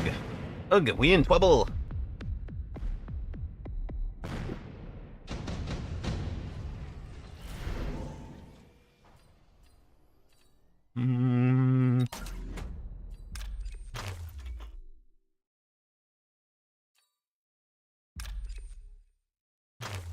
No. We're gonna sell that one.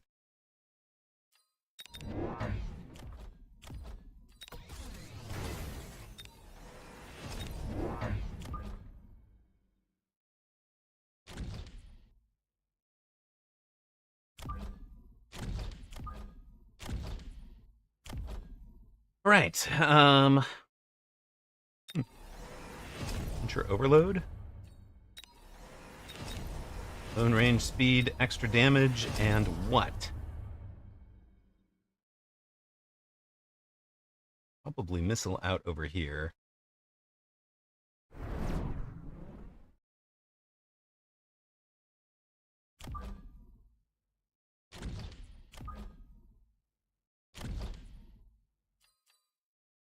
Hopefully it works. Yeah, he's got ranged scorpions.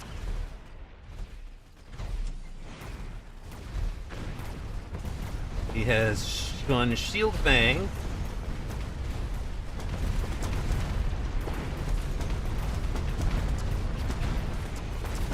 Our assault forts are just like punch in with that 0.9 second reload time. They do have some good rounds.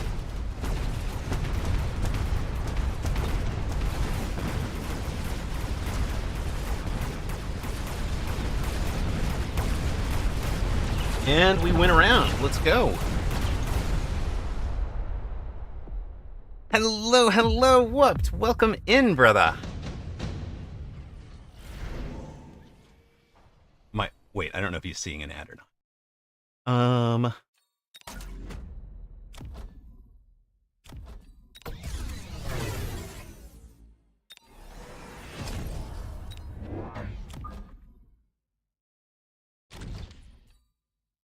What did you guys do?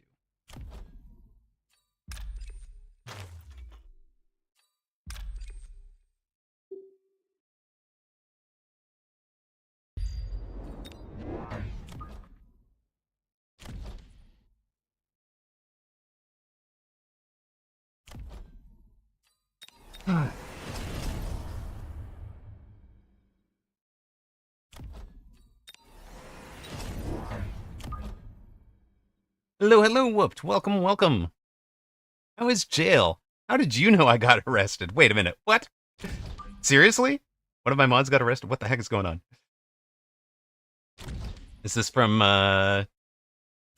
No Kings? No, you didn't get arrested. Okay. Oh, because you got a job in jail. I see. Yeah, that actually makes way more sense. That's right. He was applying for things. So TwitchCon was amazing. Mods, free them. TwitchCon was amazing. Hey, Attica's still here. Yay. Attica, for those of you who have joined recently, Attica is a absolute treasure of a human being that I got to meet at the partners party, hang out with a little bit on Friday. She does primarily Pokemon Monster Girl streams.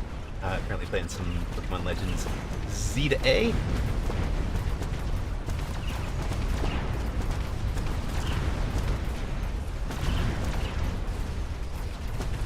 Huh. Looks like this is starting to go well.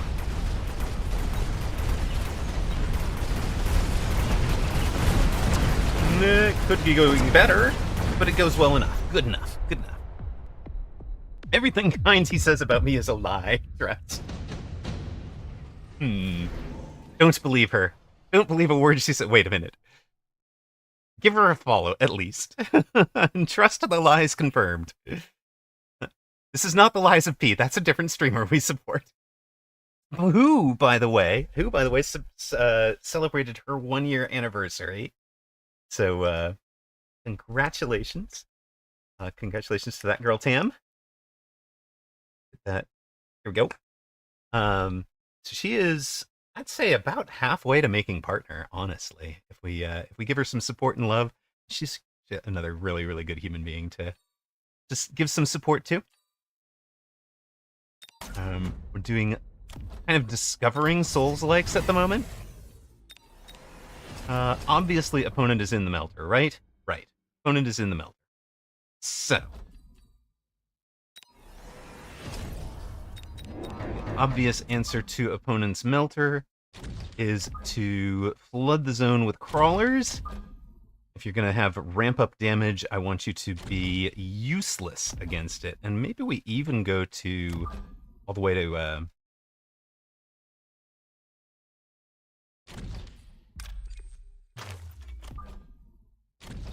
bit right there. Beautiful.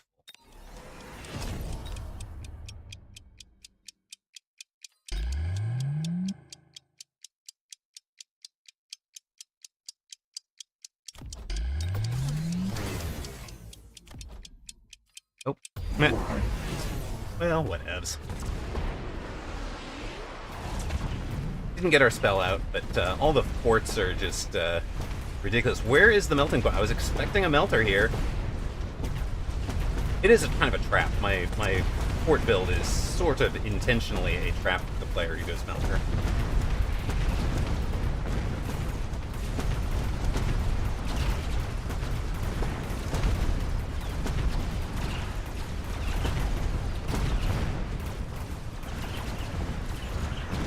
Oh, not going melter was clever for Johnster.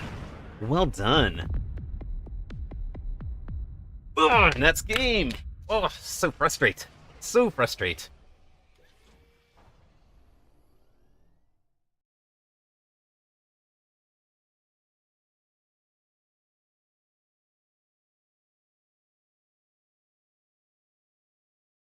I don't even know if he reads. Some people don't even read chat, right? So Johnster might be one of those. Holy smokes, that paid out 34-1 on the folks that bet on Johnster. Let's go. Let's go. Congratulations to you guys. Yeah, no, I'm definitely feeling a little shaky. We might be at end of quality play at any rate. I can go over TwitchCon again. We had a just here for the distraction. Yeah, fair. Yeah, maybe we'll do a brief just chatting for a bit. And we'll go over TwitchCon. For those of you that saw it earlier, we did a I went to TwitchCon. I was there 3 days out of 4 over the weekend. And so we have a full-on a little slideshow, I guess. I don't know. So yeah, we'll jump over to that. It looks like that leaves us 5 and 6 for the night. And yeah, should be back. Obviously, should be back tomorrow. Trying to build the stamina back up to a full day. Although I was kind of thinking, I was kind of liking the... Oh, hey, Rubear, thank you very much. Says, I just popped into your chat for the first time. I'm loving your vibe. Appreciate it. I try to keep it positive. So I found a game that I really love, which is Mechabellum.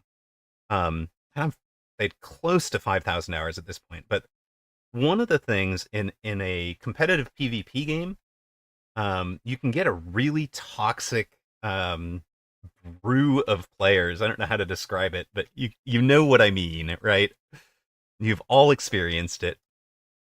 So we've done a Discord guild that is not actually specific to the to this channel. It's specific to the game of Mechabellum, and it's invite only. The idea is be a gentleman, or be a good sport, win or lose. I think it's like on a 10 rock redeem at the moment for an invite to that. So, but we're gonna take a break off of the.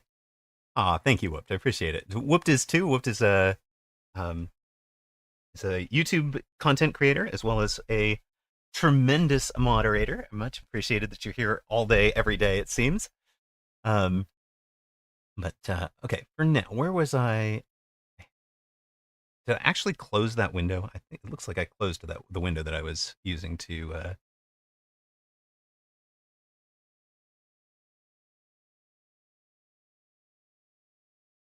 Now they're out of order. Why would they be out of? I see why you're out of that one selected. Right. How to join? Oh, you've watched probably all but the most. Yeah, Whooped is great. Exactly. Um. So yeah, we send you a whisper is the answer. So Whooped, if you would be so kind as to send Ruber he's one of your viewers, send him an invite. Bring him on in. And of course, that's open to any of you that are out there, as long as you're willing to abide by a no racism, no sexism, no homophobia. That's the sort of thing we're trying to get out. Who is this stranger on my monitor? Hello, Blue. It is a long absent Amarok. I am back. Should be back. Oh, good. We've switched over to just chatting. I'm just going to yap for a little bit to wrap up our stream, and then we'll probably raid you out. Ideally, if somebody that that we support is streaming or starts streaming, we'll raid out to you.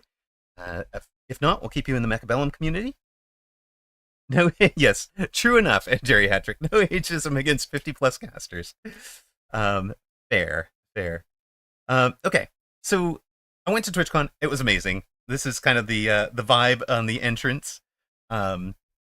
Day one honestly started with the partner party, and that is, I've got to give a huge shout out again. We just shouted out Attica, but to Psyculturalists, who is oh nope, shout that person out, not just bang their name. So he was super.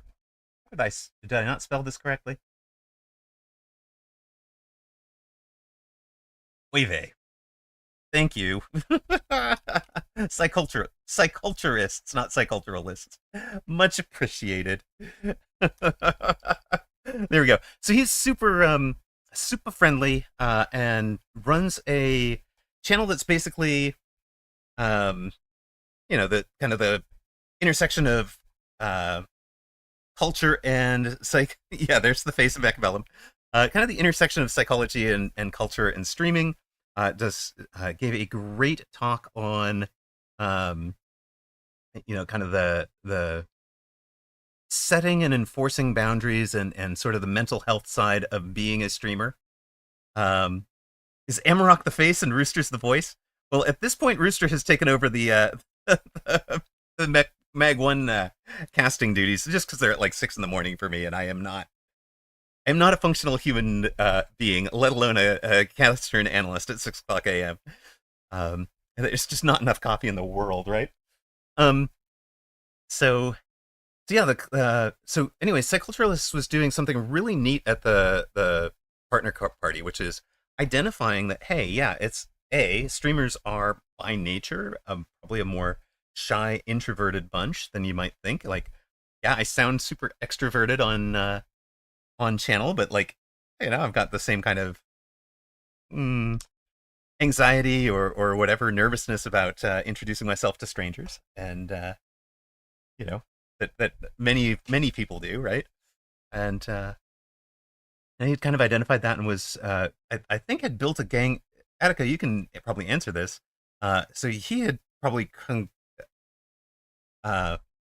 coagulated you guys last year, so that it was like a group that had met last year that was meeting up again. But then Psyculturists was also taking his time to grab other people and just bring them in. It's just amazing. Like, it's just super Yeah, he catches us in real life in Pokeballs. Exactly. And it's like grouped together. And then has the presence of mind to say, oh, by the way, you'd get along with this person. Um, Vamo Dale, long time no see. Who is this Jedi Master? That is the face of Amarok on the way in. Um, this was my favorite shirt. I'm so bummed. I meant to buy it on Sunday and I didn't go back to get it. And then Kiddo was like, "Oh my God, did you get that? Did you get that? I'd totally wear that." So I'm like, I might have to track this shirt down, and put that on the throne if somebody wants to, because Kiddo was super excited about it. Chat, is this real? Like, oh my God. Um, so yeah, Psyculturist was really cool, and then his presentation was really cool. He was on a panel with Angry Owlcat, who is a um, uh, streamer from Japan, primarily in English. Uh, does primarily gacha games, which you guys know my opinion on gacha. I don't want to risk you guys getting addicted. Yeah, so Ruber, we'll talk about it because I it was so exciting. It was super fun. But honestly, it's the people that I met that made it uh more than the channel, the stuff behind the scenes. The panels were really good.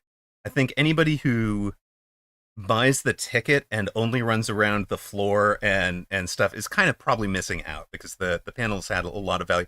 Of course, there's one or two that you get into and you're like, yeah, I mean, I was hoping this one, not to call anybody out specifically, but there was one on like, I'm thinking about doing face cam. So there was one that was like, uh, you know, makeup for any streamer, but the presenter kind of assumed that you had some familiarity with makeup.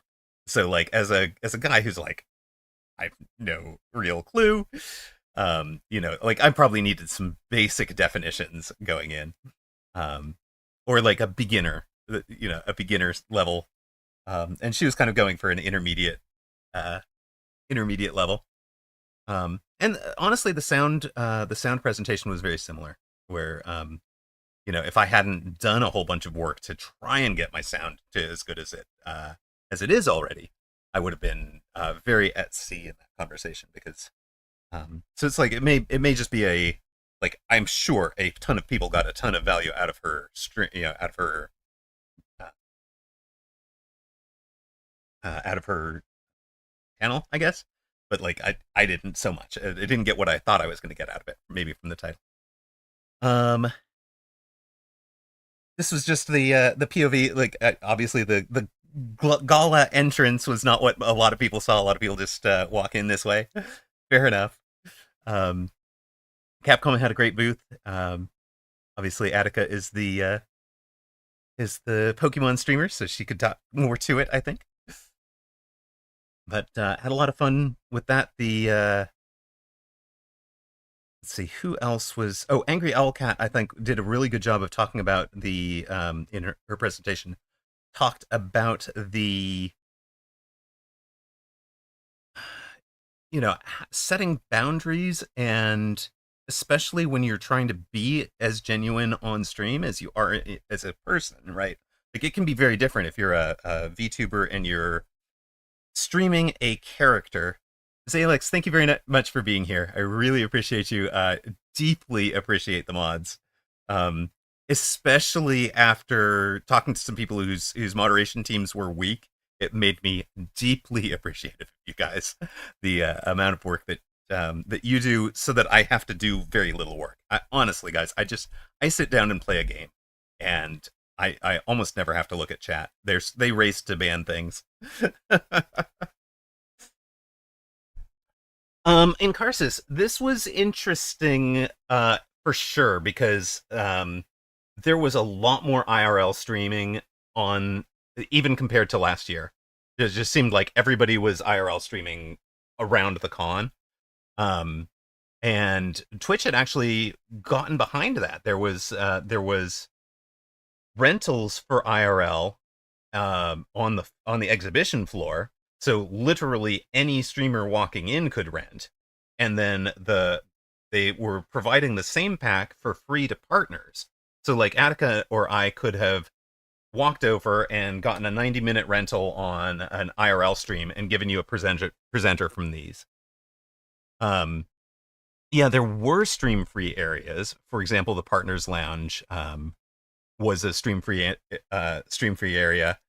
But yeah, the backpacks were really cool. The support that they had for VTubers with like a robot that would run around with the front facing camera. I thought that was really neat. I hit up there a lot too. That's where Attica and I like kind of hooked up the next day. Was like, we're both just chilling in the Partners Lounge. I was like, oh hey, I recognize you from the Partners Lounge.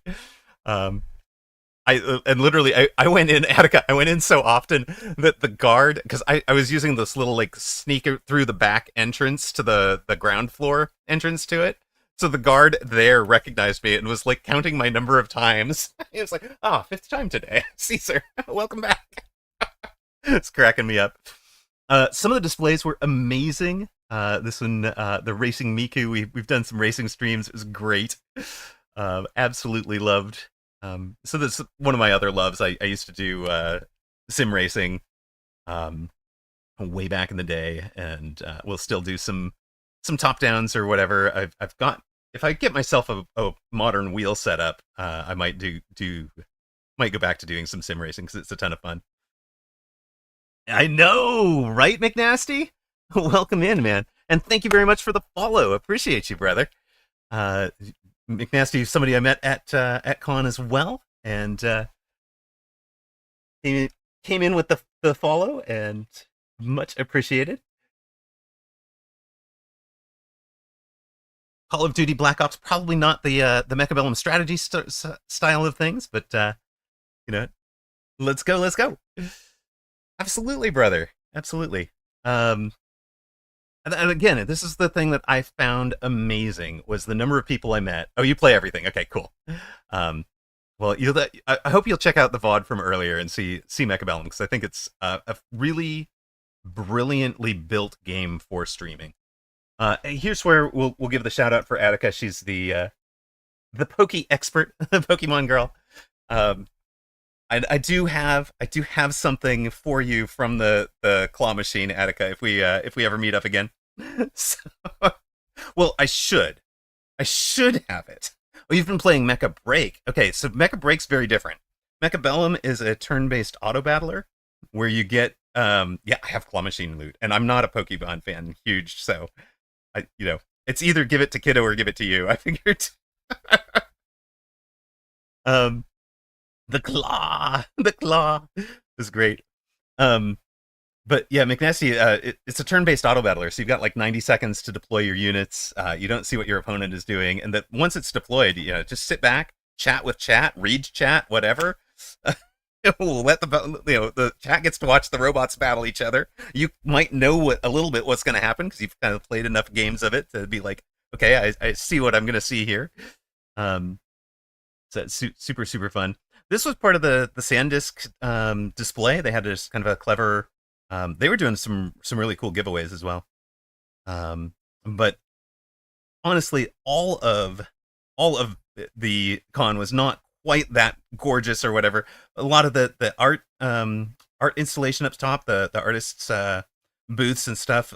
This just looked and felt exactly like when my mom does art walk down at Little Italy. It's in fact like she literally, like, I took a picture of this one because she literally uses this frame that this person set up, that Deadly Bear had set up, and I thought Kiddo would appreciate the picture too. So, but you get a lot of people walking around. I didn't take any pictures. Well, I took pictures of the panels, but I didn't want to bring them in. But my Saturday had a huge win. Oh, this was the partner lounge. Yeah, this is me laughing because the guy's taking the picture again. He's like, okay, we had like 4 people that we rotated pictures through. So, but had a bunch of fun. And literally, I probably spent at least Friday. I spent as much time in the partner lounge chatting with people as I did, in partners lounge sessions as I did anywhere else. Had a bunch of fun with that. Saturday, I got amazingly lucky. There was a partners sound thing, and I told you guys about like walking into that and being like, this is really, really good. It's a great presentation. And that was something else that was really neat, was that they have a bunch of creative panels, etc. And the yes, Moser Pro, exactly, McNasty. So Yamaha had two engineers and then two streamers, one of whom's a music streamer and the other one's variety, I guess, that were talking through the whole, like, sound engineering and everything, just all the things you need to do, and like, the basic tips that you got about setting up, noise suppression or noise gates and expander and compressor. Maybe that's what I set up originally. It's like, okay, this is getting me by, but like, able to talk through, this is why you should have an equalizer, this is what you should be doing with it, and you want something like this as a neutral, not a gaming headset, because if you're actually trying to monitor your output sound, you need to hear exactly what your stream is hearing. So it's a very neutral, non-gaming headset, and they were giving away one to somebody in the room, and I was the somebody. Luckiest bastard in the world. So literally, the value of those of the headphones essentially paid for my con ticket. I know, right? I'm like, holy smokes, my con just became free. Like, ridiculous. So, luckiest bastard ever. And I mean, Attica, I was joking about that too. Like, the idea of like the very first, person I didn't know that I walked up to introduce myself to at the partner party happens to be another streamer from San Diego, and we get along really well. Like, that also seemed just like, okay, whatever. We're just riding on pure luck. Saturday, got to spend some time with folks that I knew, and this is Stixie that we've. I think we have. I know. What are the odds for real? Right? Like, really. So Stixie's another Southern California streamer. Variety, does a whole bunch of things. Yeah, I am too, Attica. Really. I do. I have to take the headset off the wish list. It's true. Tonix, I want to. If there's anybody's put into that, I'm going to probably switch any donations from that one over to the mic, or to Kiddo's laptop. We're trying to get Kiddo a gaming and stream capable laptop. So if anybody's feeling super rich and wants to back Kiddo getting into some streaming content creation, Stixie's super fun, super cool. Does so from like a lot of what I do with following other streamers and promoting them, and is I'm learning from them. And one of the things Stixie's done that I think is really fantastic is the amount of interaction that she has in her Discord. They're always doing things like movie nights, little chat all together, doing a puzzle game of some sort. It's just really neat. Like, her Discord is super popping, and like, for somebody who hasn't made partner yet, like, it's just like, oh wow, this person's put a lot of time and effort into growing a community and has really built it. So super cool person that I highly recommend. And then this is Faith, who we've rated to a bunch of times, mostly because she has the same very similar schedule, and we were trying to push her to make to get to partner. Like, honestly, when I first met her, the idea was like, oh, maybe we can get her to partner for TwitchCon, but it didn't happen. She's had some real life stuff going on, and an important member of her community passed away. She traveled for funeral and stuff, all that. But really cool. Like, this is again, talking about learning from people. One of the things she did was like put together this, like, okay, I'm gonna get Amarok and Stixie and people from chats all together, and we'll go do the block party. So she set a rally point, Friday night or Saturday night, a couple hours before the block party, and then just like the whole group goes out and had a blast together. That went really well for about 2 hours, and then somebody from not a whole lot of people know. Yeah, McNasty, right? Not a ton of people know, or knew well, I guess, got very drunk. So that became a bit more of a problem babysitting and all of that. But again, like, good people, they made sure they were taken care of and gotten home safely as well. So she put a lot of effort into organizing that and showing up for it. And again, I thought that was really cool. I'm gonna make sure that I'm presenting to my community, and like she was very much on and professional, and like not, like she was in streamer mode, meeting her chat and meeting a bunch of people more than like I was just in convention mode. Like I'm here to meet people and have a good time, and she was like very, very professional, very put together, and then super good at taking care of people. It was really neat to see.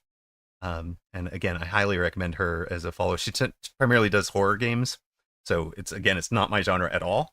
We don't compete with each other in any way, but great person to support. And when she gets back from taking some time off, I expect her to be somebody to watch.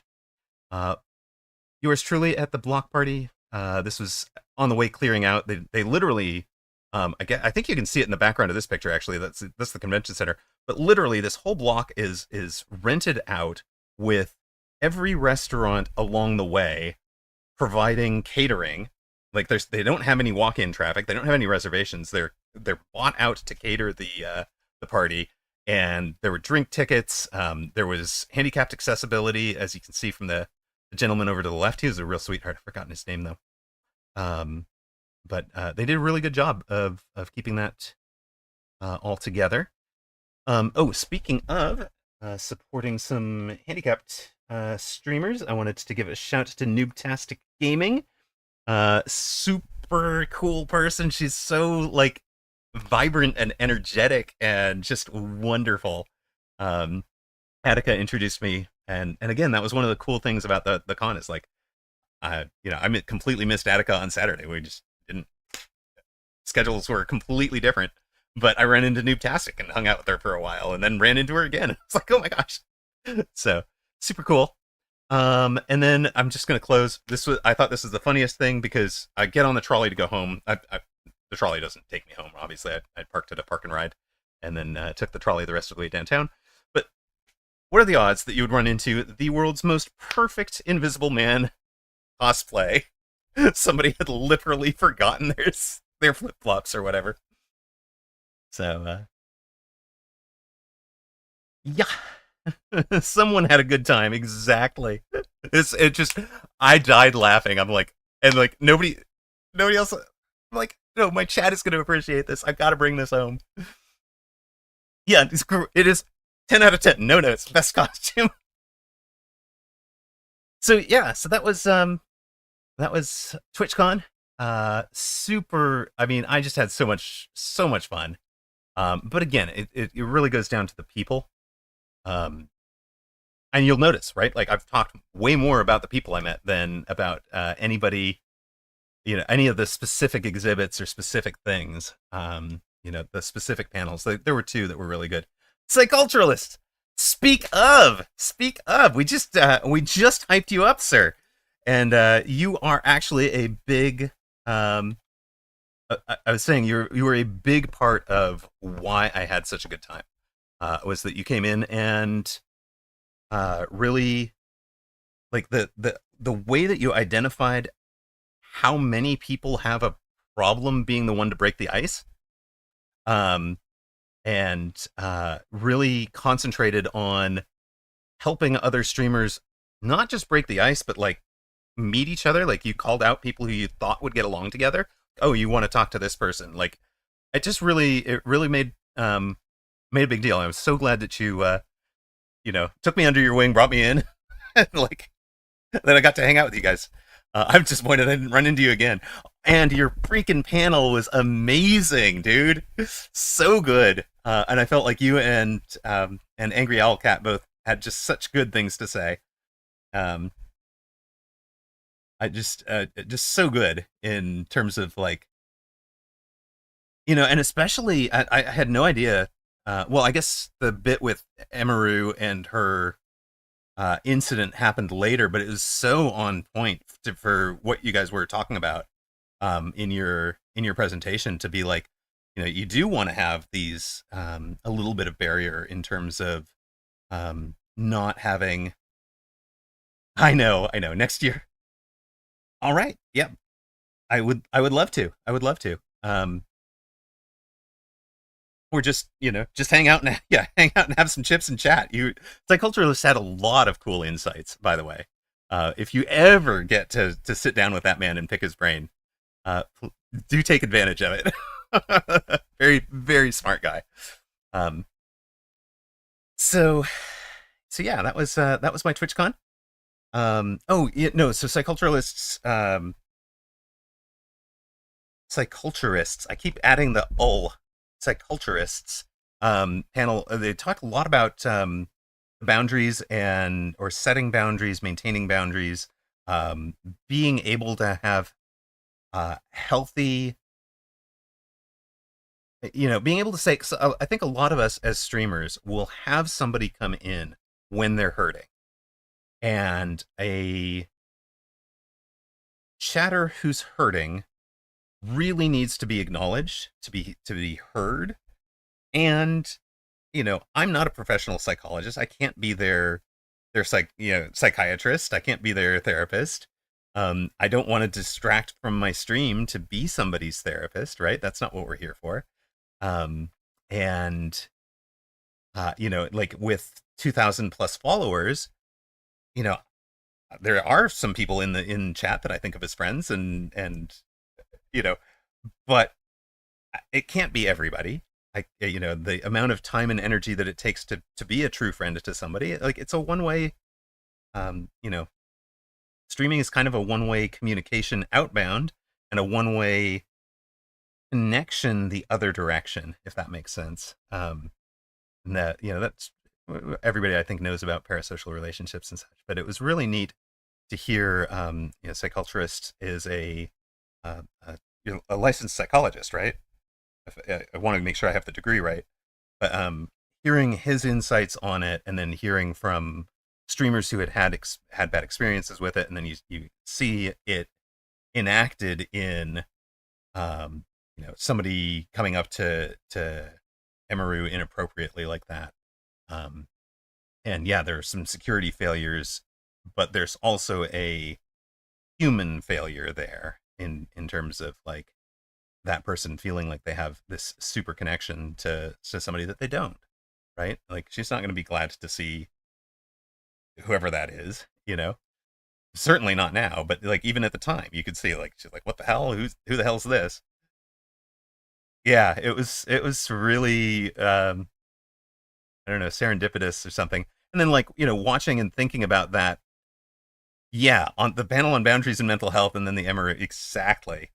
And like I've talked with you guys about this. I've had a few boundary incidents where we've had somebody for example, proudly claim to be a racist in chat, and I was like, no, that's not gonna go. Like you're out. Like we literally have a Discord guild whose membership rules are no racism, no sexism, no homophobia. Done. And like, what the heck? Yeah, exactly. Where's the ban hammer? And also had somebody that felt I guess entitled to, I was having a Mechabellum related professional related conversation with them, and he felt entitled to jump into criticisms of how I'm parenting kiddo, which you guys get a very curated, like, I'm genuine, but you guys get a very curated view of kiddo, right? Like, we chose they them pronouns for you guys to protect their identity. We give them the name kiddo rather than telling you their name again to provide so yeah, like getting a 30-minute diatribe, and I just couldn't believe it. Like I'm here to talk to you about communicating some stuff to the game devs on behalf of the community, not like, all right, that's gonna be a ban, sorry. And then like I brought it up to my mod team first, and again, this is where like folks like Whooped and Jerry Hetrick. And oh, by the way, in that Discord that I was talking about, we do have, for those of you who are content creators, we do have a creator specific group, and I brought that conversation to them as well, and got a whole lot of really good advice on from a lot of the people that you guys know and love from the Mechabellum community, or some of you don't, but like just an amazing amount of support in both of those incidents. When I talked about it to people, I wanted to give, for that in particular, I'm a bad mod. I think that might be before you were moderating. Yeah, Whooped is a good one. Starbright had really good, because some of the comments related to Kiddo had to do with trans identity and stuff. Oh, Psyculturist says, interestingly enough, I had a private panel with some game devs on adding more help support for individuals that need it, and clearly lay out what is and isn't allowed. Right? Yeah, because it certainly could be big in a game, right? And like Mechabellum has actually got this problem, right? If we looked at if I jumped back out to Mechabellum scene and we took a look at the we took a look at the 501 general chat, right? There's a lot of kind of inappropriate politics, hate, racism, whatever in that general chat. That's why I don't keep it up for you guys during game. I just general chat blocked. And they've done some efforts to try and help it, but it still needs some love, right? But Starbright had some great insight on the racism and on the transphobia side. She's, by the way, she is one of the reasons that I started streaming, and somebody I will always support. In terms of, it's great for the Mechabellum community, great for the community in general. Obviously, you can see, she's a variety streamer. If you are, by the way, if you're a Sledge fan, she's a huge Sledgehammer fan. And then also wanted to shout out, especially while we have we had Attica in the house, I wanted to shout out Ghosters, because he's one of the guys that, first off, got me started. Second off, he's like one of my, I guess, the dean of my mods, because he was a moderator from day one. And third, a big Pokey fan, and he would love your stream. I hope you guys connect, because I think you'd be amazing.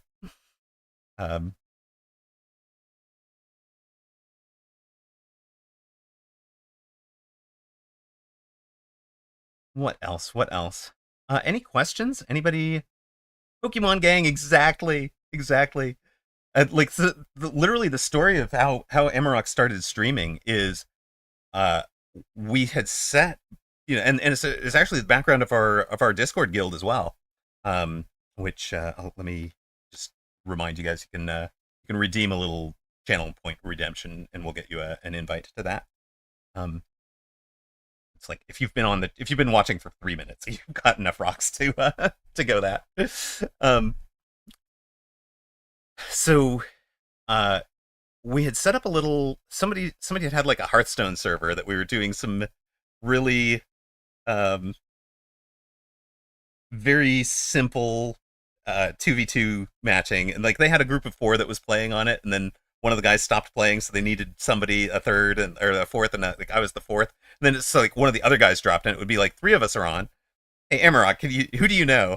This I'm a chatter, I'm a yapper, especially in text on in the game, and so I would almost always have somebody online that I could invite, and so we wound up with that little Hearthstone server as kind of the genesis of things. And I kind of knew it was time to start the guild when there were 4 of us who weren't original Hearthstone players. They're just hanging out and doing this. I was like, okay. And Ghosters was one of those, and he was streaming. He was like, oh, I might as well stream Mechabellum while I'm doing this. So and we're in a Discord voice call and yapping, and his stream, like his stream was like, oh, Amarok, you've got the voice for this. Why aren't anyway? And then Kiddo was like, oh wait, his chat can hear me on the mic. This is amazing. Starts yapping, and like the chat was just like, oh my god, you two have got to start streaming, and they were absolutely right. So Really appreciate Ghosters for giving the lift into streaming. Um, anybody got questions or topics they would like me to cover? Uh, do want to say some thank yous to Ruber, Bogwan, and Psyculturists for the follows. Much appreciate you guys. Actually, maybe I should say that when they're not seeing an ad, because I doubt any of them are subbed. We'll give that thank you again in a minute.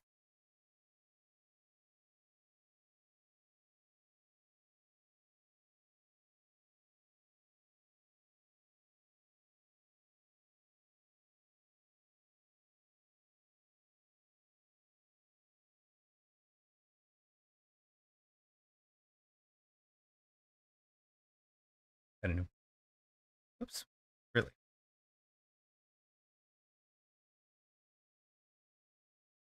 You're not in ads. Okay, so people should be back from ads. Good enough.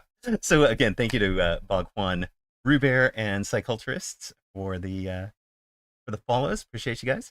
Um, any other questions? Any topics you guys want me to cover? Or should we find someone to raid out to?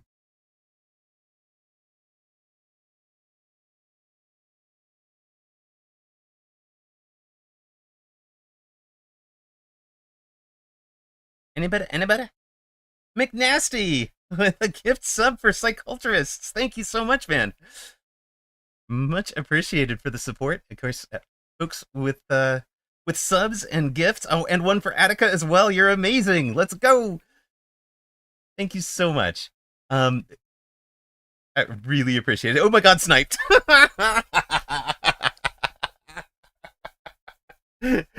Shot down in a blaze of glory. Yeah. No, I really appreciate you guys. Again, without the generous support of you guys in the community, that it would not be possible for me to be doing this. I'm, as you guys may know, I'm doing this full time.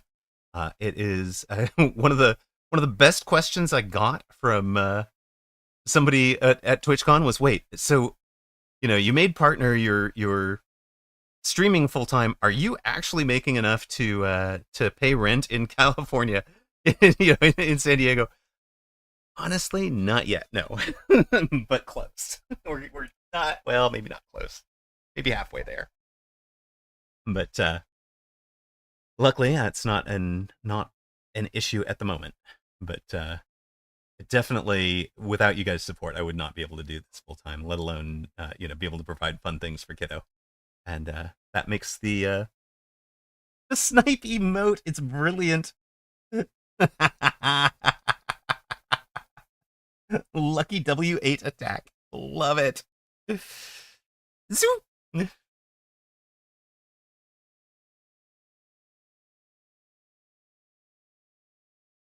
Right. If there's any other questions, or if there are no other questions, I'm going to go ahead and raid out. Going once, going twice. Is that my new wallpaper? Pretty much. I'm super happy with how this shot came out. It's just so lit and colorful, and like there's literally somebody working the claw right at the moment that you're doing it. They're like about to push the button with the right hand. Like I was super happy with it. Uh, I do have a real fondness for photography, and obviously my favorite subject you guys don't get to see very often is kiddo, and then although not so much anymore, I'm not allowed. Dad, quit it. Put it away. Which fair enough. But also do stills and just whatever shots I think are fun and artistic. Yeah. But that has never been a money making endeavor. That's just been for fun. All right. You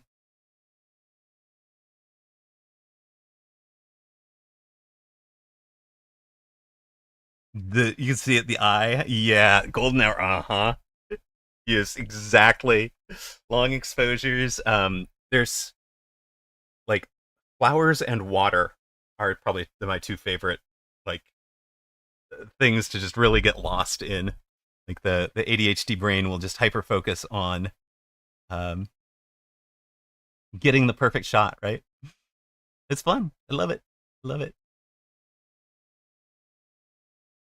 It does not look like there is anybody. Well, there is one person who I follow who is streaming Mecha, and none of the folks from TwitchCon are streaming at the moment. Cheese? Is Cheese streaming? Am I not following Cheese? One moment.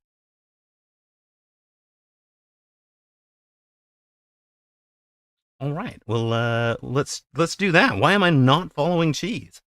Hello.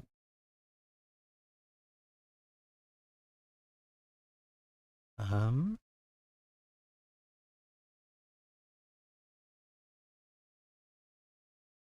Wayfict. That's ideal. Okay, so Cheese, if you guys are here for Mechabellum, we'll go to. Oh, your home is an island, flowers and waters galore. I would definitely lose my mind hanging out. Yeah, odds I had was who I was thinking of, but no, we can raid Cheese Mechabellum. He's the founder of the Cult of the Wasp. So and if you're looking, if you, for those of you who are not just pure Mechabellum, let me give a quick shout out elsewhere. I'm gonna say if I were gonna raid somewhere outside of the Mechabellum community, I do recommend Life of Chai. She's fantastic, super fun. How am I not following Cheese? Okay, we'll reload that and get that raid going.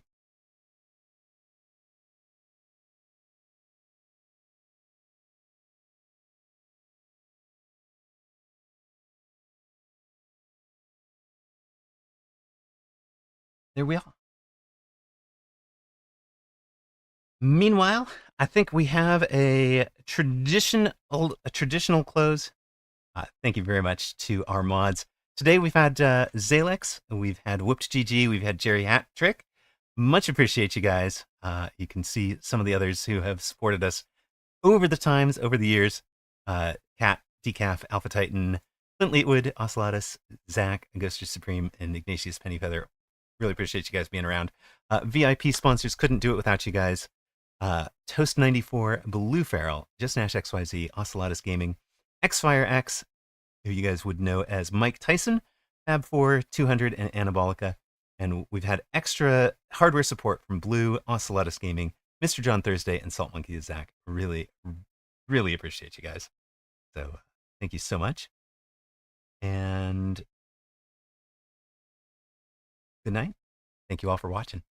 See you tomorrow.